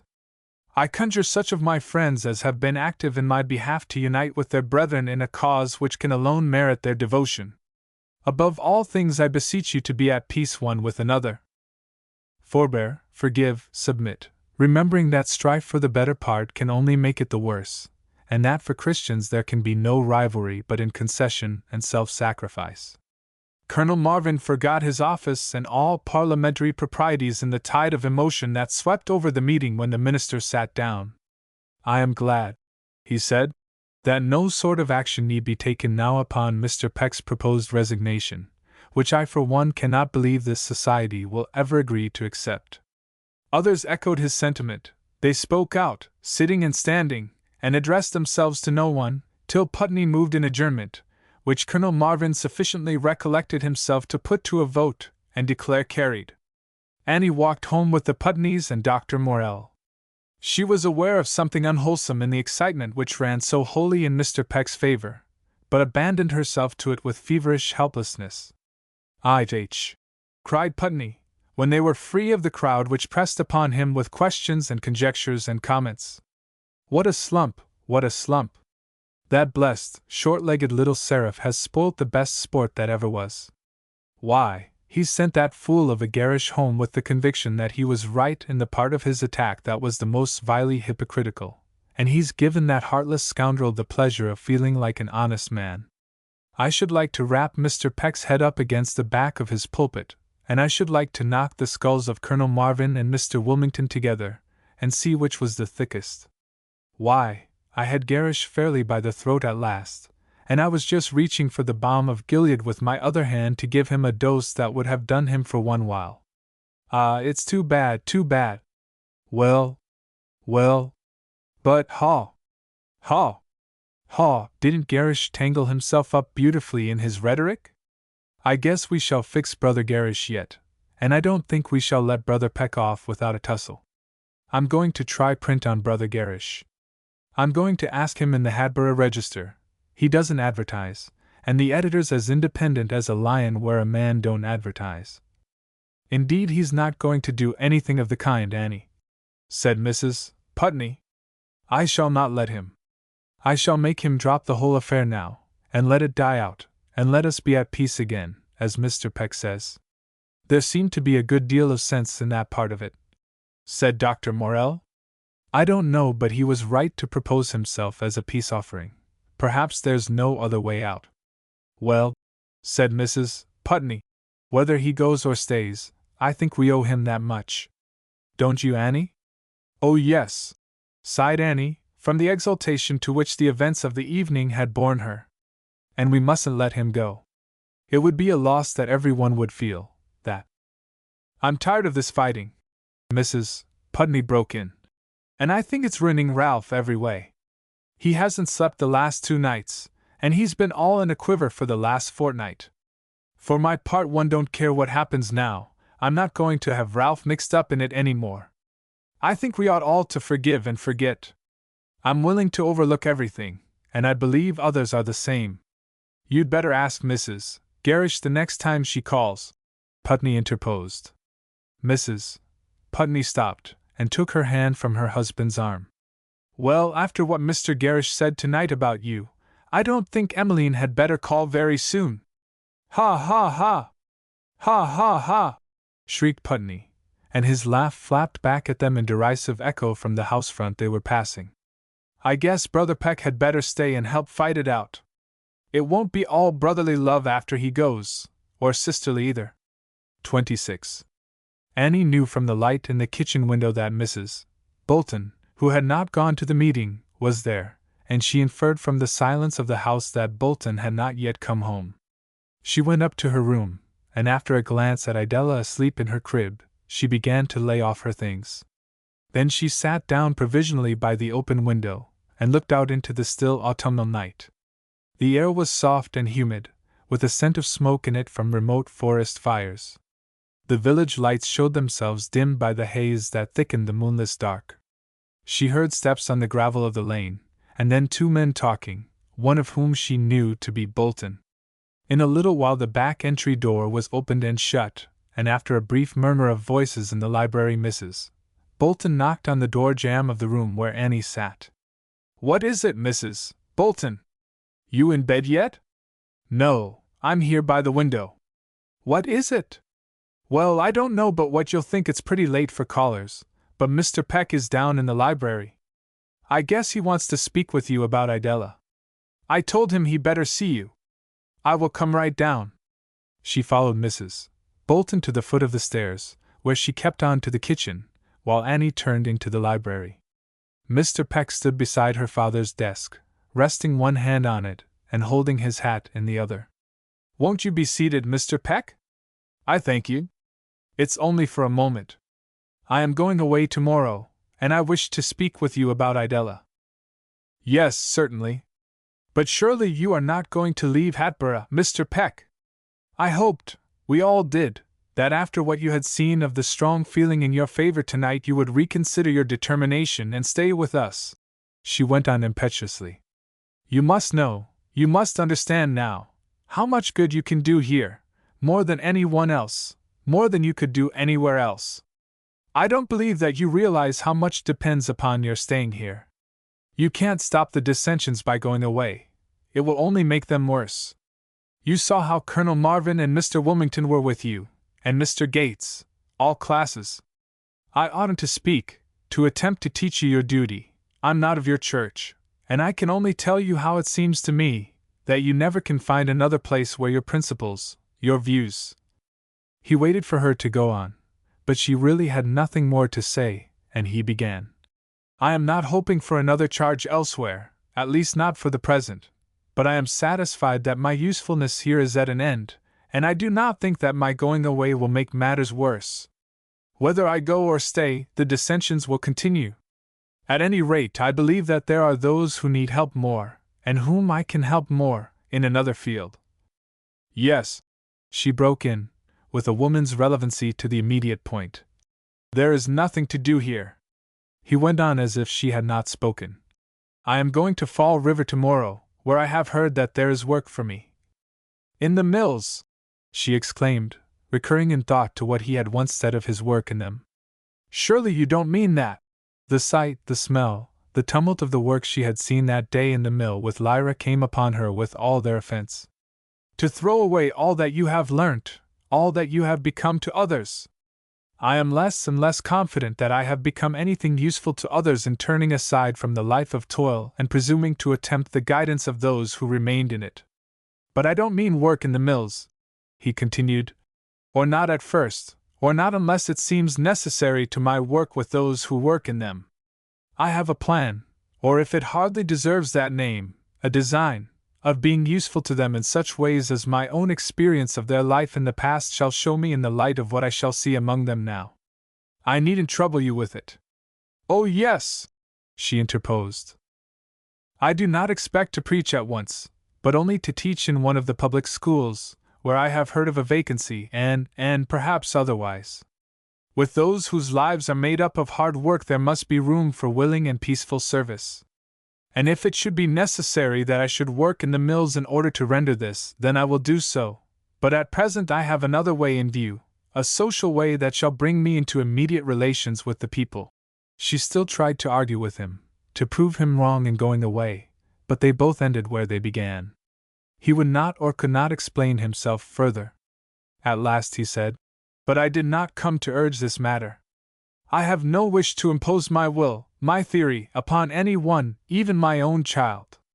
"Oh, yes, Idella," Annie broke in anxiously. "You will leave her with me, Mr. Peck, won't you? You don't know how much I'm attached to her. I see her faults, and I shall not spoil her. Leave her with me at least till you see your way clear to having her with you, and then I will send her to you." A trouble showed itself in his face, ordinarily so impassive, and he seemed at a loss how to answer her, but he said, "I appreciate your kindness to her, but I shall not ask you to be at the inconvenience longer than till tomorrow. I have arranged with another to take her until I am settled, and then bring her to me." Annie sat intensely searching his face, with her lips parted to speak. "Another!" she said, and the wounded feeling, the resentment of his insensibility to her goodwill, that mingled in her heart, must have made itself felt in her voice, for he went on reluctantly. "It is a family in which she will be brought up to work and to be helpful to herself. They will join me with her. You know the mother, she has lost her own child, Mrs. Savor." At the name, Annie's spirit fell, the tears started from her eyes. "Yes, she must have her. It is just, it is the only expiation. Don't you remember that it was I who sent Mrs. Savor's baby to the seashore, where it died?" "No, I had forgotten," said the minister, aghast. "I am sorry." "It doesn't matter," said Annie lifelessly. "It had to be." After a pause, she asked quietly, "If Mrs. Savor is going to work in the mills, how can she make a home for the child?" "She is not going into the mills," he answered. "She will keep house for us all, and we hope to have others who are without homes of their own join us in paying the expenses and doing the work, so that all may share its comfort without gain to any one upon their necessity of food and shelter." She did not heed his explanation, but suddenly entreated, "Let me go with you. I will not be a trouble to you, and I will help as well as I can. I can't give the child up." Why? The thought, crazy as it would have once seemed, was now such a happy solution of the trouble that she smiled hopefully. "Why shouldn't I go with Mr. and Mrs. Savor, and help to make a home for Idella there? You will need money to begin your work. I will give you mine. I will give it up. I will give it all up.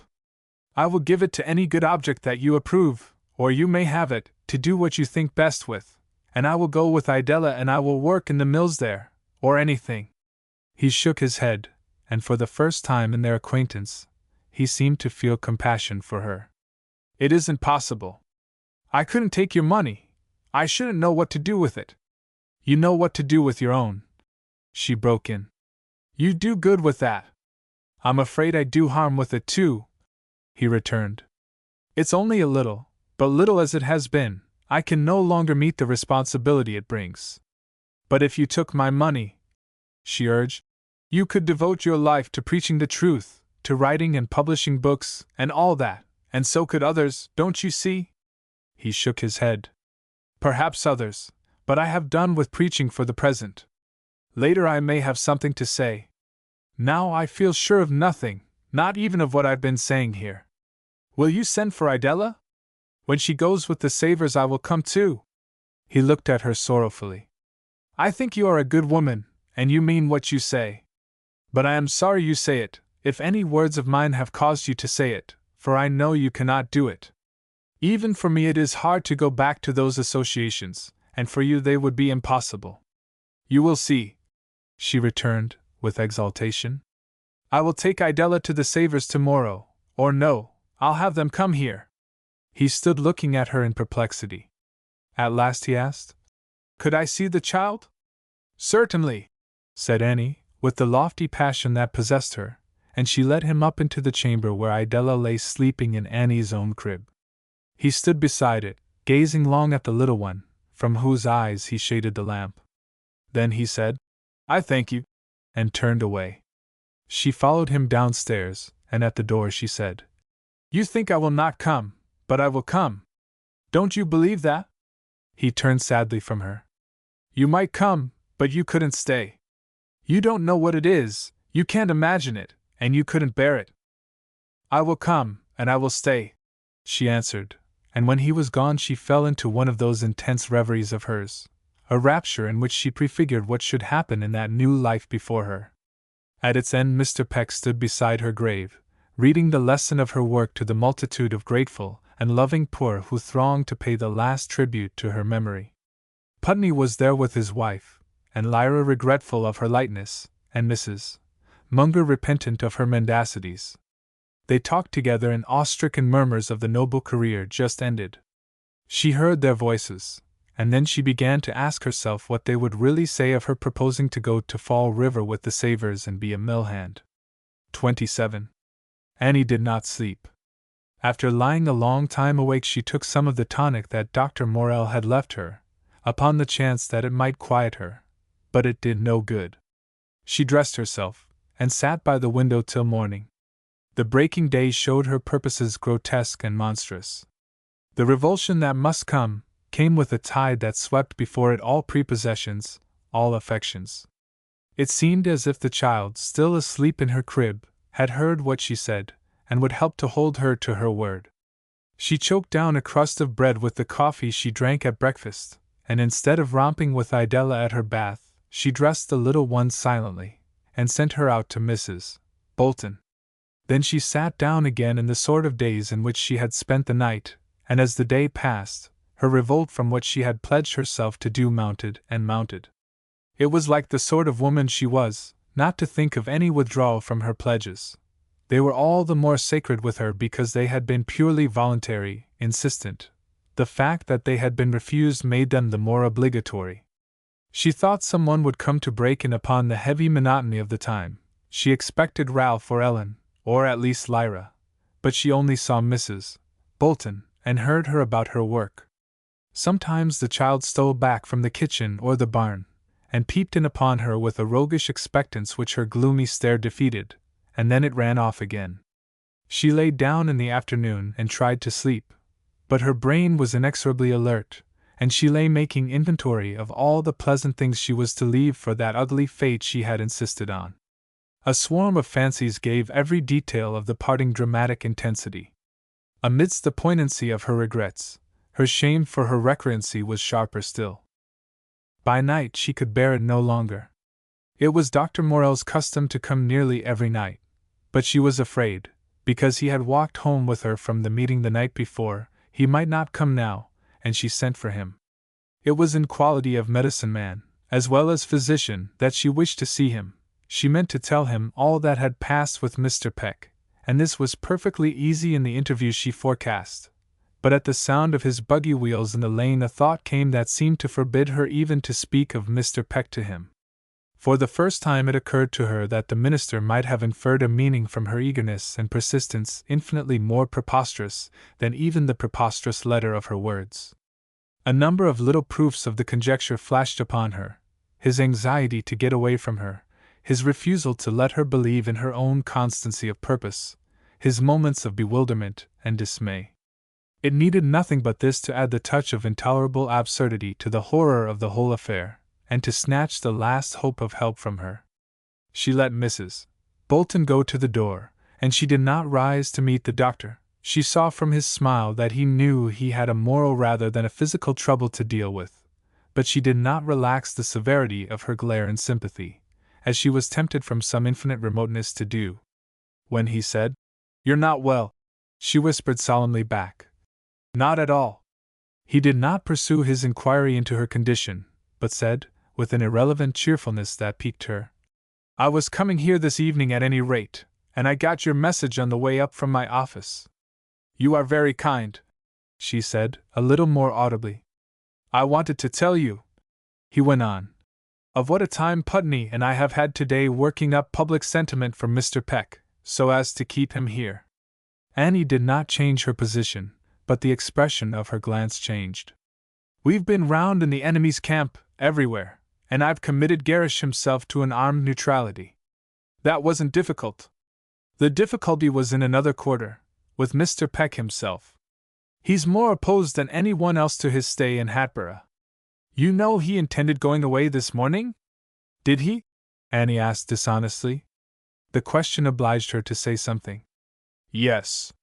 He came to Putney before breakfast to thank him and take leave of him, and to tell him of the plan he had for, imagine what? I don't know, said Annie hoarsely after an effort, as if the untruth would not come easily. I am worse than Mrs. Munger, she thought. For going to Fall River to teach school among the mill hands' children, and to open a night school for the hands themselves. The doctor waited for her sensation, and in its absence he looked so disappointed that she was forced to say, To teach school? Then he went on briskly again. Yes. Putney labored with him on his knees, so to speak, and got him to postpone his going till tomorrow morning, and then he came to me for help. We enlisted Mrs. Wilmington in the cause, and we've spent the day working up the Peck sentiment to a fever heat. It's been a very queer campaign, 3 Gentiles toiling for a saint against the elect, and bringing them all over at last. We've got a paper, signed by a large majority of the members of the church, not the society, asking Mr. Peck to remain, and Putney's gone to him with the paper, and he's coming round here to report Mr. Peck's decision. We all agreed that it wouldn't do to say anything about his plan for the future, and I fancy some of his people signed our petition under the impression that they were keeping a valuable man out of another pulpit. Annie accompanied the doctor's words, which she took into the last syllable, with a symphony of conjecture as to how the change in Mr. Peck's plans, if they prevailed with him, would affect her, and the doctor had not ceased to speak before she perceived that it would be deliverance perfect and complete, however inglorious. But the tacit drama so vividly preoccupied her with its minor questions of how to descend to this escape with dignity that still she did not speak, and he took up the word again. I confess I've had my misgivings about Mr. Peck, and about his final usefulness in a community like this. In spite of all that Putney can say of his hard-headedness, I'm afraid that he's a good deal of a dreamer. But I gave way to Putney, and I hope you'll appreciate what I've done for your favorite. You are very good, she said, in mechanical acknowledgment. Her mind was set so strenuously to break from her dishonest reticence that she did not know really what she was saying. Why do you call him a dreamer? She cast about in that direction at random. Why? Well, for one thing, the reason he gave Putney for giving up his luxuries here, that as long as there was hardship and overwork for underpay in the world, he must share them. It seems to me that I might as well say that as long as there were dyspepsia and rheumatism in the world, I must share them. Then he has a queer notion that he can go back and find instruction in the working men, that they alone have the light and the truth, and know the meaning of life. I don't say anything against them.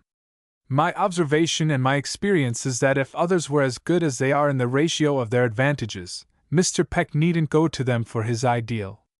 But their conditions warp and dull them. They see things askew, and they don't see them clearly.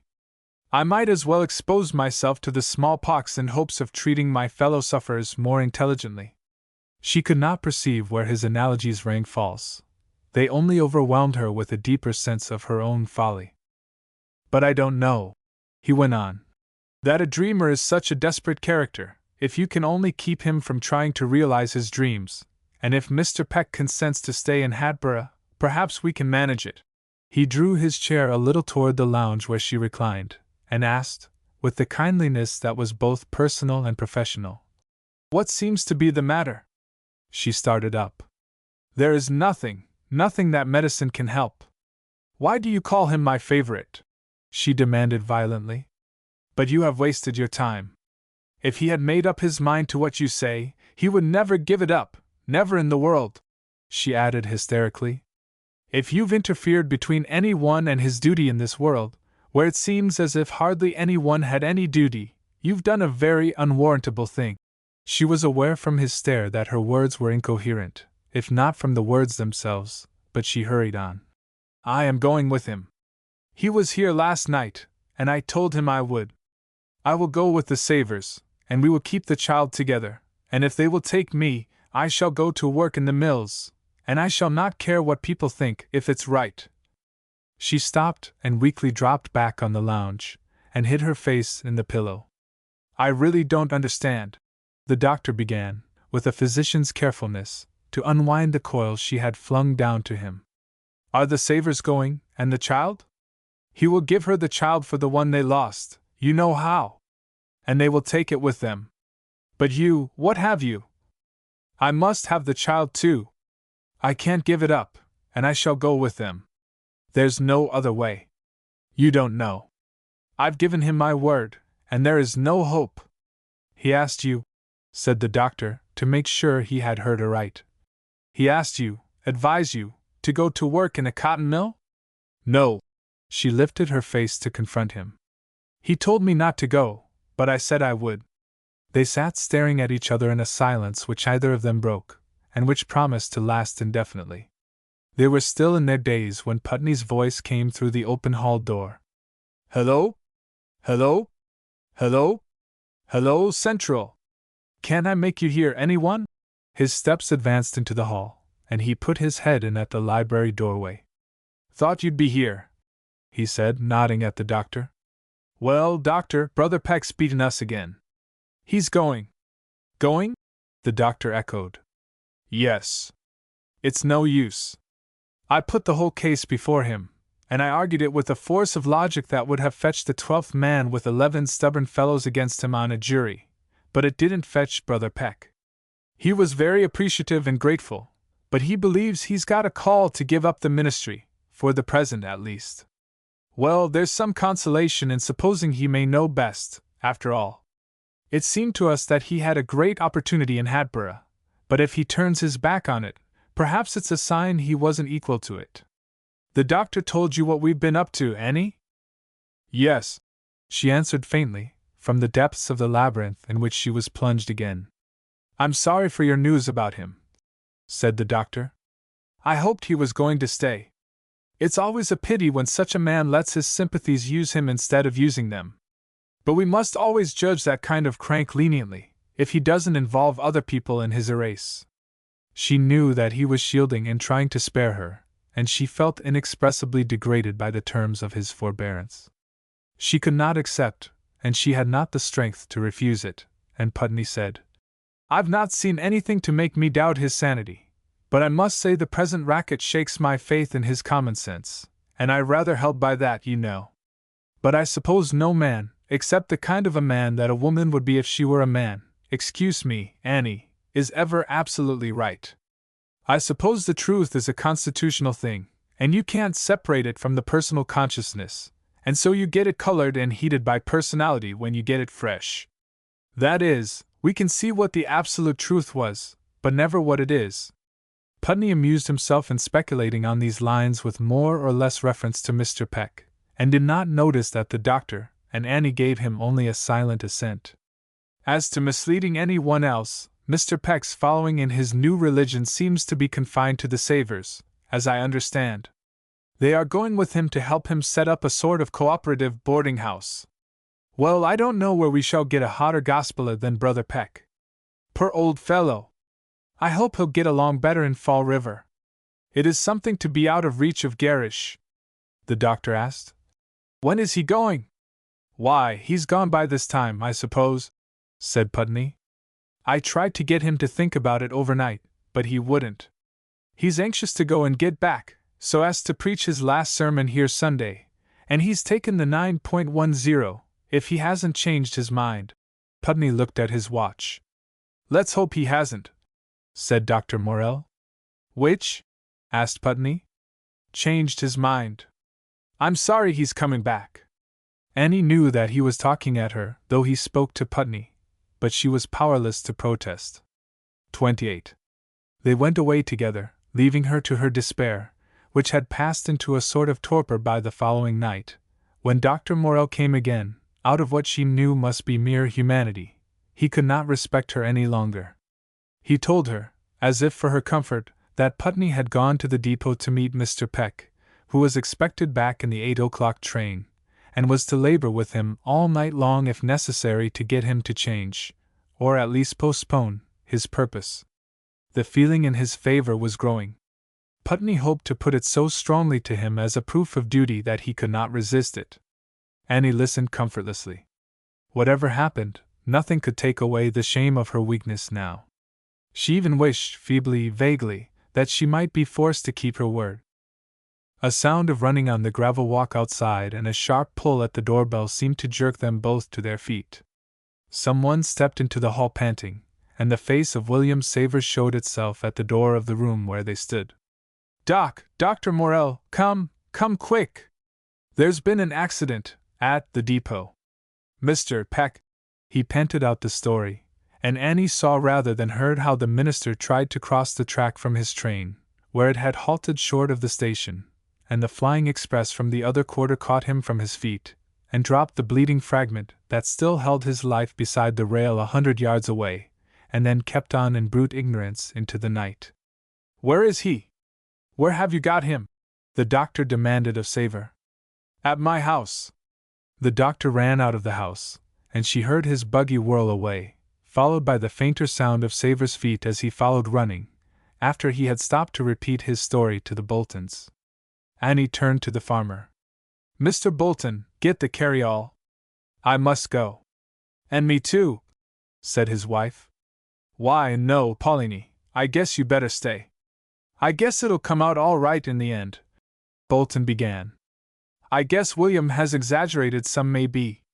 Any rate, who's going to look after the little girl if you come? I am, Mrs. Bolton snapped back. She's going with me. Of course she is. Be quick, Mr. Bolton, Annie called from the stairs, which she had already mounted halfway. She caught up the child, limp with sleep, from its crib, and began to dress it. Idella cried, and fought away the hands that tormented her, and made herself now very stiff and now very lax. But Annie and Mrs. Bolton together prevailed against her, and she was dressed, and had fallen asleep again in her clothes while the women were putting on their hats and sacks, and Bolton was driving up to the door with the carryall. Why, I can see, he said, when he got out to help them in, just how William's got his day about it. His wife's an excitable kind of a woman, and she sent him off lickety-split after the doctor without looking to see what the matter was. There hain't never been anybody hurt at our depot, and it don't stand to reason. Oliver Bolton, will you hush that noise? Shrieked his wife. If the world was burnin' up you'd say it was nothing but a chimbley on fire, Somers. Well, Pauline, have it your own way, said Bolton. I ain't sayin' but what there's some thin in William's story, but you'll see't he's exaggerated. Get up! Well, do hurry, and do be still, said his wife. Yes. It's all right, Pauline, all right. Soon's I'm out the lane, you'll see't I'll drive fast enough. Mrs. Bolton kept a grim silence, against which her husband's babble of optimism played like heat lightning on a night sky. Idella woke with the rush of cold air, and in the dark and strangeness began to cry, and wailed heartbreakingly between her fits of louder sobbing, and then fell asleep again before they reached the house where her father lay dying. They had put him in the best bed in Mrs. Savers' little guest room, and when Annie entered, the minister was apologizing to her for spoiling it. Now don't you say one word, Mr. Peck, she answered him. It's all right. I ruther see you layin' there just you be than plenty of folks that.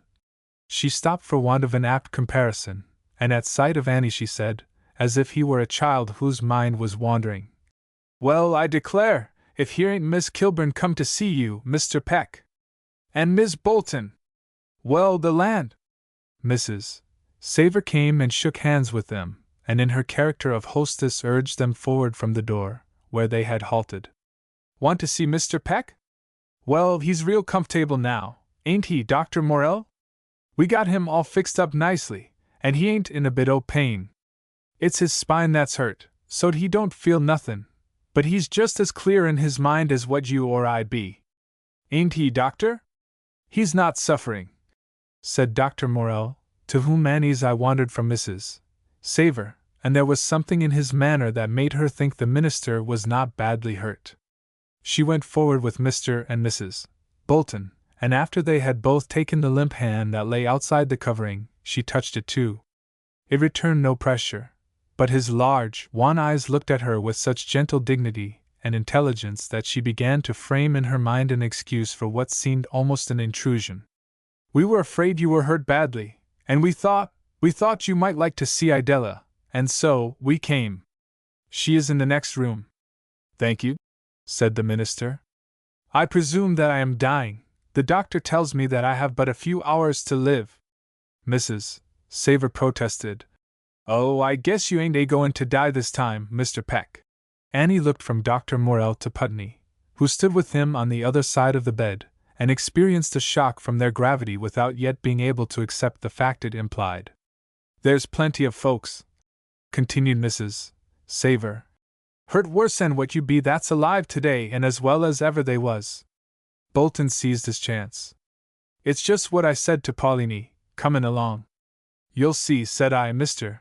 Peck'll be out as spry as any of us before a great while.' That's the way I felt about it from the start." "All you got to do is to keep up courage," said Mrs. Savor.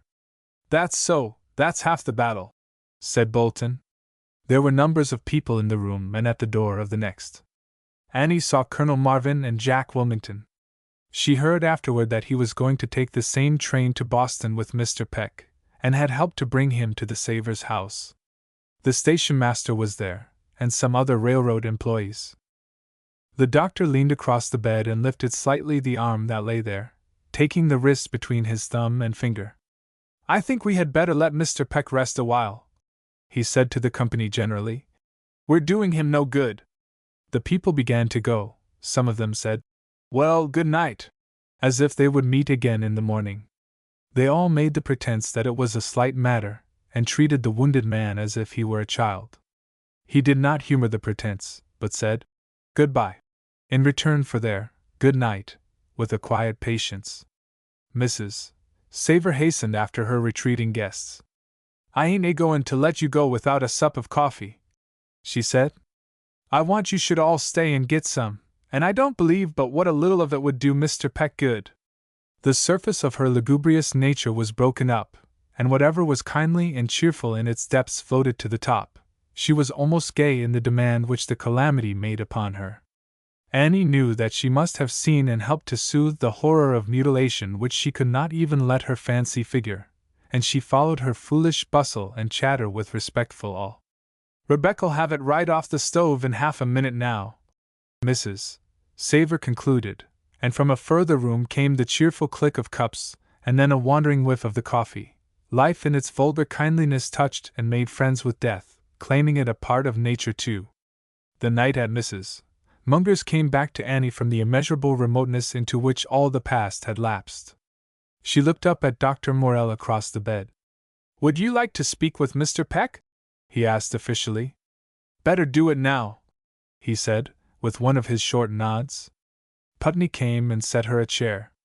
She would have liked to fall on her knees beside the bed, but she took the chair, and drew the minister's hand into hers, stretching her arm above his head on the pillow.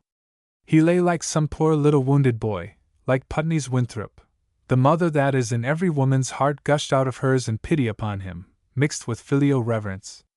She had thought that she should confess her baseness to him, and ask his forgiveness, and offer to fulfill with the people he had chosen for the guardians of his child that interrupted purpose of his. But in the presence of death, so august, so simple, all the concerns of life seemed trivial, and she found herself without words. She sobbed over the poor hand she held. He turned his eyes upon her and tried to speak, but his lips only let out a moaning, shuddering sound, inarticulate of all that she hoped or feared he might prophesy to shape her future. Life alone has any message for life, but from the beginning of time it has put its ear to the cold lips that must forever remain dumb. 29. The evening after the funeral Annie took Idella, with the child's clothes and toys in a bundle, and Bolton drove them down over the track to the Savors.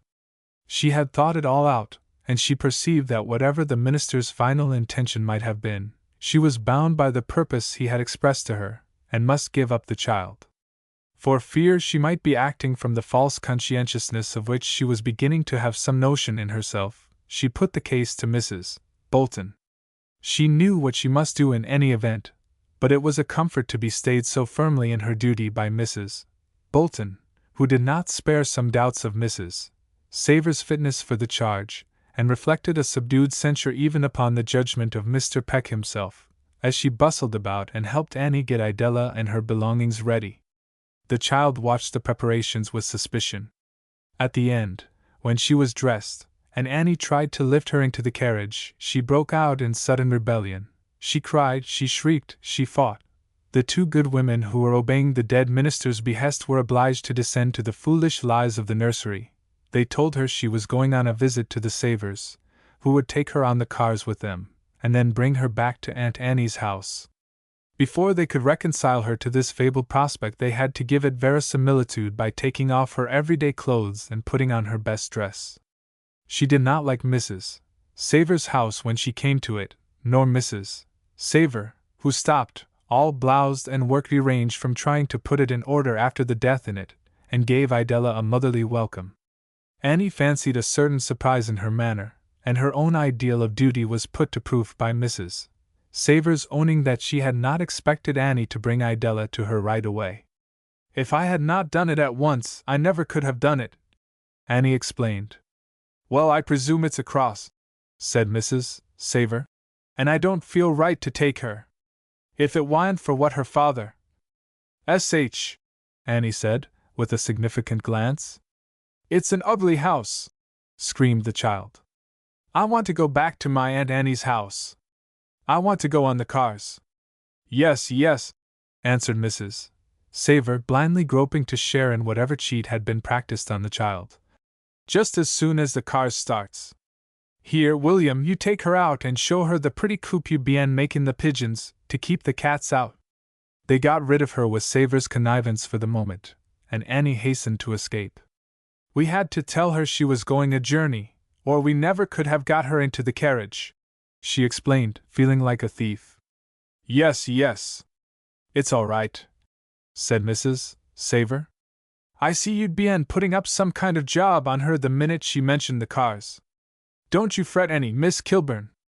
Rebecca and me'll get along with her, you needn't be afraid." Annie could not look at the empty crib where it stood in its alcove when she went to bed, and she cried upon her own pillow with heart-sickness for the child, and with a humiliating doubt of her own part in hurrying to give it up without thought of Mrs. Savor's convenience. What had seemed so noble, so exemplary, began to wear another color, and she drowsed, worn out at last by the swarming fears, shames, and despairs, which resolved themselves into a fantastic medley of dream images. There was a cat trying to get at the pigeons in the coop which Mr. Savor had carried Idella to see. It clawed and meowed at the lattice-work of lath, and its caterwauling became like the cry of a child, so like that it woke Annie from her sleep, and still kept on. She lay shuddering a moment. It seemed as if the dead minister's ghost flitted from the room, while the crying defined and located itself more and more, till she knew it a child's wail at the door of her house. Then she heard, "Aunt Annie! Aunt Annie!" and soft, faint thumps as of a little fist upon the door panels. She had no experience of more than one motion from her bed to the door, which the same impulse flung open and let her crush to her breast the little tumult of sobs and moans from the threshold. "Oh, wicked, selfish, heartless wretch!" she stormed out over the child. "But now I will never, never, never give you up! Oh, my poor little baby! My darling! God has sent you back to me, and I will keep you, I don't care what happens! What a cruel wretch I have been! Oh, what a cruel wretch, my pretty, to tear you from your home! But now you shall never leave it, no one shall take you away." She gripped it in a succession of fierce hugs, and mumbled it, face and neck, and little cold wet hands and feet, with her kisses, and all the time she did not know the child was in its night-dress like herself, or that her own feet were bare, and her drapery as scanty as Idella's. A sense of the fact evanescently gleamed upon her with the appearance of Mrs. Bolton, lamp in hand, and the instantaneous appearance and disappearance of her husband at the back door through which she emerged. The two women spent the first moments of the lamplight in making certain that Idella was sound and whole in every part, and then in making uncertain forever how she came to be there. Whether she had wandered out in her sleep, and found her way home with dream-led feet, or whether she had watched till the house was quiet, and then stolen away, was what she could not tell them, and must always remain a mystery. "I don't believe but what Mr. Bolton had better go and wake up the Savers. You got to keep her for the night, I presume, but they'd ought to know where she is, and you can take her over there again, come daylight." "Mrs. Bolton!" shouted Annie, in a voice so deep and hoarse that it shook the heart of a woman who had never known fear of man. "If you say such a thing to me, if you ever say such a thing again, I will hit you. Send Mr. Bolton for Idella's things, right away." "Land," said Mrs. Saver, when Bolton, after a long conciliatory preamble, explained that he did not believe Miss Kilburn felt a great deal like giving the child up again. "I don't want it without it's satisfied to stay. I see last night it was just breaking its heart for her, and I told William when we first missed her this morning, and he was in such a pucker about her, I'd bet anything he was a mind to that the child had gone back to Miss Kilburn's. That's just the words I used, didn't I, Rebecca? I couldn't stand it to have no child grieving around." Beyond this sentimental reluctance, Mrs. Saver later confessed to Annie herself that she was really accepting the charge of Idella in the same spirit of self-sacrifice as that in which Annie was surrendering it, and that she felt, when Mr. Peck first suggested it, that the child was better off with Miss Kilburn, only she hated to say so. Her husband seemed to think it would make up to her for the one they lost, but nothing could really do that. XXX. In a reverie of rare vividness following her recovery of the minister's child, Annie Kilburn dramatized an escape from all the failures and humiliations of her life in Hatboro'. She took Idella with her and went back to Rome, accomplishing the whole affair so smoothly and rapidly that she wondered at herself for not having thought of such a simple solution of her difficulties before. She even began to put some little things together for her flight, while she explained to old friends in the American colony that Idella was the orphan child of a country minister, which she had adopted. That old lady who had found her motives in returning to Hatboro' insufficient questioned her sharply why she had adopted the minister's child, and did not find her answers satisfactory. They were such as also failed to pacify inquiry in Hatboro', where Annie remained, in spite of her reverie, but people accepted the fact, and accounted for it in their own way, and approved it, even though they could not quite approve her. The dramatic impressiveness of the minister's death won him undisputed favor, yet it failed to establish unity in his society. Supply after supply filled his pulpit, but the people found them all unsatisfactory when they remembered his preaching, and could not make up their minds to any one of them. They were more divided than ever, except upon the point of regretting Mr. Peck. But they distinguished, in honoring his memory. They revered his goodness and his wisdom, but they regarded his conduct of life as unpractical. They said there never was a more inspired teacher, but it was impossible to follow him, and he could not himself have kept the course he had marked out. They said, now that he was beyond recall, no one else could have built up the church in Hatboro' as he could, if he could only have let impracticable theories alone. Mr. Gerrish called many people to witness that this was what he had always said. He contended that it was the spirit of the gospel which you were to follow. He said that if Mr. Peck had gone to teaching among the mill hands, he would have been sick of it inside of 6 weeks. But he was a good Christian man, and no one wished less than Mr. Gerrish to reproach him for what was, after all, more an error of the head than the heart.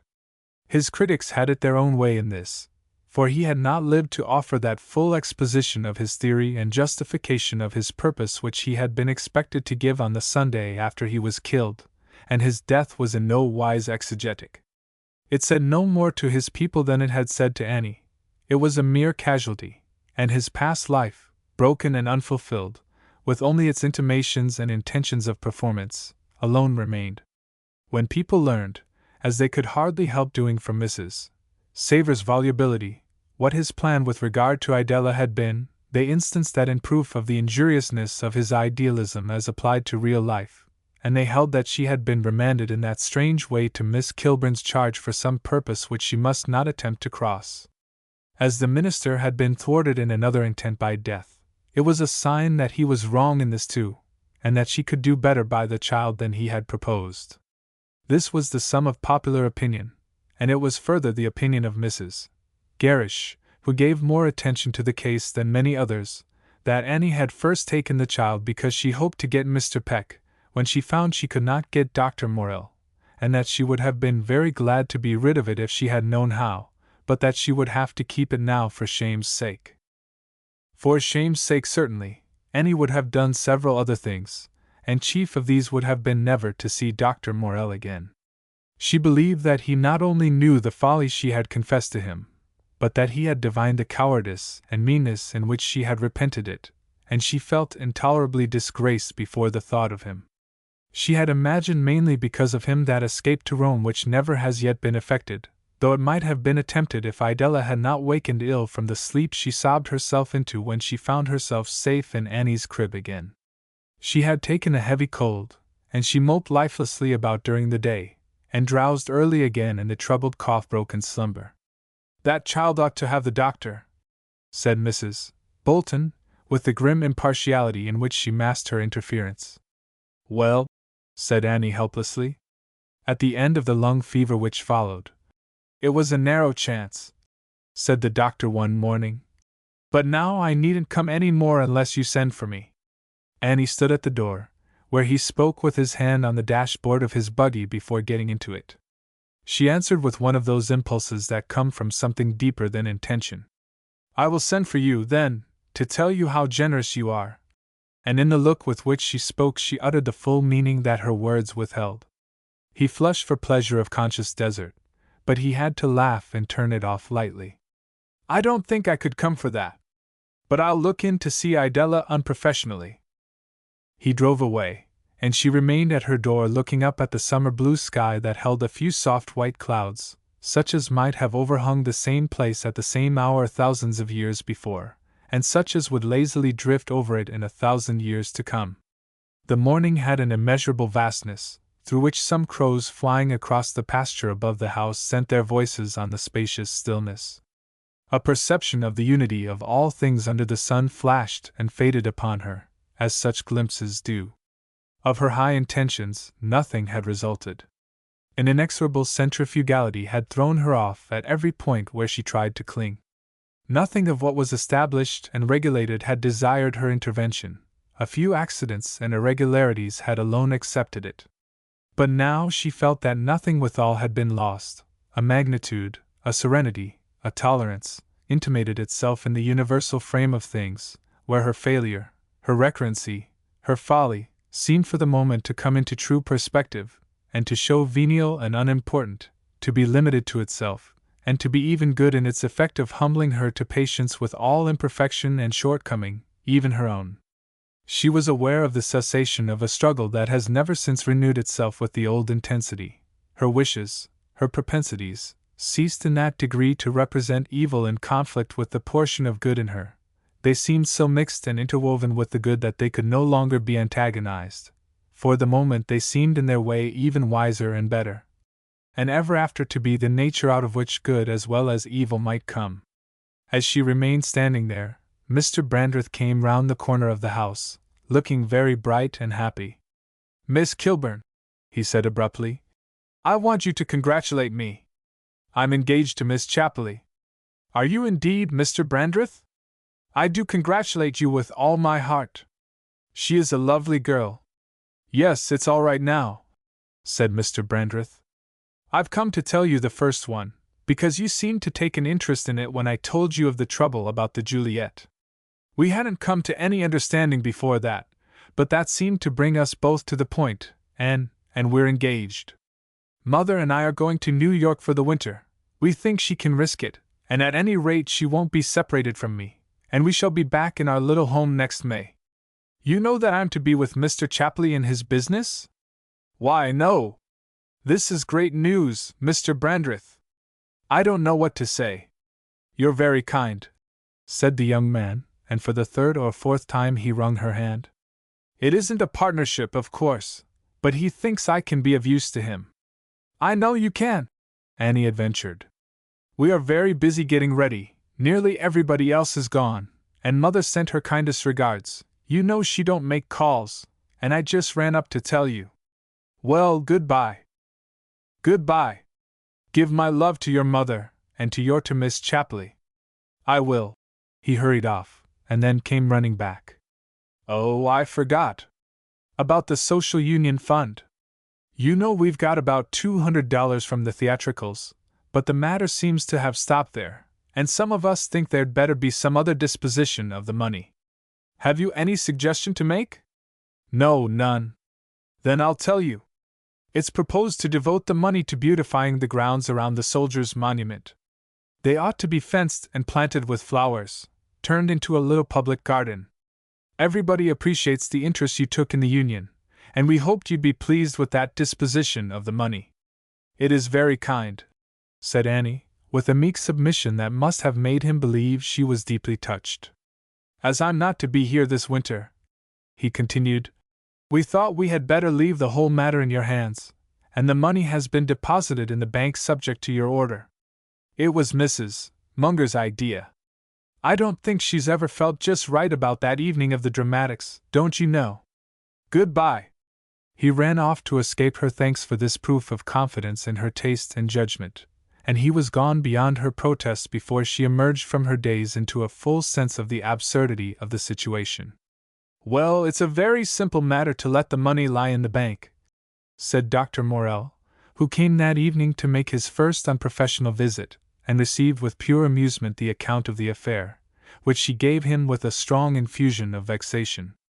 "The way I was involved in this odious social union business from the first, and now have it left on my hands in the end, is maddening." "Why, I can't get rid of it," she replied. "Then, perhaps," he comfortably suggested, "it's a sign you're not intended to get rid of it." "What do you mean?"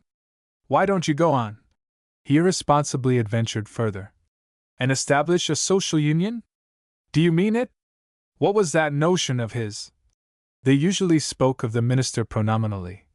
"About getting the Savers going in a cooperative boarding house at Fall River? Putney said something about it." Annie explained, as she had heard it from him, and from the Savers since his death, the minister's scheme for a club, in which the members should contribute the labor and the provisions, and should live cheaply and wholesomely under the management of the Savers at first, and afterward should continue them in charge, or not, as they chose. He seemed to have thought it out very carefully. "But I supposed, of course, it was unpractical." "Was that why you were going in for it?" asked the doctor, and then he spared her confusion in adding, "I don't see why it was unpractical. It seems to me a very good notion for a social union. Why not try it here? There isn't the same pressing necessity that there is in a big factory town, but you have the money, and you have the Savers to make a beginning." His tone was still half bantering, but it had become more and more serious, so that she could say in earnest, "But the money is one of the drawbacks. It was Mr. Peck's idea that the working people ought to do it all themselves. Well, I should say that 2/3 of that money in the bank had come from them. They turned out in great force to Mr. Brandreth's theatricals. And wouldn't it be rather high-handed to use their money for anything but the Union? You don't suppose," said Annie hotly, "that I would spend a cent of it on the grounds of that idiotic monument? I would pay for having it blown up with dynamite. No, I can't have anything more to do with the wretched affair. My touch is fatal." The doctor laughed, and she added, "Besides, I believe most heartily with Mr. Peck that no person of means and leisure can meet working people except in the odious character of a patron, and if I didn't respect them, I respect myself too much for that. If I were ready to go in with them and start the social union on his basis, by helping do housework, scullion work, for it, and eating and living with them, I might try, but I know from experience I'm not. I haven't the need, and to pretend that I have, to forego my comforts and luxuries in a make-believe that I haven't them, would be too ghastly a farce, and I won't." "Well, then, don't," said the doctor, bent more perhaps on carrying his point in argument than on promoting the actual establishment of the social union.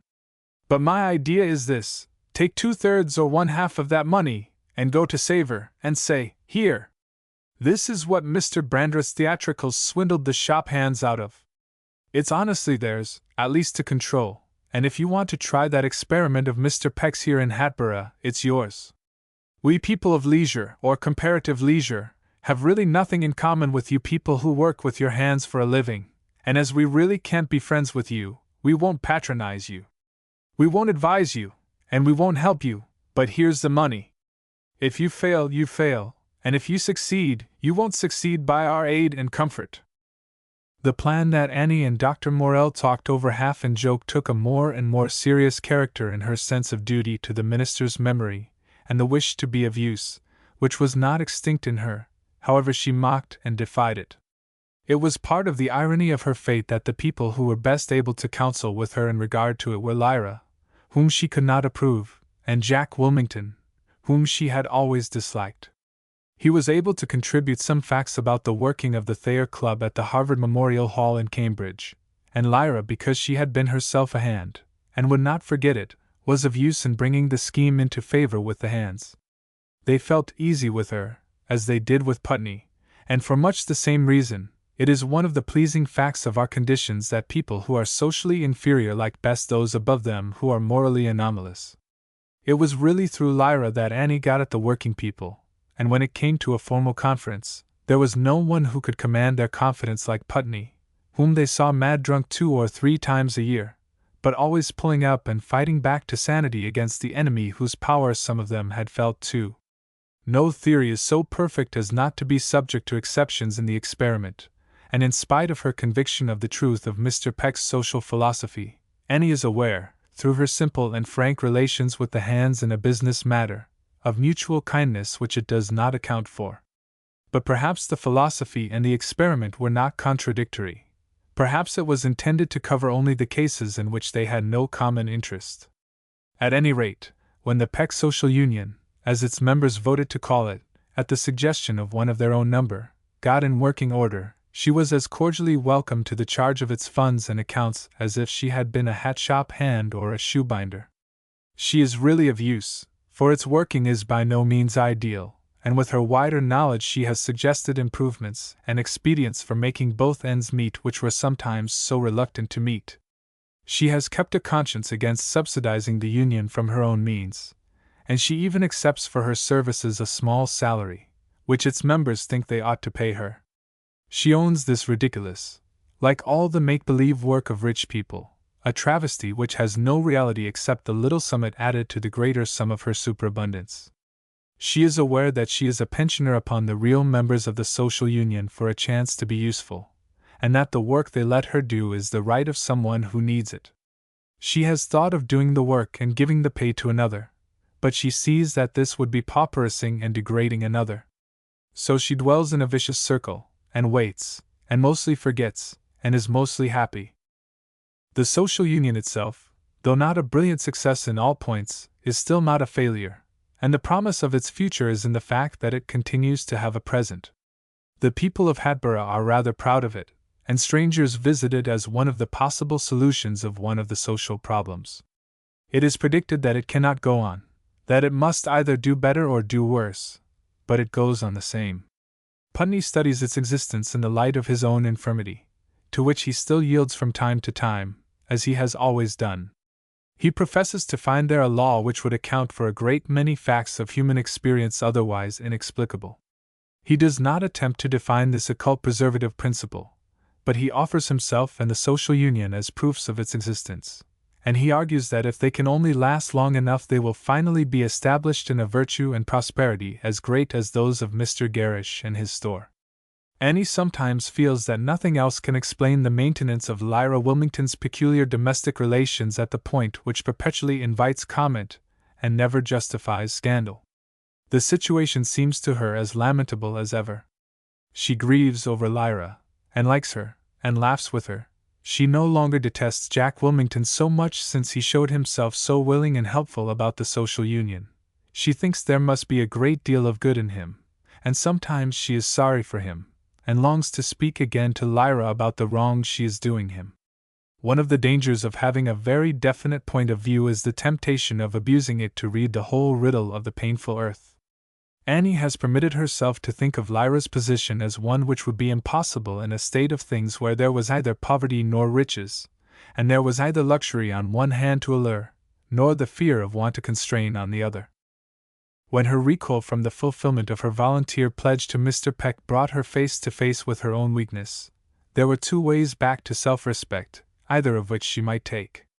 She might revert to her first opinion of him, and fortify herself in that contempt and rejection of his ideas, or she might abandon herself to them, with a vague intention of reparation to him, and accept them to the last insinuation of their logic. This was what she did, and while her life remained the same outwardly, it was inwardly all changed. She never could tell by what steps she reached her agreement with the minister's philosophy. Perhaps, as a woman, it was not possible she should, but she had a faith concerning it to which she bore unswerving allegiance, and it was Putney's delight to witness its revolutionary effect on an old Hadborough Kilburn, the daughter of a shrewd lawyer and canny politician like her father, and the heir of an aristocratic tradition. A gentlewoman born and bred. He declared himself a reactionary in comparison with her, and had the habit of taking the conservative side against her.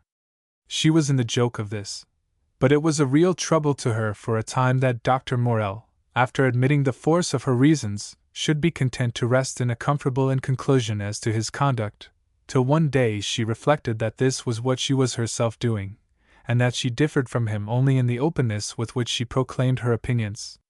Being a woman, her opinions were treated by the magnates of Hadborough as a good joke, the harmless fantasies of an old maid, which she would get rid of if she could get anybody to marry her. Being a lady, and very well off, they were received with deference, and she was left to their uninterrupted enjoyment.